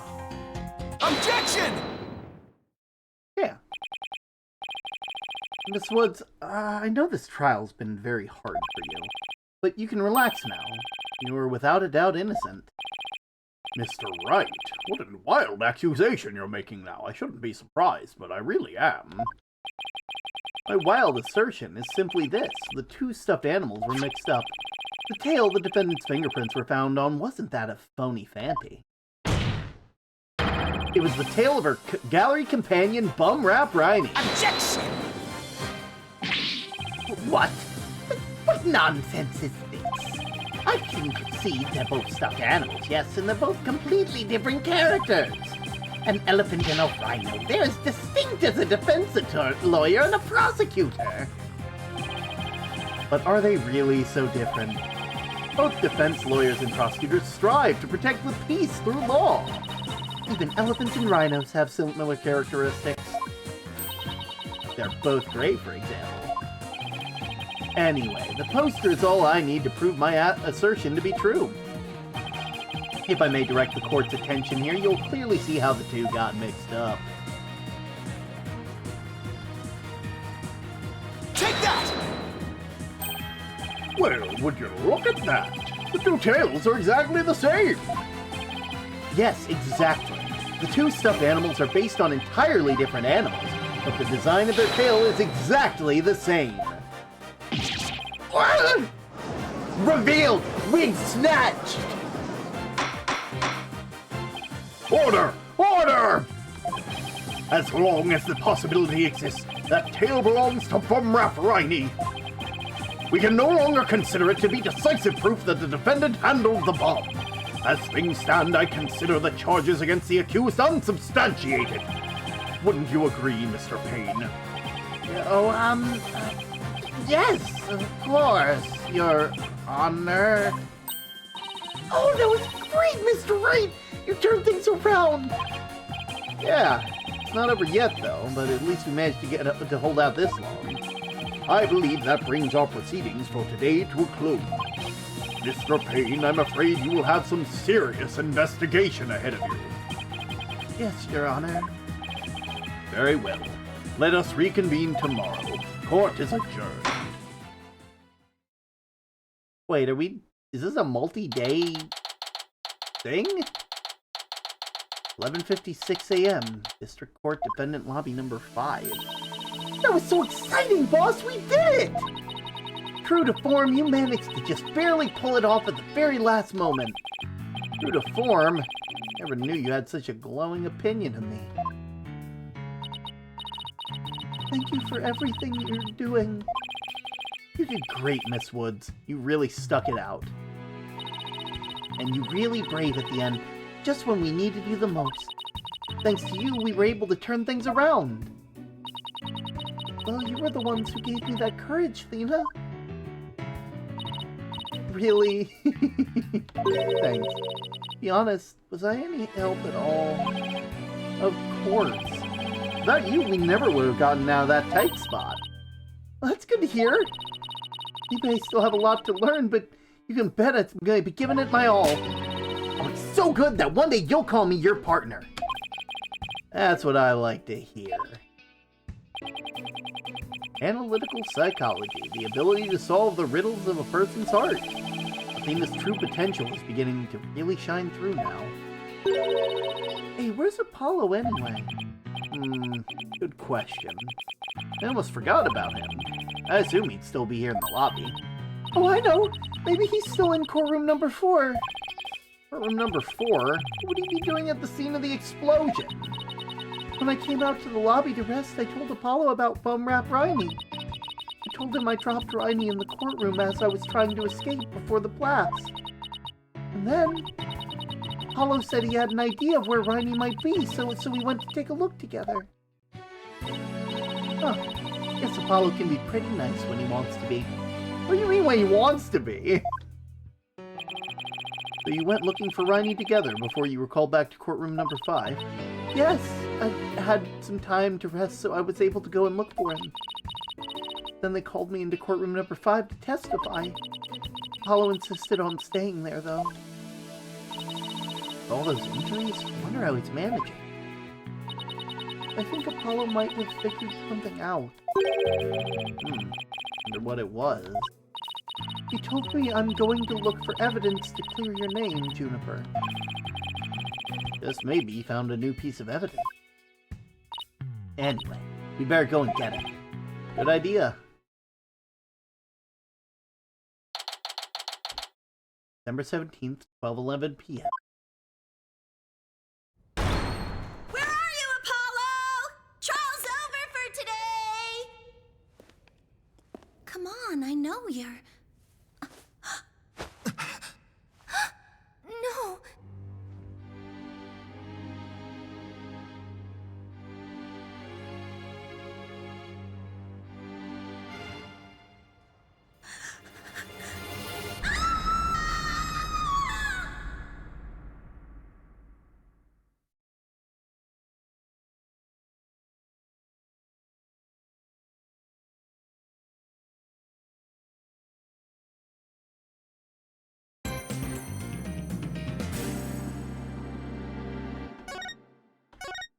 And that was the end of maybe the first case?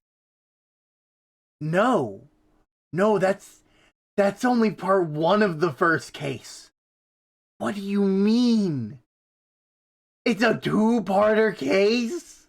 For the first one? Oh, my heart. You give me such treats. But unfortunately, I do have something I must stick to. Term. What has it been? What has it been? Don't do us like this. Don't do us like this. No, can't stay no injured for 10 minutes. Dominion. Your dad was in the other room! How did you get hurt in 10 minutes? For 10 minutes! Oh, God. You know what? You guys are gonna be without a term stream. For a week. Right? Like, I'll still be playing Pacific Drive this Sunday. But this is your last week before a week with no term, no Lighthouse. I mean, you'll have the Discord, but like you won't have me checking in. So you know what? As a treat for you, we'll keep going.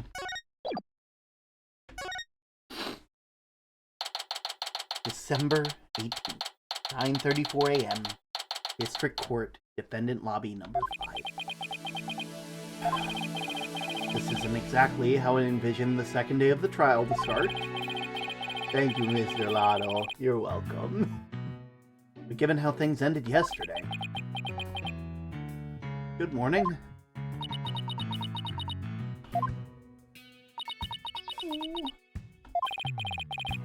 Mood sure is tense. Not that it is any surprise.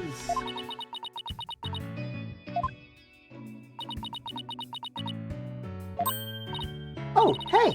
Did you read the paper this morning, boss? Huh? The paper? It came out of left field. You didn't read it! Then you don't know the big news! Somebody spotted an abominable snowman way up in the mountains. Tell me you know the difference between a paper and a tabloid, Athena. It might show up in the forest where you live, Junie! You better watch out, okay?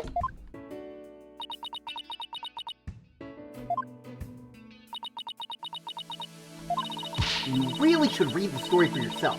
I couldn't even begin to do it justice. Justice? Huh? Oh, poor Apollo! It's all my fault! No! Oh, Junie, what was I thinking? I'm so sorry!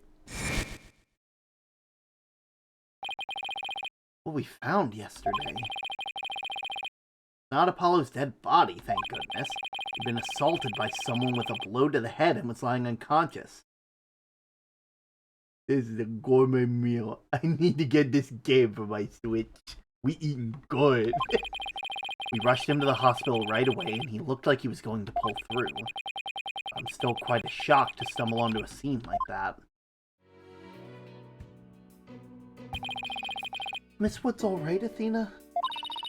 Well, we managed to get her to stop crying. Now she's resting on the sofa over there. I guess she really feels responsible for what happened to Apollo. Poor Junie. He believes the reason Apollo was attacked is because he was helping her look for something in the courtroom. Also, I'm gonna get the wood prepared for this, but, still no crashes. Knock on wood. I might have found a way to fix it. Because he was helping her look for something in the court. Guess I can see why she'd think that. By the way, how are you doing? Who, me? Oh yeah, I know you're concerned about Miss Woods, but are you alright? Me? I'm doing just fine, boss! I mean, yeah, it was a huge shock, but I'm alright. People who've studied analytical psychology are great in times like these. After all, I've learned how to control my own emotions, too! Based on your necklace, I don't think you have. Somehow, I don't think it's as easy as she makes it sound. But there's no denying she's a real trooper. Apollo doesn't remember a thing, does he? Yeah, he can't recall anything from the time right before he was assaulted.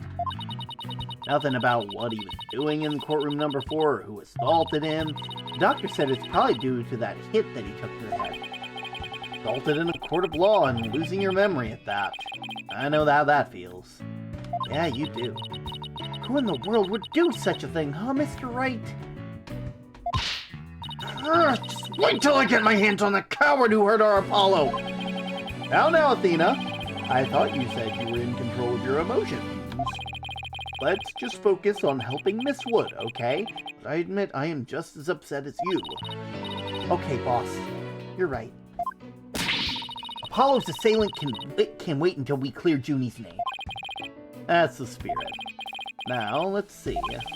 I'd better check the court record one more time before the trial starts. Earth to Mr. Wright, I'm ready whenever you are.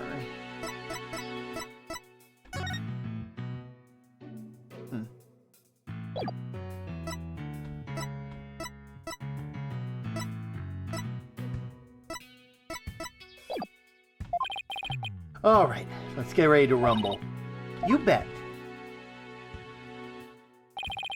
With everything that happened with Apollo, we didn't have time for a proper investigation. I can't let that stop me, though. I have to get this right for Miss Wood's sake, and Apollo's too.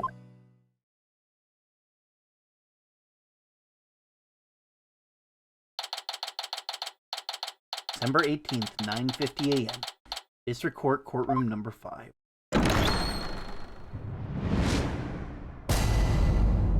All right. Court will now reconvene for the trial of Juniper Wood. Prosecution is ready, Your Honor. The defense is also ready, Your Honor. Now then, I believe I instructed the prosecution to further their investigation. Were you able to locate the remote switch in question? I'm afraid the remote switch is still missing, Your Honor.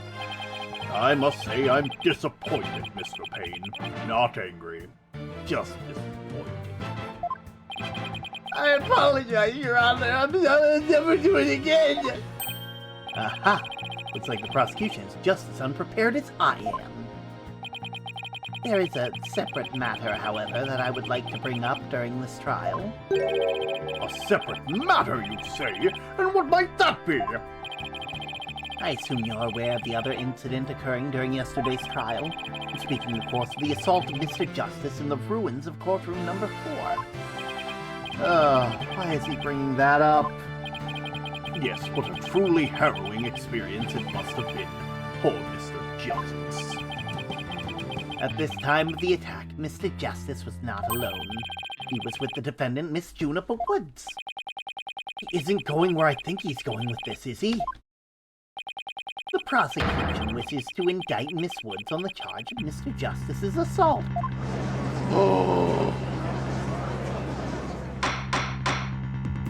Order! Order in the court!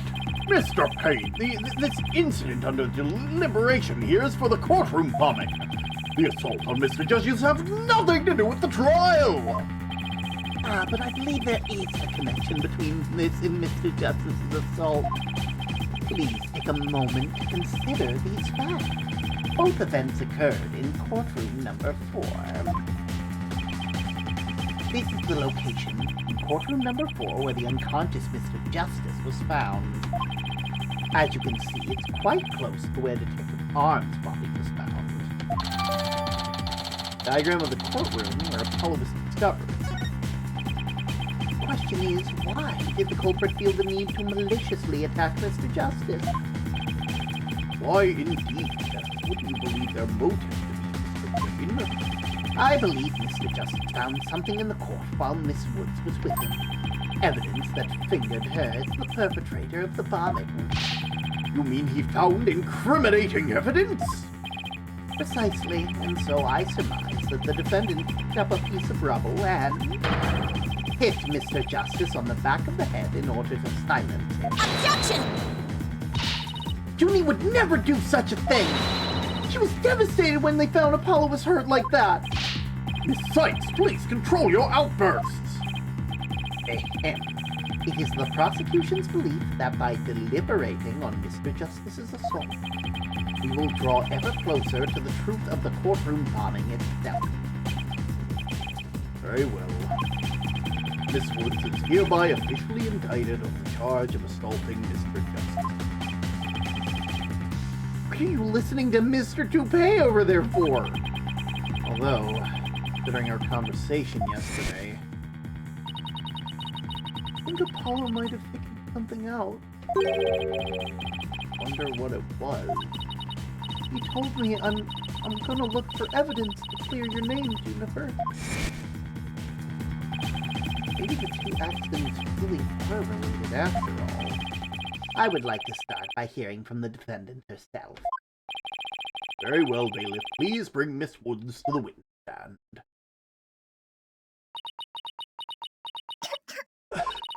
I'm sorry. I can't seem to stop. Miss Wood. She's really upset about Apollo. Miss Wood, you went to the ruins of courtroom number 4 with Mr. Justice, did you not? Yes, I did. Good, good. If you would then, please testify about what happened to the court.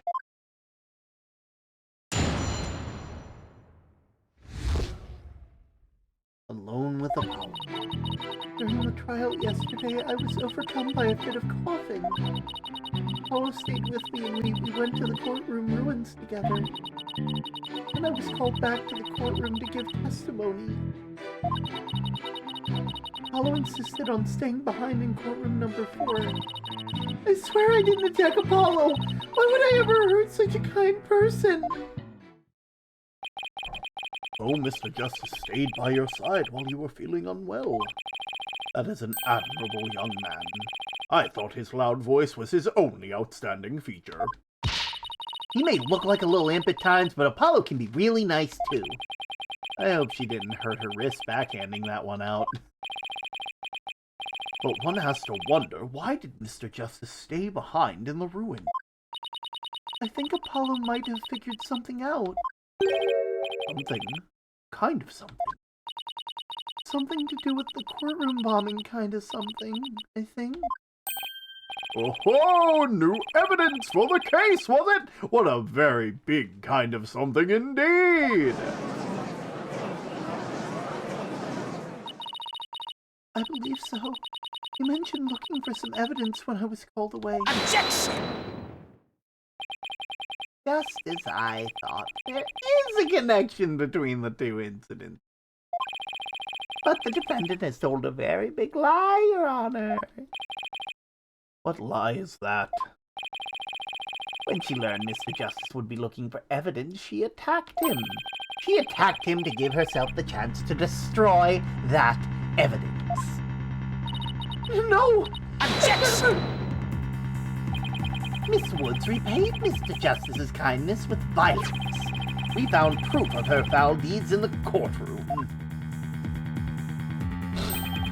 Okay, that shit wasn't there before. You're a goddamn liar. I was there. That wasn't there. You see it, there in front of Mr. Justice's right hand. Witness the message he left us. It's written in blood! W-O-O-D-S. Oh my god, he was a Will Wood fan! Well, I guess everybody is. Why isn't that? That's right, Your Honor. It says Woods in capital letters. What? I submit that Mr. Justice left us with the name of his attacker before he fainted.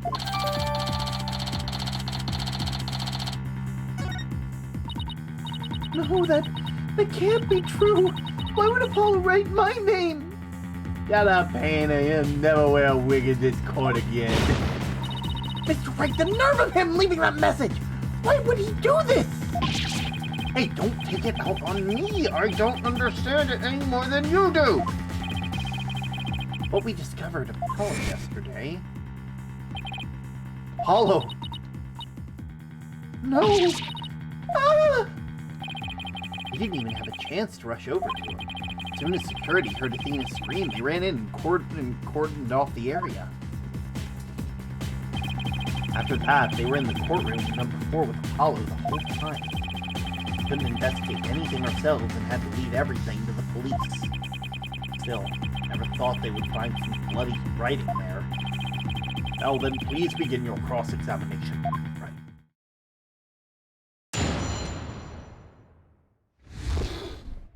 Alone with Apollo. During the trial yesterday, I was overcome by a fit of coughing. Apollo stayed with me when we went to the ruins. Hold it! That was when you were called to the stand after Mr. Tonate's testimony, right? Yes, the bailiff came to courtroom number 4 and brought me back to this courtroom. And what about Mr. Justice? Did he come with you or did he stay behind? Apollo insisted on staying in courtroom number 4. I swear I didn't attack Apollo. Why would I ever hurt such a kind person?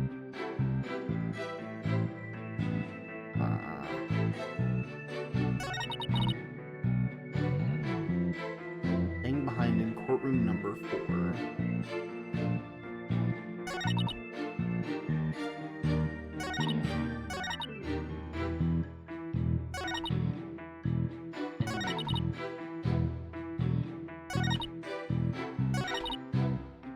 Hold it! You always cough when you get nervous. Yes. Mr. Wright, please do not make Miss Woods nervous by pressing her ruthlessly. That barely even qualified as a quasi-question. Let's help her relax a little with small talk before we dive into the cross-examination. You know, ask her about her hobbies and her crushes and stuff. Her crushes? Really? I don't know about this.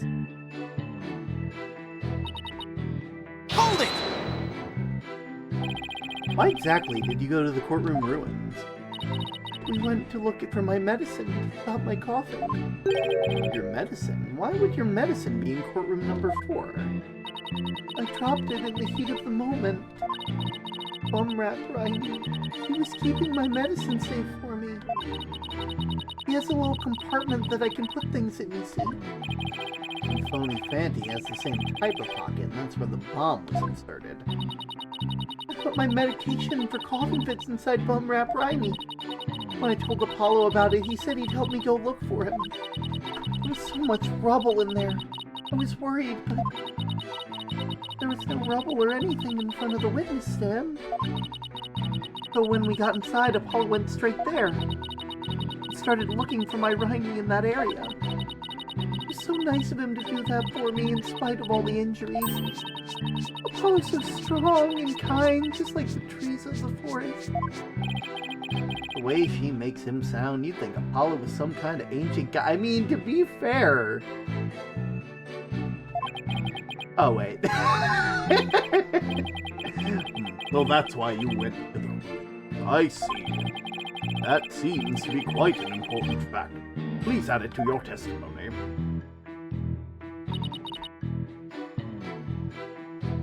Near the witness stand where there was no rubble.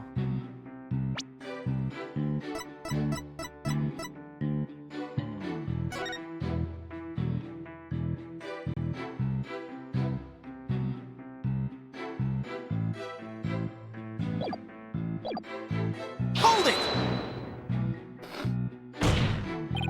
The area around the witness stand? Are you sure about that?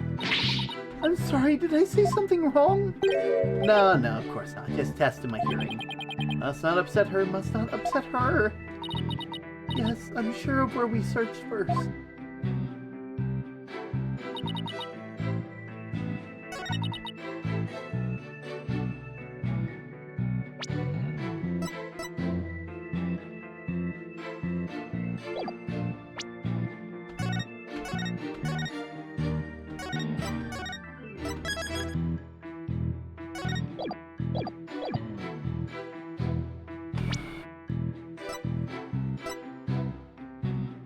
Objection! Yeah, I feel, so he started his search with the witness stand, you say? That's right. I guess maybe he wanted to start from the furthest point in the room. He was being so brave. So strong. That's odd. Under the circumstances, he shouldn't have been capable of that. But he was, and he still is. He might not look it, but he really is brave and kind too. No, that's not the part I'm finding fault with. Someone has a crush on Apollo. What you're claiming is something that no one should have been able to do. But I should think that anyone could be brave and kind if they wanted to, Mr. Wright. Even you. What are you talking about, Judge? You can be mean at times. True, anyone can be brave and kind, but if you would please take a look at the diagram of the courtroom in the state. How was it possible to walk up to the witness? Oh! I see your point. The rubble blocks off access to the area around the witness stand. Does such a tiny inconsistency even matter? Perhaps the witness is simply misremembering it. Great, now I'm not so sure it matters. A real man doesn't make mountains out of molehills, you know. But that's precisely what Mr. Wright does best. I call slander, Your Honor! And maybe be liable if the court stenographer wrote it down. So was it really impossible to approach the witness stand? I have to say it's a bit hard to tell with any accuracy just from the diagram. Mr. Payne, do you have any other photos of the crime scene? Let me see, Your Honor. Ah, yes! I have one more. Here it is. It's a more pulled-back version of the photo I presented before.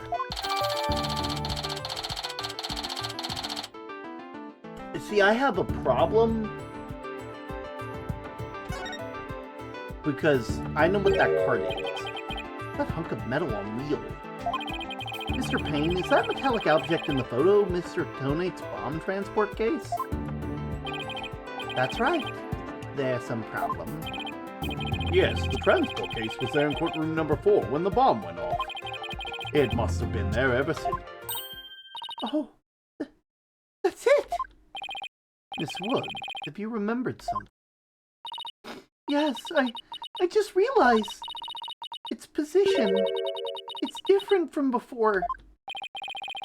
Its position? The position of what? The position of that big metal thing. The bomb transport case? Yes, when Apollo and I went there, it was in a different place. Where the case is in the photo was open space, so it was easy to search the stand.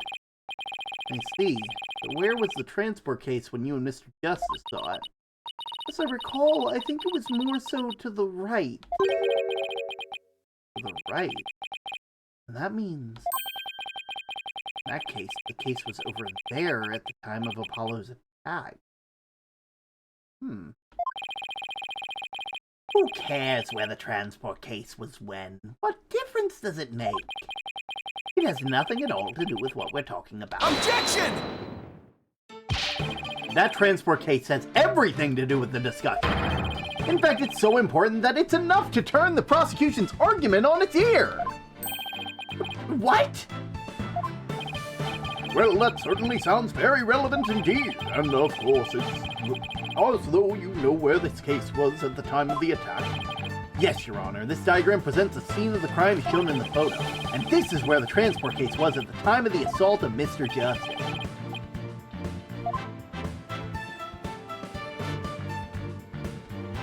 Take that!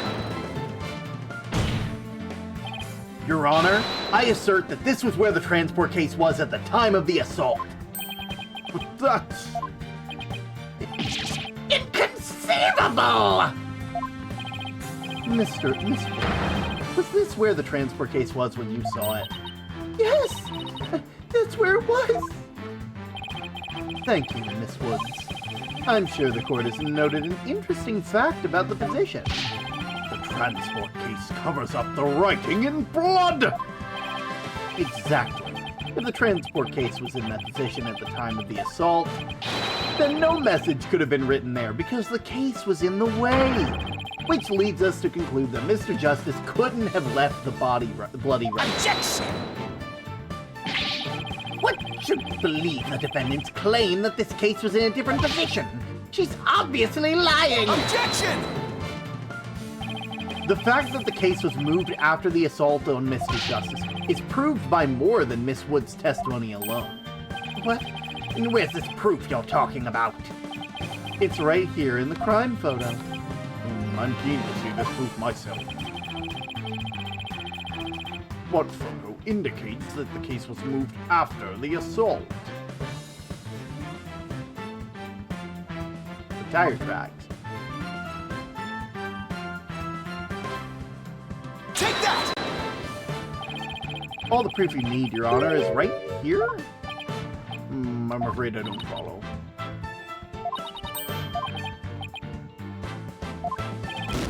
Ah, damn it.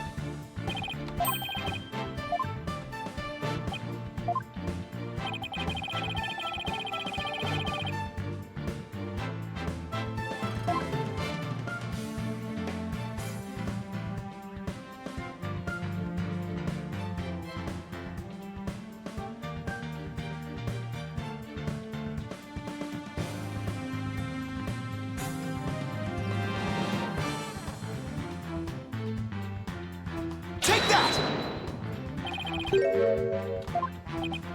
Okay, so I'm actually kind of lost right now.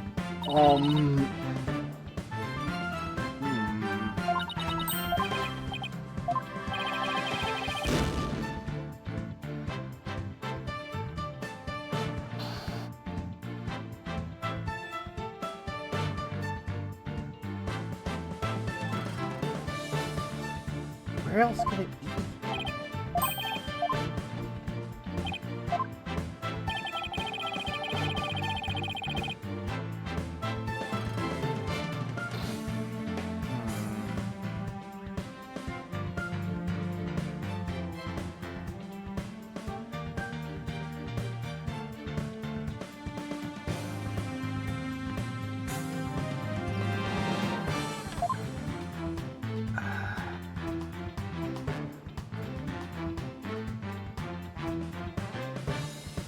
Wouldn't be that one, right?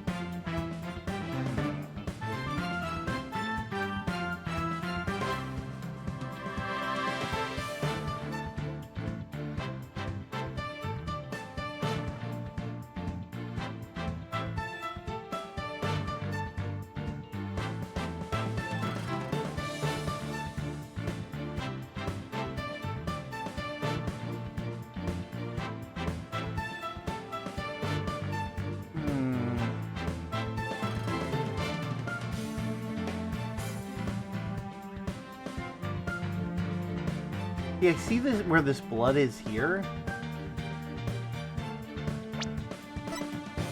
So maybe Take that!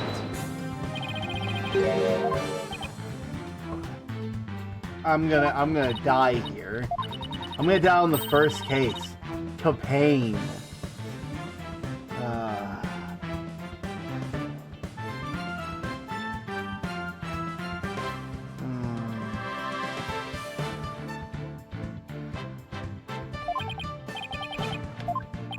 What am I missing?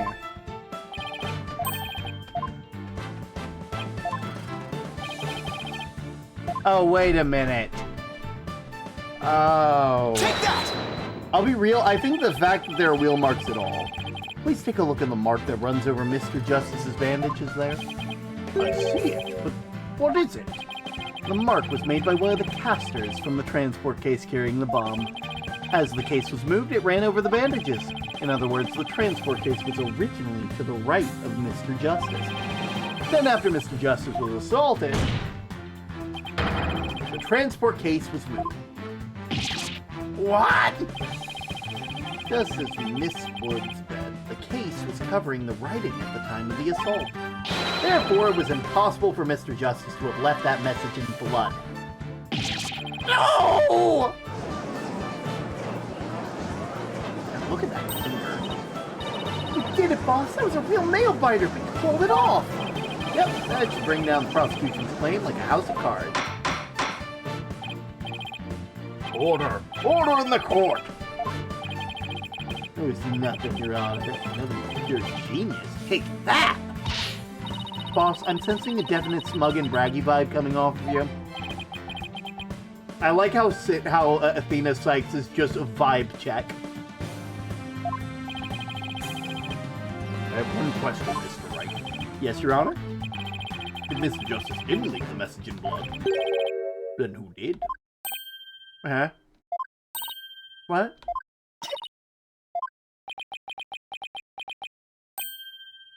Oh. Well, looks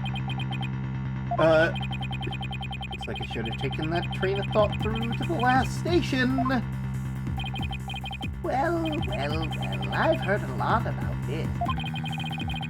So this is Mr. Wright's famous bluffing technique, isn't it? Ah, this feeling, it brings back memories of the old days.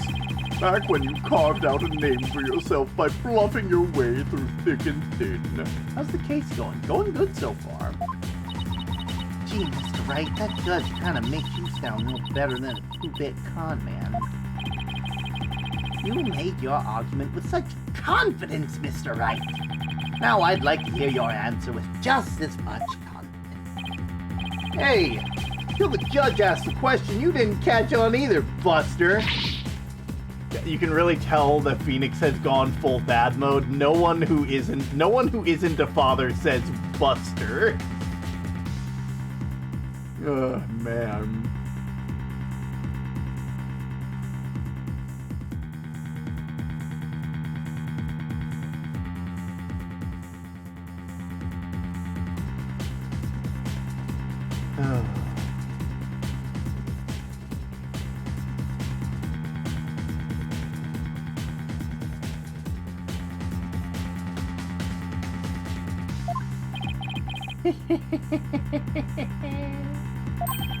I hope you didn't bluff your way into a corner. Think, Phoenix, there must be a way through this. I have to dig my way through the truth somehow. Who would have written this method? Message. Someone else. If it wasn't Apollo, who could it have been?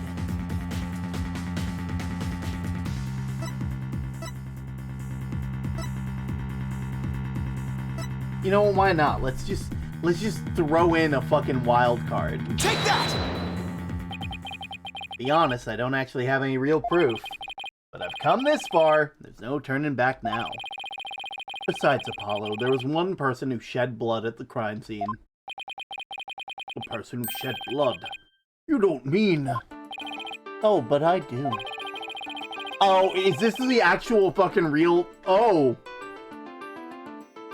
I was just trying to be silly and be like, we're doing a fucking Steel Soul run for the rest of this, but okay.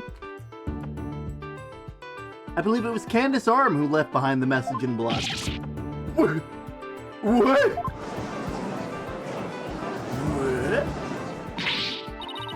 But Detective Arm? Are you sure you know what you're doing here? Not really. Objection! What kind of ridiculous assertion is that?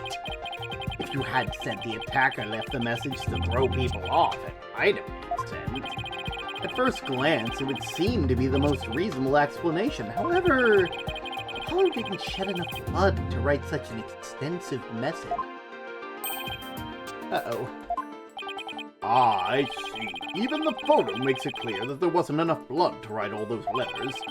And Mr. Justice did survive. I suppose he didn't bleed very extensively in that case. Why would Detective Armwright the defendant's name? There's no connection between the two whatsoever. I didn't even know the lady who was killed. I admit the investigation didn't turn up any connection between the victim and the defendant. They'd never met each other. They didn't even go here. Very true. Well then, let's see. Then maybe the intended meaning of the message was not what it appears to be. The intended meaning? Not what it appears to be? Maybe the message was not intended to be woods. Coming from you, that's quite a bold statement, Mr. Wright. You wish to assert that this bloody writing could have some other meaning? Yes, Your Honor. Something I pulled out of a wormhole. You can say you pulled it out of your ass, it's okay. Or is that what you call it? Question for another time. Could turn out to be true, right? Objection! It clearly says woods, as anyone can plainly see. What other meaning could it possibly have? Objection! But Candace Arm was a detective. Maybe woods only means something to the police. Like a police scanner code, for example. I didn't think of that. He may have tricked his honor, but you'll never get the best of me. I have a thing for studying on the weekends, and as you have already guessed, I have a question. Mushroom? Mushroom? Badger, badger, badger, badger, badger, badger, badger, badger, mushroom, mushroom. No such radio code as woods in this state, dear Mr. Wright. Is that a fact? Don't look at me, I know as much as you do about police code. Enough of this. I was quite taken with the defense's new theory. But if they can't substantiate it with anything, then I must end things here. Please, wait, Your Honor! Very well, but before we discuss this theory any further, I demand a plausible explanation. So, Mr. Wright, what is the true meaning of the bloody writing? Oh, shit. We got ads. Ads! And still no crash. Look at that. It's almost like I fixed it, you know? It's almost like I did that. I'm a goddamn wizard.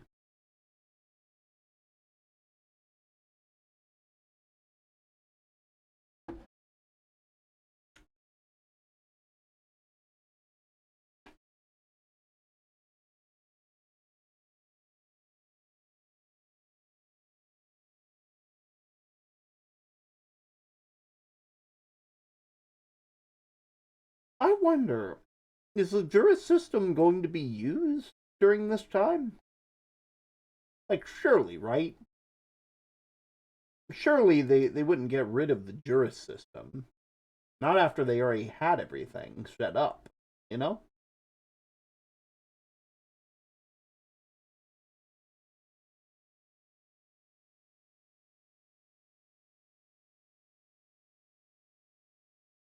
Hmm.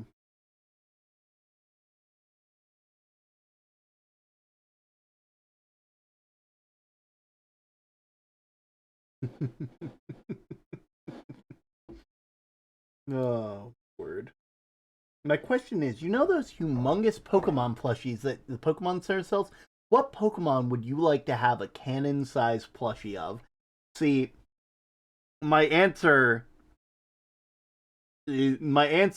unfortunately, is one that I know that we'll never get a life-size version of, because it would quite literally, it could not fit in any house.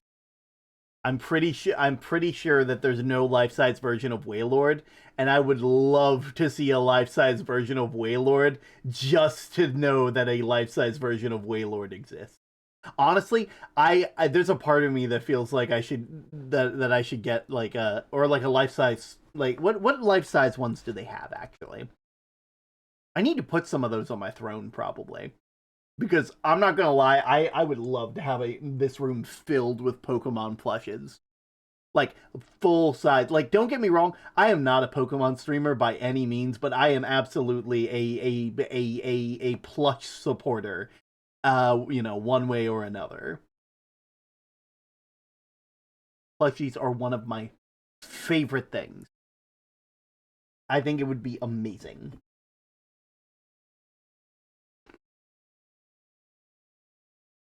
If we were going for something more reasonable, probably an Arcanine.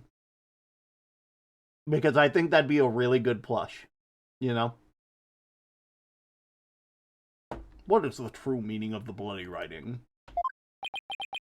Well, I believe it's... And no stalling! If you can't come up with an answer quickly, I will declare this discussion officially over. I'm in trouble now. What other meaning could it have besides the obvious one? Maybe it means something in another language. Maybe it's a code. Think, Phoenix. You can do this. Which piece of evidence will tell us what woods really means?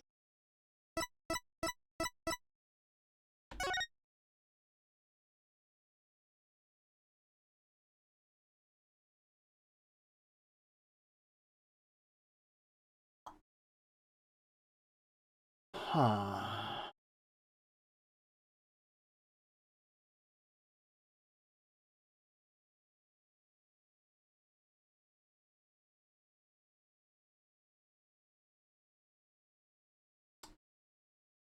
You know what? Maybe.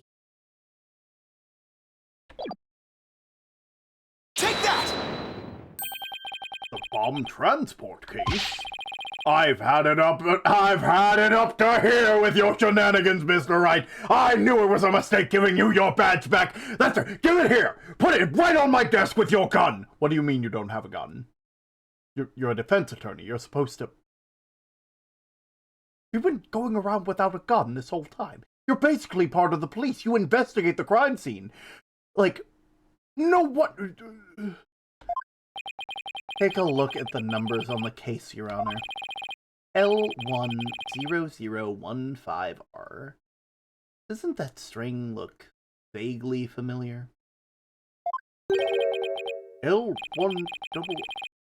What does this have to do with anything? What could those numbers possibly have to do with the case at hand? Now please take a look at the bloody writing shown in the crime photo. Oh, I see it. That a girl. That's one on my side. It says wood. Or you could say it's a horse of a different color, Your Honor. The first character isn't a W. It's actually an L and a 1 that are next to 2 zeros. But, oh my goodness. The true meaning behind the bloody writing isn't Miss Wood's last name. It's the number engraved on the bomb transport case. Objection! I didn't hear what you answered. I was in ads. Valid. The thing that I know for a fact will never get made into a plush, a life-size plush, is Waylord. Because you could not fit that into a house. I think it would be really nice to have an Arcanine as a life-size plush, because I think Arcanine is like perfect plush material. I think that'd be really cool as a life-size plush. Or like that's I think those are good opinions on that. There is. What do you mean there's one?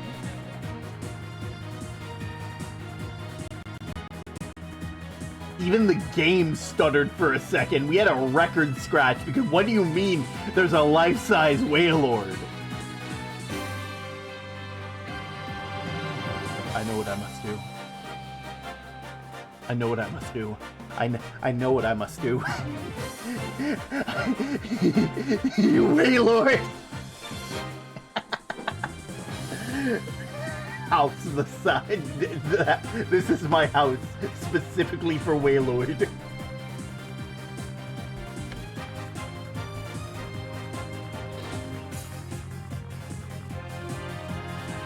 I mean, it's not life-size, though. There is a Waylord plush. Like, I'm looking at the Poke Center right now, because I refuse to believe that there is a full-size Waylord plush. Yeah, it's 57 inches long, which ain't that bad, but, like...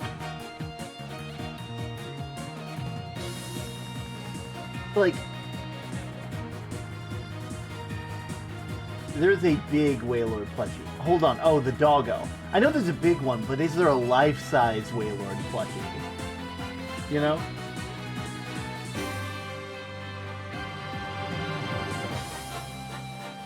Here, I'll just type in Arcanine.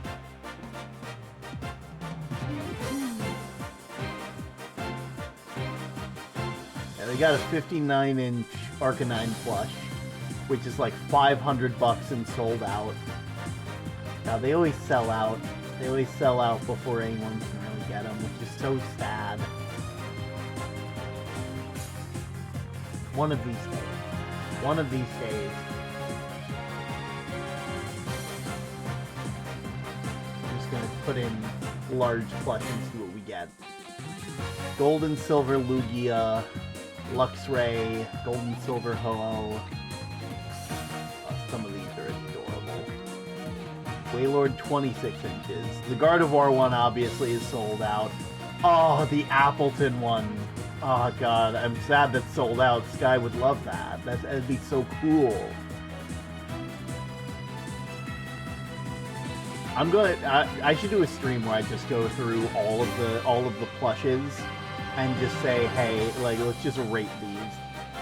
Talking about Arcanine, sorry. That's no trouble. I understand the confusion now. What are you talking about? The next part doesn't make any sense.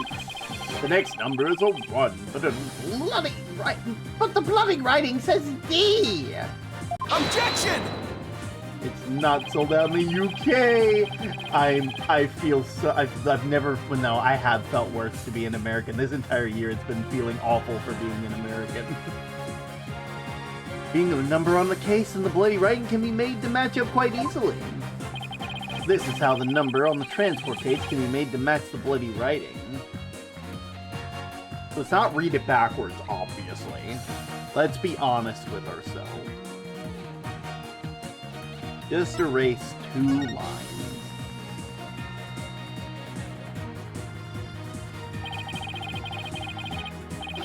If we erase the third downward stroke of the W and the curved part of the D,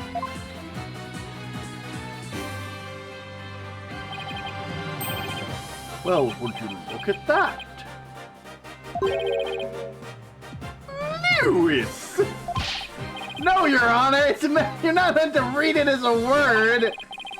It's the number L10015, which if you take away the final R, is the exact same number on the bomb transport case. Objection! Erase 2 lines and they match up, you say? Well, I can change anything into anything else simply by erasing 2 lines. What if we erase 2 lines from your name? Would you be happy, Mr. Rye? Well, would you be happy, Mr. Rye? The only right spelling is right! Okay, I'm doing pretty well here, and I think I've drawn the right conclusion. Detective Arm, real message was to the bomb transport case number. Your Honor, the 2 lines were added by the real culprit to intentionally mislead people. What? The original message Detective Arm left behind was the transport case number. Whoever assaulted Apollo changed the message. If you're right, boss, then what do you suppose Detective Arm was trying to tell us? Good question. What does the number represent? Do you see the number there? This is my identification number. Candace Arm lost her life in the courtroom bombing. Her dying message could only have been one purpose. No! No! To tell us the name of the one responsible for the bombing. Well, don't keep us in suspense, Mr. Wright. Tell us, who was she trying to name? The culprit that the victim was trying to identify is none other than Ted Toney. Take that! The defense wishes to indict Mr. Toney to the charge of the courtroom bombing. Ted Toney? Apparently, disassembling bombs isn't Mr. Toney's only specialty. Somehow the victim must have realized that he was the bomber. So when she was caught in the blast, she left the bomb transport case number as her dying message. She used Mr. Toney's own ID number to finger him as the crime. Objection! Why would anyone go out of their way to write an ID number? Why wouldn't they simply write the person's name? He's got a good point there. What do you have to say, Mr. Wright? That only Detective Arm would know the answer to that, but allow me to offer a clue. Perhaps Detective Arm couldn't recall Mr. Toney's name in the heat of the moment. As I recall, this was their first meeting between the two. It's entirely possible they wouldn't have been familiar with each other. Or maybe using the ID number was a way to hide the true meaning from the real culprit, thus lowering the odds that they would erase the bloody writing. But no matter what the reason, the important thing is the meaning behind her message. The fact remains she wrote Mr. Toney's ID. Objection! Now, just one moment here. There hasn't been any proof yet that it was indeed Detective Arm who wrote it. The bloody writing wasn't found during the investigation after the blast. If Detective Arm had left the message, it should have been found at that time. Objection! Naturally, Mr. Toney hid it before anyone could discover it. And there's a simple explanation for how he was able to do so. What? Mr. Toney was able to cover up the message because he...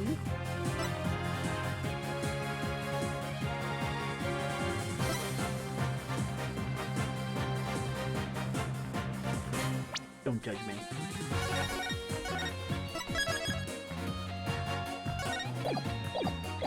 He's wearing those weird goggles.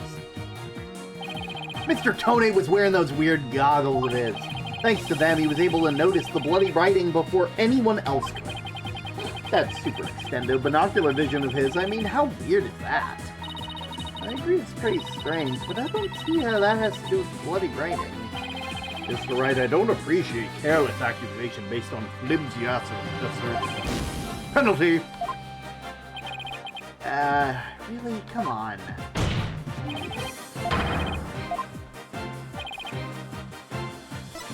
He was the first to find the body. First person to discover the bloody writing was Mr. Toney himself. I was the first one at the scene after the explosion. I went there to ensure safety, but ended up discovering a dead body. When Mr. Toney saw the victim had written his ID number, he used the bomb transport case to cover up the bloody writing as a stopgap measure. Oh, so that's why the message in blood was under the transport case. He didn't have enough time to try and scrub away the writing. Though he didn't report the body right away, he would look suspicious, so those letters lived to serve another function, where Mr. Toney used them in another accident. Oh, the assault on Mr. Justice! Exactly.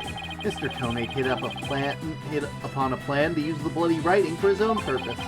Though he didn't clean it away, instead he made it look like Mr. Justice wrote it, by adding 2 lines to the writing that Detective Arm left behind. He changed the meaning of the message. He made it look like Mr. Justice was accusing Miss Woods of the attack. So that means the only person who could have altered the bloody writing was the courtroom bomber, who was the same person that assaulted Mr. Justice. And that person is Ted Toney. Just yank that thing off your head, man. Just yank it off your head. Order in the court. Order, I say. It looks as though we'll have to hear from the bomb specialist himself. Mr. Payne, please have Mr. Tonate take the witness stand. Yes, Your Honor. That was great, Mr. Wright. Just doing what I do best, which is flying by the seat of my pants. Dismantling the case is yours. Do you think you can handle it? I look forward to seeing you try. Finally drawn Mr. Tonate back to the witness stand. Looks like you'll get your wish, Goggle Man. Now watch me take your lies apart.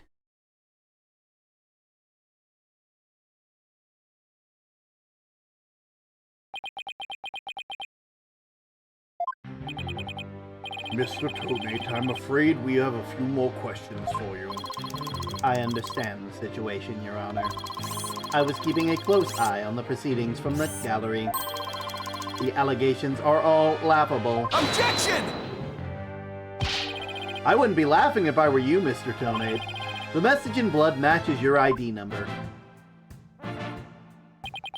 The same scary ID number that's on your bomb transport case. Such a far-fetched theory, no better than a tangled ball of wires. I'll have them untangled for you in no time. You were the first person at the scene after Detective Arm left their message in blood. You were the only one who could have hidden the writing and then used it again later. I see times two, but I see. But then, let me ask you, do you have any proof that Detective Arm wrote that message? That is a very good question. Do you, Mr. Wright? The best way to prove that Detective Arm wrote the message is to probably analyze the DNA, because the handwriting will be sloppy at best because of how things are, but we should be able to analyze the DNA. Your Honor, I request that the DNA test be performed on the blood itself. Once we know whose it is, it'll be obvious as to who wrote the message. Very well. Bailiff, please put in a formal request for the DNA test. Yes, Your Honor! It will be some time before we have results. Until then, let's hear more from the witness. I would like nothing more, Your Honor. I want the court to hear how ridiculous the defense's theory is.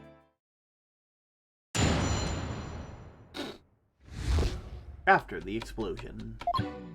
I admit I was the first one on the scene after the explosion, but there was no bloody writing there at the time. Anyway, there is no way Detective Arm could have written it. She struck her head on rubble and died near the courtroom entrance. She was too far away from where the bloody message was found. So you're saying the victim's body was nowhere near where the writing was? Precisely. It is as plain as day that she could not have written it. It's true that the body was discovered near the entrance to the courtroom. Please take a look at the crime scene photo. As you can see, there's blood on the rubble near the victim's body.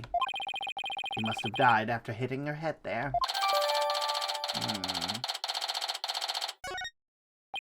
I see. All right then, Mr. Wright, you may cross-examine the witness. Do you have what it takes to take my infallible testimony apart?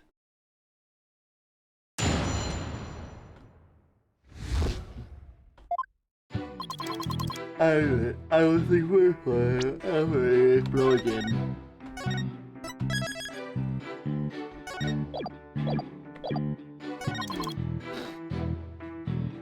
There was no bloody writing there at the time. Hold it! You were able to tell this even with those goggles on? With these goggles, there is no way I could have missed something like that. I can see quite well with them. In fact, I can see every hair on your spiky head. Oh, you have a few grays, Mr. Wright. What? Poor Mr. Wright. We're always working so hard keeping our office together. Wait a minute! I don't have any gray hairs! No, just kidding. Objection!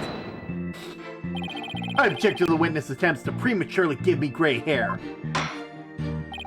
Mr. Tonate, the court frowns upon untoward comments of a person's hair or lack thereof.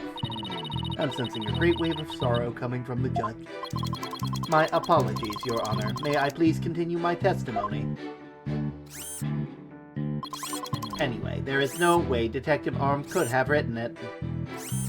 One sec while I look at something here quick.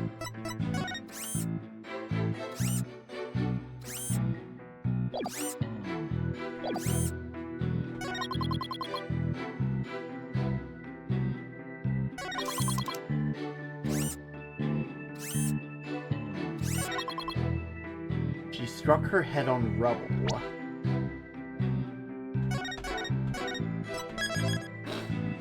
So, I hate to be this guy, but,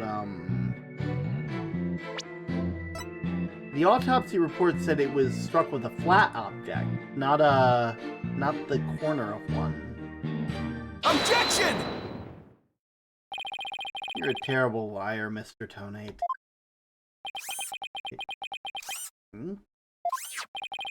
Take a look at the autopsy, specifically the part about Detective Arm's head injury. Cause of death, trauma to the back of the head, caused by impact with a flat object. Yes. What about it? Now take a good look at the bloody piece of rubble. It's sharp and pointed. Hey, you're right, boss. It is pointy. Just like your hair. That is odd, isn't it? What could be the meaning of this contradiction? I believe it means the victim did not hit her head on a piece of rubble. The bloodstain you see is just another fabrication. Its purpose is to mislead us into thinking the victim died near the courtroom entrance. Are you claiming the culprit moved the victim's body? That's exactly what I'm claiming. The victim hit her head on some other location. Most likely on the floor, some other flat surface, and this location was somewhere near where the bloody writing was found. In that case, she definitely could have written her message. Your Honor! I have results of the bloodstain analysis. Ah, very good timing. Let's take a look. According to the report, the message was written in Detective Arm's blood. And as the defense claims, only the parts of the message that were added afterwards were written in Mr. Justice's. It would appear the defense's assertion is correct after all. Bloody writing. Yes, you did it! You were right, boss! Now I have to drive it home. I'll have to take a good look at the bloody writing to analyze later. Mr. Tonate, it is now apparent that you have told several lies to this court. I hope you have some sort of explanation for yourself. First things first.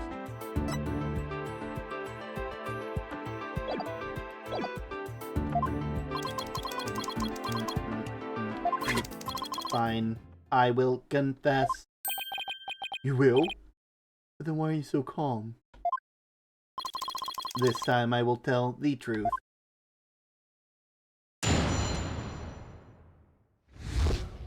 The truth. It is true that Detective Arm wrote my ID number. She very plainly wrote L10015R. I was shocked, but I did not detonate the bomb. Detective Arm must have mistaken me for the real bomber. Not wanting to be accused, I moved the body and covered the writing. My bad. I see. So it is your assertion that you merely moved the body, is that it?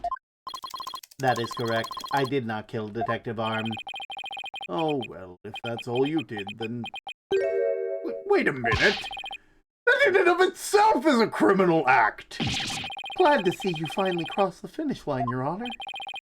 Very well, then. Your cross-examination, please, Mr. Wright. Cross-examination. This examination is very cross. It is true that Detective Arm wrote my ID number. I was shocked. Detective Arm must have mistaken me for the real bomber.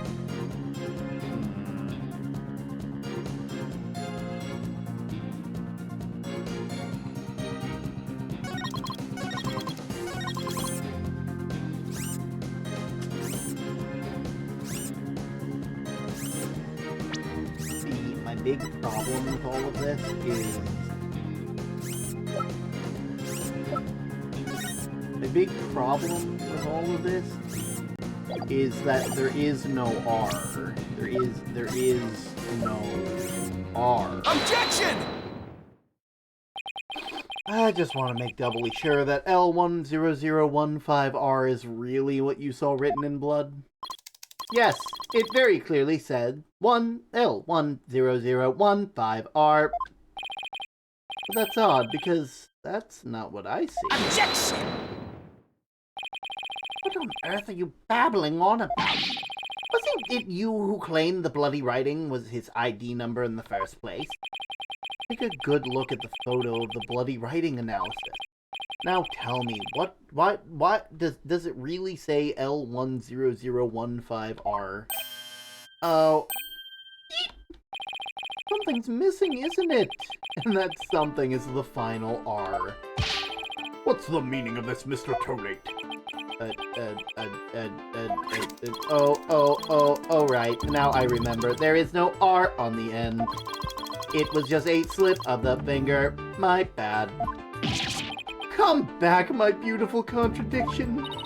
Mr. Wright, I'm not so sure it was just a simple slip of the finger. You have something for me, Athena?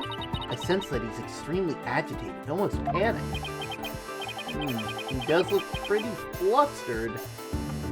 Yeah, that's one way to call him. Well, Mr. Wright, it appears it was nothing more than a mere mistake. I don't know. Did he really make a typo? No, he actually saw it. Maybe Mr. Tony really did see the R. But there's no R anywhere in the bloody writing. What's going on here? Now that I take a good look at the photo... Maybe... That's it! What's it now, Mr. Wright? Are you trying to imitate Apollo and his cords of steel? I've got it. So that's what happened. A slip of the finger, is that really all it was? Because I don't think so. I suppose Mr. Tonate really did see the letter R. What? Well, the photo clearly shows that there is no R. No, Your Honor. Actually, it's the opposite is true. The photo shows that Mr. Tonate actually could have seen the R. If you're going to make that claim, then you'd better be able to point that out when you mean. Which part of the photo could they have seen the R? I mean... I'm very concerned, because, like...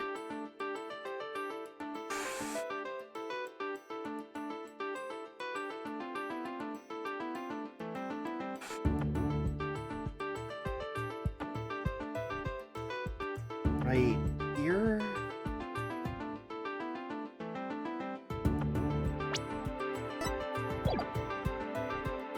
Take that!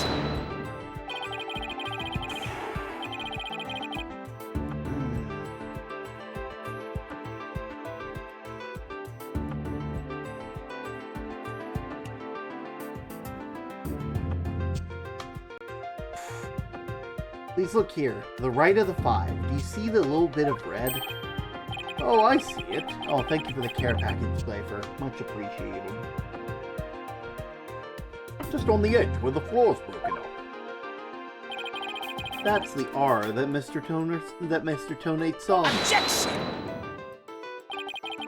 It's true, the witness wears some very, very odd goggles. But that doesn't mean his eyesight is bad, nor his brain power. What part of the little smudge looks like an R to you? Objection! The one Mr. Tonate saw wasn't that little smudge. There was a whole and complete R written there, before the floor was damaged by the explosion. Well, that's explain... Huh? Care to explain what you mean? Because you just proposed that everything happened in the exact opposite order. Yep, because that's the way it really went down. The timing of when the R was written turns everything in this case around. Now then, if the floor was damaged by the explosion when was the writing written? Before the explosion.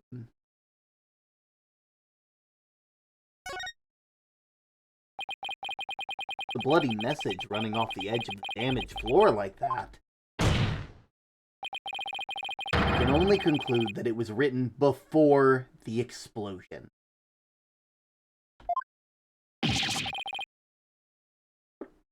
That's ridiculous!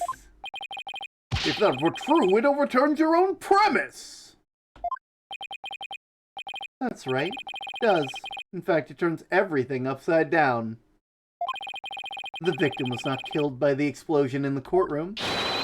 She was killed before the explosion ever occurred.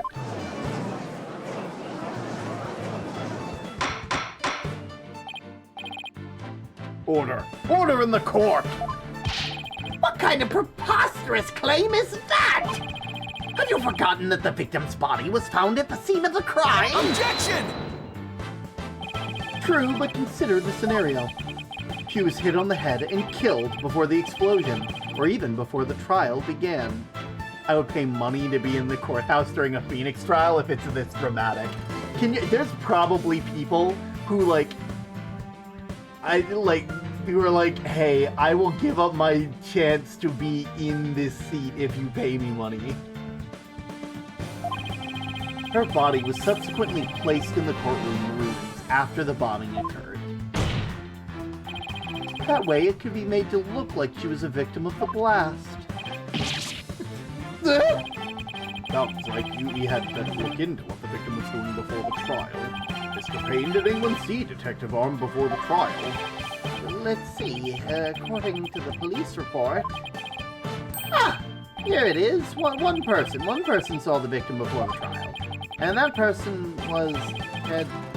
Tony. Wait, what? No one besides Mr. Tony saw the victim? That appears to be the case, Your Honor.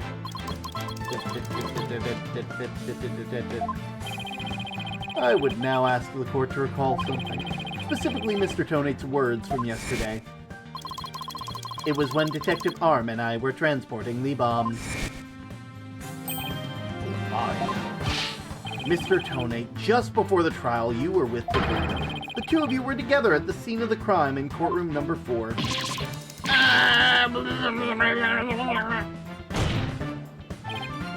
Your Honor, the defense requests new testimony from Mr. Tonate. We wish to hear what he has to say about his whereabouts before the trial. Mr. Tonate, your testimony. My testimony? There is no need for... He's completely unnerved, Mr. Wright. Must have hit the nail on the head. Because... all I did was transport the bomb to the courtroom. I already told you... Blast this thing! I was only there in the courtroom with the victim because of our work. I swear I was only transporting the bomb there. Objection! You and the victim were alone together at the scene of the crime. In other words, you certainly had the opportunity to commit murder, did you not? Objection! Don't you always leave yourself so open to attacks, Mr. Wright? What now, Mr. Payne?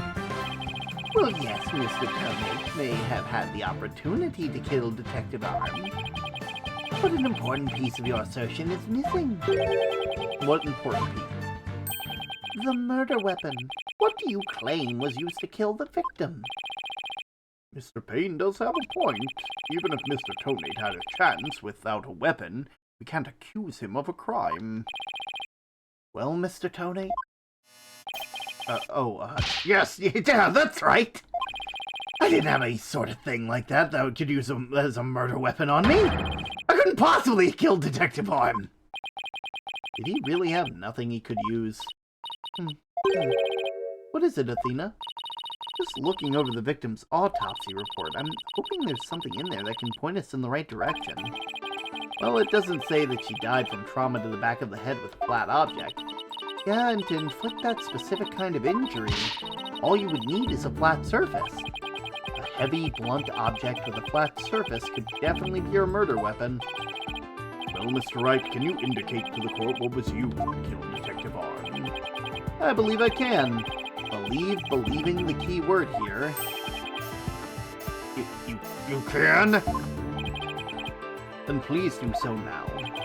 What did Mr. Tonate use that could have been used as a murder weapon? the HH3000. Take that! Mr. Tonate, you say you didn't have anything that could be used as a weapon. But in fact, you had the perfect thing! What? What the devil are you talking about? You had this. That's the bomb! I thought you were trying to prove that the victim wasn't killed by a bomb blast. The bomb blast, no, but I believe Candace Arm was killed by this bomb. Because this is the blunt object that delivered the fatal blow to her head. Please recall the description of the Detective Arm's head wound. Trauma to the back of the head caused by impact with a flat object.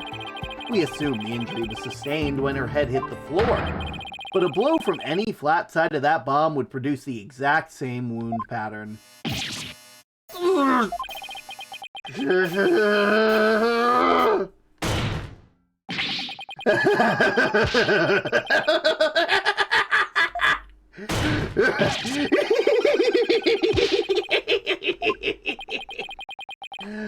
What's with him? Then show me some proof. Where's the evidence I hit the victim with the bomb? He's right. I don't have anything decisive. Or maybe I do. Did you find any of the victim's blood on the bomb? That would be decisive proof. But too bad! The bomb was blown to bits! It's long gone! Boom! Game over! Yeah! Mr. Wright, is there really nothing about on the bomb in this photo? I don't see any blood or anything. Wait. Timer.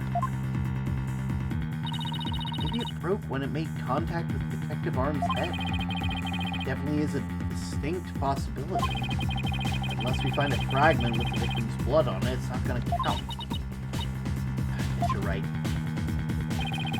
Setting off the bomb, Tonate managed to obliterate all traces of the murder weapon. What in the world do I do now? Times like this, I've got to change gears and look at things in a different way. Instead of looking for the thing that wasn't able to hide, I shouldn't be looking for a way to expose the things he did hide. Had Tonate murdered Detective Arm before the trial started, and they placed her body in the courtroom after the bomb went off. Which means there was something they needed to keep hidden until then.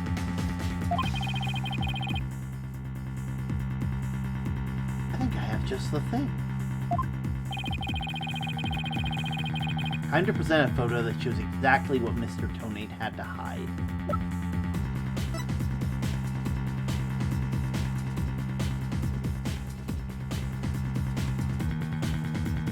He had to hide the body, obviously. Take that! Your Honor, there's something we've all been overlooking. If the murder took place before the trial, then Mr. Tonate would have had to hide the body somewhere during the trial. You're right! And if we can figure out where that hiding place was, exactly, we might be able to find some evidence that we can pin him down with. Where could Mr. Tonate have hidden the body during the trial? Oh, well, that's easy. Take that! Wait, a box big enough for a body. A box that was in the courtroom the whole time. A box nobody would touch if they thought there was a bomb in it. Mr. Tonate? What is it? Do you finally have some decisive evidence to show me? No, you're the one who's going to show it to me. Come again? You heard me. Now show me what's inside the bomb transport case. But what, why? No, there's no need. I've got him now. Just before the trial, you killed the victim with a blunt object, and then you placed her body in the ruins of the courtroom after the bomb went off. Clearly, you were trying to make it look like she had died in the explosion. But where was the body hidden during the trial? Oh, I hadn't thought about that. The answer is right here. Inside the box made of thick alloy plating that can withstand any impact. No, that's... No, completely false. If it's false, you should have no objection to showing us your transport case. So let's open it up and take a look inside, shall we? Hold it.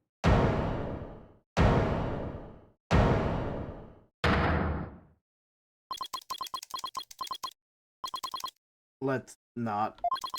Not if you value your life. What's he up to now? Remaining calm and listen carefully. This bomb will detonate in 5 minutes. What? Huh? I repeat, this HH-3000 will detonate in 5 minutes. What's going on? Your Honor, I recommend you adjourn this trial before this bomb goes off. Mr. Tony, are you threatening me? I am the only one who can disable this bomb. If you do not want to die, your only option is to listen to me. Mr. Tony, did you say that's just a training model, a fake to practice on? I did, but I also lied. This is real deal.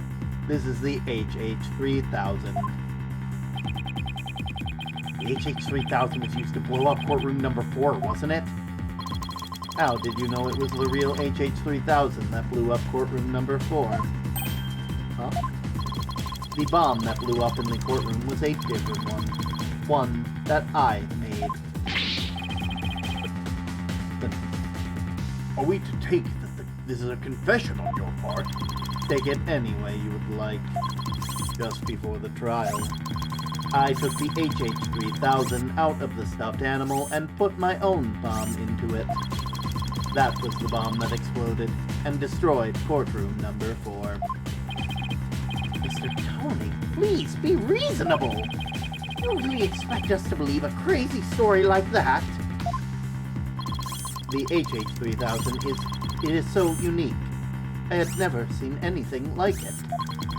It is so unique that I could not replicate the detonation mechanism, so I just had to have it. Besides, did anyone look inside the stuffed animal during the trial? Did anyone check to see if it really was the HH-3000 in there? I must confess, no one opened the stuffed animal to check.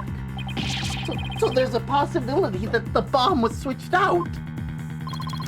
No, not a possibility. A certainty. I did it. We had a real bomb with him this whole time. You had better get out of here while you can. You do not have much time.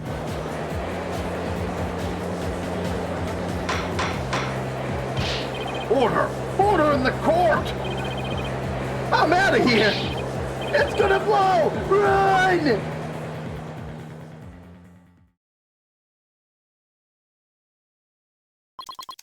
You four are still here. Well, well. Aren't you brave? It just wouldn't do for a judge presiding over a court to run. But that horrible explosion the other day. Judge looks like he's about to book it to the nearest exit any second. As for Mr. Payne...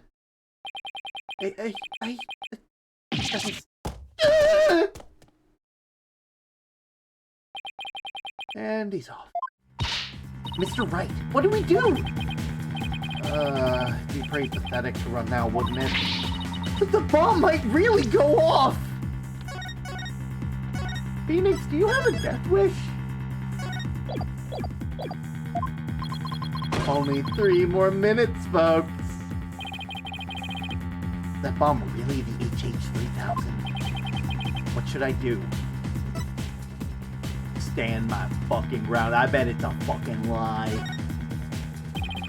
Can't run now. Well, it's been fun, but I will be going now. With my dear, dear HH-3000, naturally. Oh, and by the way, I would advise against having me followed. Even with no remote switch, this bomb can still be triggered manually. If I think I'm being followed, I will detonate it on the spot. Farewell. You're not going anywhere, Ted Tonate. Oh? Your Honor, there's no reason to be afraid. That bomb is a fake. Are you sure, Mr. Wright? Like, are you 100% you're willing to put your life on this? Damn, first case back and already. More of your famous bluffing. Even at the risk of your own life. Mr. Wright, none of your bluffing now. Not at a time like this. Lives are on the line here. I'm not bluffing, and I have proof. You do? Of course, Your Honor. Right here is a photo of the bomb. Clear as day. Proof that Mr. Tonate's bomb is not the real HH3000. Really?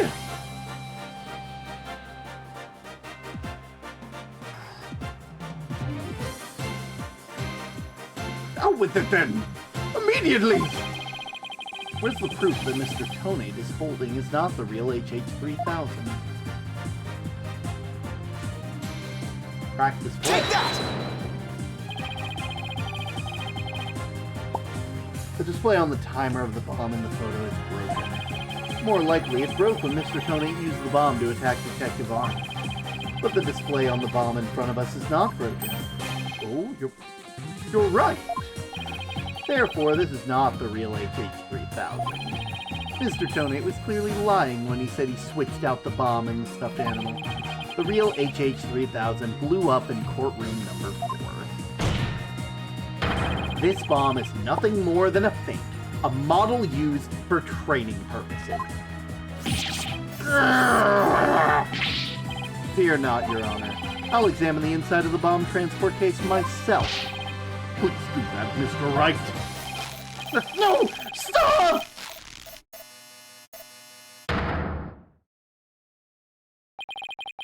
What is that? Is that a blood stain? Just as I suspect. Your lies have all been blown to bits, Mr. Tonate. I'm confident DNA analysis on the bloodstain will confirm that it's Detective Arm's blood, and that those results will conclusively prove that you murdered Detective Arm.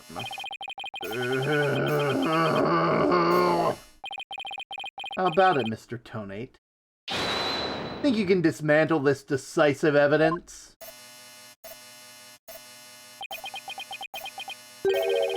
Dismantle it. You're too late!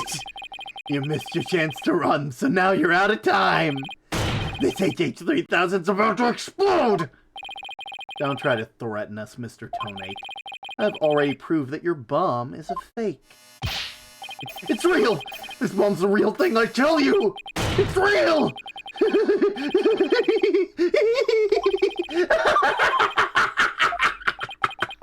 Mad Bomber Party of 1. There's no time left. It's gonna blow! I have to disarm it. I have to take it apart. I can dismantle anything. I can take apart evidence. I can take apart bombs. I can dismantle it all. Dismantle! Dismantle! Dismantle! Dismantle! I'm not gonna make it! Only one thing left to do! Jump!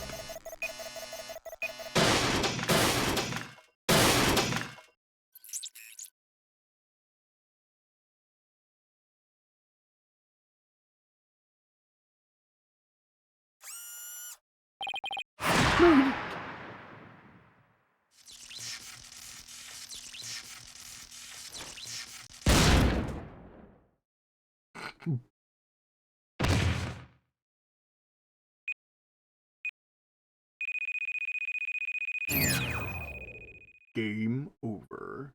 Dismantle attempt failed.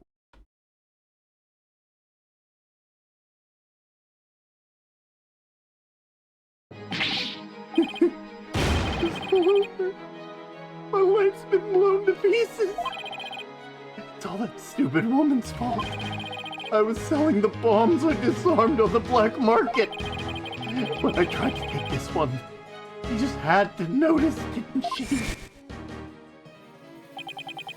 She confronted me in courtroom number 4 that day. That's why I had no choice. Before I knew what I was doing, I hit her. It's all her fault. While I was looking for a place to hide the body, she left a message in her own blood. The trial was about to start. I didn't have time to clean it up. Now all this. I thought for sure I could disguise the death with an explosion. And that stupid defense attorney started sticking his nose into my business. After my testimony yesterday, I went to courtroom number 4 and I found that kid all up in my bomb transport crate. That's when I stuck up behind it and BAM! When the idiot police arrested that little girl, I was sure I could pin it all on her.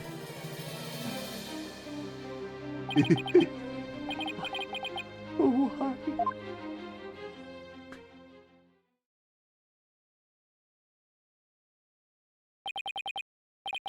Kid Tony, you are hereby under arrest. Jesus Christ, you can really nail a deranged laugh. You know, people, you'd be surprised. You'd be surprised. I may be a very calm and normal person, but I've done my fair share of voice acting and being a tad bit deranged. Oh, you know, like in order to truly know one thing, you must learn its opposite and all that. On suspicion of the courtroom bombing and on assault of Mr. Justice, your innocence or guilt will be determined at a later trial. Now then, I see the members of the public have returned to the gallery. One person, however, seems to still be running far, far away. D&D preps a person's vocal cords. Oh, absolutely. Be that as it may, I will now announce Miss Juniper Wood's verdict. Not guilty. Yippee!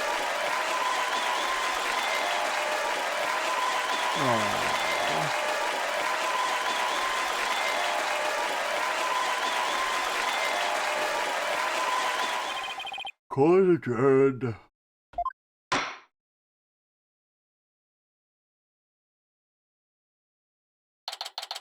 December 18th, 12:31 p.m. District Court Defendant Lobby number 5. We did it, boss! Yeah, I guess we managed to pull it off somehow. So many mysteries cleared up all at once. It was amazing. Just sort of worked out that way, didn't it? That's not the kind of thing that usually just works out. You made it happen. The way that mean old prosecutor hightailed it out of there, that was great! Mr. Wright, Nina, thank you for everything you did for me. I'm so happy for you, Junie. Now you can go back home to the forest in peace. I hope that both of you will come and visit me there sometime. That would be nice. Thank you for the invitation. I don't know, Mr. Wright. I'm not sure you can make it all the way over to Junie's house. How high up do you live again, Junie? Around 3,000 feet, I think? What? That's no forest, that's a mountain! But, you know, boss, there's something that still bothers me about the case. A little mystery we never got around to solving. Oh, that, yeah, I was wondering about that too. Is this the unsolved mystery you were talking about?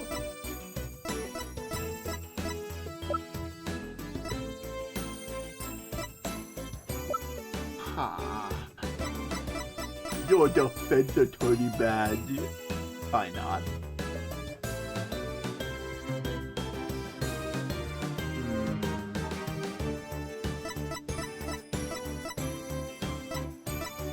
Oh right, we never figured out where the switch was. Take that!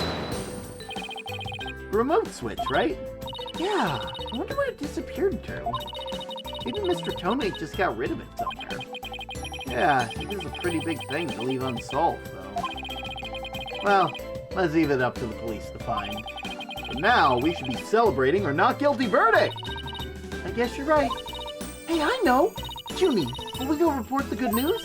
You know, to, that certain someone? Have you found your daily pebbles? Okay. Huh? Her grandmother? No, silly! To Apollo! Alright. Well, why don't we go to the hospital together to see him? Great idea. I bet he's bored out of his mind. Okay. And so the courtroom bombing case came to a close. But the next trial was just over the horizon. There's never a dull moment with so many lawyers in the office, that's for sure. Apollo Justice, Athena Sykes, and me, Phoenix Wright. Between the three of us, there's no case we can't solve. When our powers combine, we are an unstoppable team. At least that's what I believe.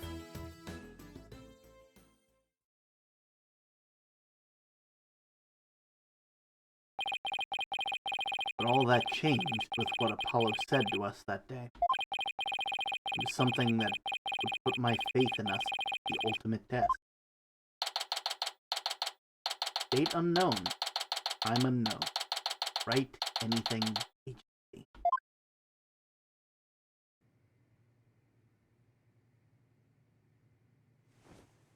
Sorry, but I'll be taking a leave of absence. Wait, what do you mean by a leave? Can you at least give me a reason why? I can only say that this is something I must settle on my own. What?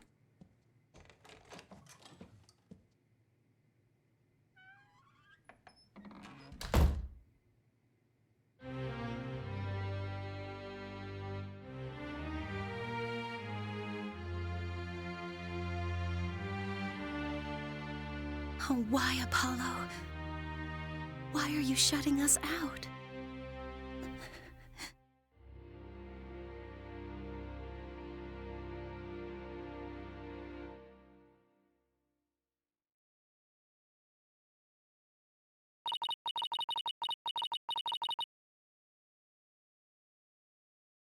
What happened to you, Apollo?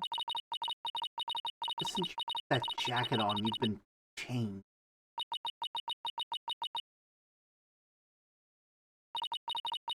And now, for whatever reason, all my mind keeps doing, turning to that day I first met you.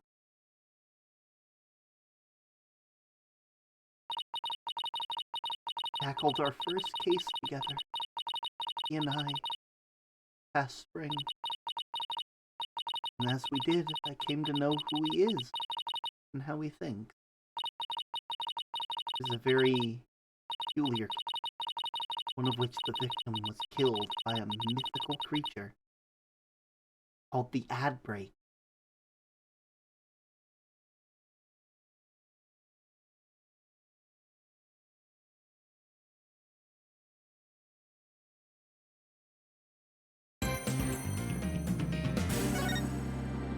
Yeah, we're saving with that. And we're gonna wait for the ad to come back. We'll finish the ad. And then after we finish it, we'll show the sneak peek for the next one. And then we'll head on out. Twitch! Twitch literally said, I've been waiting for my moment for the perfect time to strike. When you're home so close and you've reached your coast, that's when our paths align.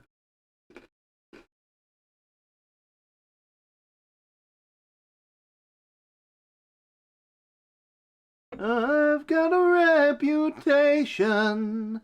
I've got a name to uphold. So I can't go letting you walk around. The world forgets I'm cold. Get in the water. Get in the water. Or I'll raise the tide so high. All of Ithaca will die. Get in the water. Get in the water. I'll make tidal waves so profound. Both your wife and your son will drown. Get in the water. Get in the water. Don't mistake my threats for bluff. You have lived more than enough. Get in the water.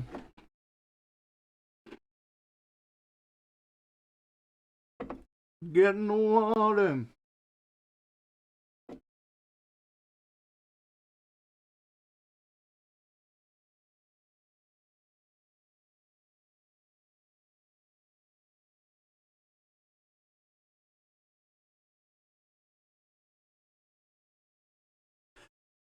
Whew, okay. The fact that we are so... It's like, just gotta wait for the ad to end. And it'll be all good. Probably a tiny bit longer, and... Hey, there it is. Alright. So. Monstrous Turnabout. We'll see the beginning.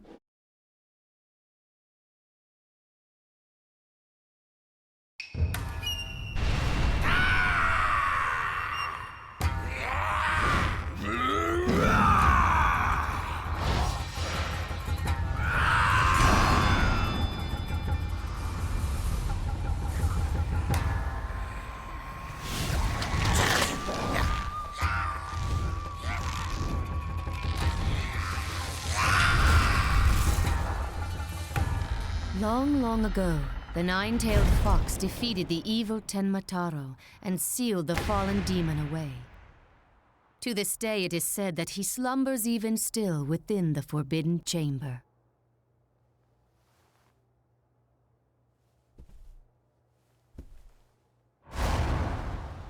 Night-night, Alderman. Sweet dreams! Well, now we know. At long last, the revival of Tenmataro is at hand. Okay, this is probably just like a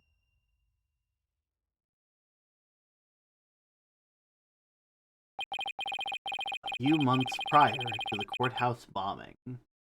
I'm sorry, we started this shit in media res?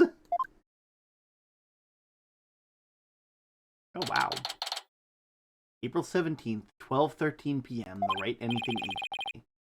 Guess I'm a little early. Oh, hey, Apollo! Getting an early start today? Yeah, this is the first job I've had, after all. Well, aren't we all fired up? Well, it's not every day I get to call a call from Mr. Wright. What kind of work is it anyway? Mr. Wright didn't mention any details. Work? Is that how he put it? Don't tell me he just wants me to clean the toilet again. You've really become a fixture around here, Apollo. Come to think of it, it's been almost a year since I was hired. Lots happened since then, but settled in nicely despite a few bumps in the road.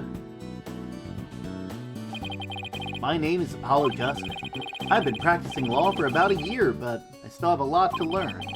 This is the Write Anything Agency, and it's where I work. Don't let the name fool you, it's definitely a law agency. Don't forget that this place is a talent agency too, Polly. It's the law agency part of this office that's usually forgotten. This is Trucy Wright, a budding magician. An adopted daughter of the agency's owner, Phoenix Wright. She sometimes makes me help her with magic tricks. And what's wrong with that? You're one of the agency's talents as well. I was under the impression that I was a lawyer. Well, we better hurry. Doesn't look like Daddy's gonna be making it, so let's get going. Where are we going? What about the job he mentioned? This is the job, Polly. You're supposed to keep me company today. Now come on! Another day of not being a lawyer! Should have seen this one coming. Well, this is the Write Anything Agency, you know. And there's no law-related work at the moment, so... Tell me again why I choose to work here. Where's Mr. Wright, anyway? Daddy said something about needing to meet an acquaintance. But don't worry, just focus on the job and I'll tell you exactly what you need to know. Let's go! We don't have all day! Wait a second! Another day of anything goes, begins the Write Anything Agency. April 17th, 1:30 p.m., Nine Tails Vale, Yokai Lane. Oh shit, it's actually kind of sick. What are we doing here in the mountains? This is Ninetailsville. Everybody's been talking about the yokai craze here. Yokai? Oh, Japanese monsters. I guess that explains all the weird things. I didn't think, you know, you should get a watch for that. Speaking of this, wasn't Ninetailsville found by Japanese immigrants? Yeah, they're holding a festival to boost tourism over the Alderman's Manor. My friend who works there invited us. That's why we're here. In other words, I'm your chaperone because your dad's too busy. Dad said that with those horns of yours, you'd make a great addition to their festival. I mean, you look just like a Japanese demon. Wasn't that so thoughtful of him, Polly? I thought I could do without thoughtfulness like that. Almost time. Come on, Polly. The festival grounds are this way. All right, I guess it's time to move. Got it. Got it. So that was our intro. That was our stuff. And I think it's about time that we head on out.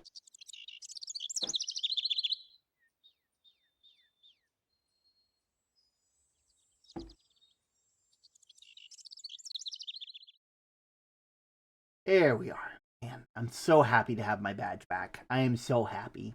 You don't even know how happy I am to have my badge back. It felt like a part of me was missing for such a long time. But that's enough of that. We had a lot of fun. I'm so happy to send you guys off somewhere. And also, no crashing. We made it through a whole stream without crashing. Oh my word, I fixed it.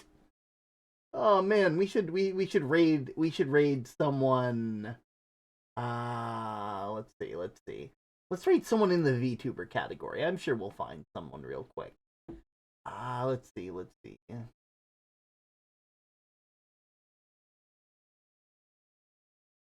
Raid someone around 1 at 9. And that one says stream over, so I shouldn't raid that one. Guilty Gear.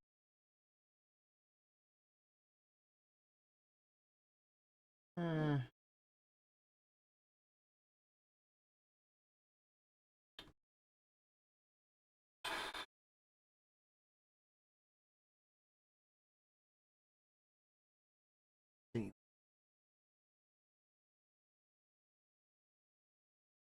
This is the problem with going super late, is that a lot of the people that I would usually raid aren't live. You know what? You know who we haven't raided in a while? I haven't raided Saint in a while. A lot of you probably don't even know who Saint is. Let's fucking go! No crashes! None whatsoever. I'm so happy. But with that being said, I'm going to send you guys off over to Saint Polaris, who is currently playing some Minecraft, and I believe some modded Minecraft, Pokemon, maybe, I believe. Possibly. Don't quote me on that.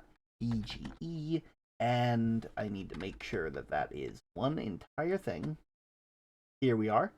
I hope you all enjoy. Thank you so much for watching. It honestly means the world to me. And again, thank you so much. You enjoy your night. See you later. Bye.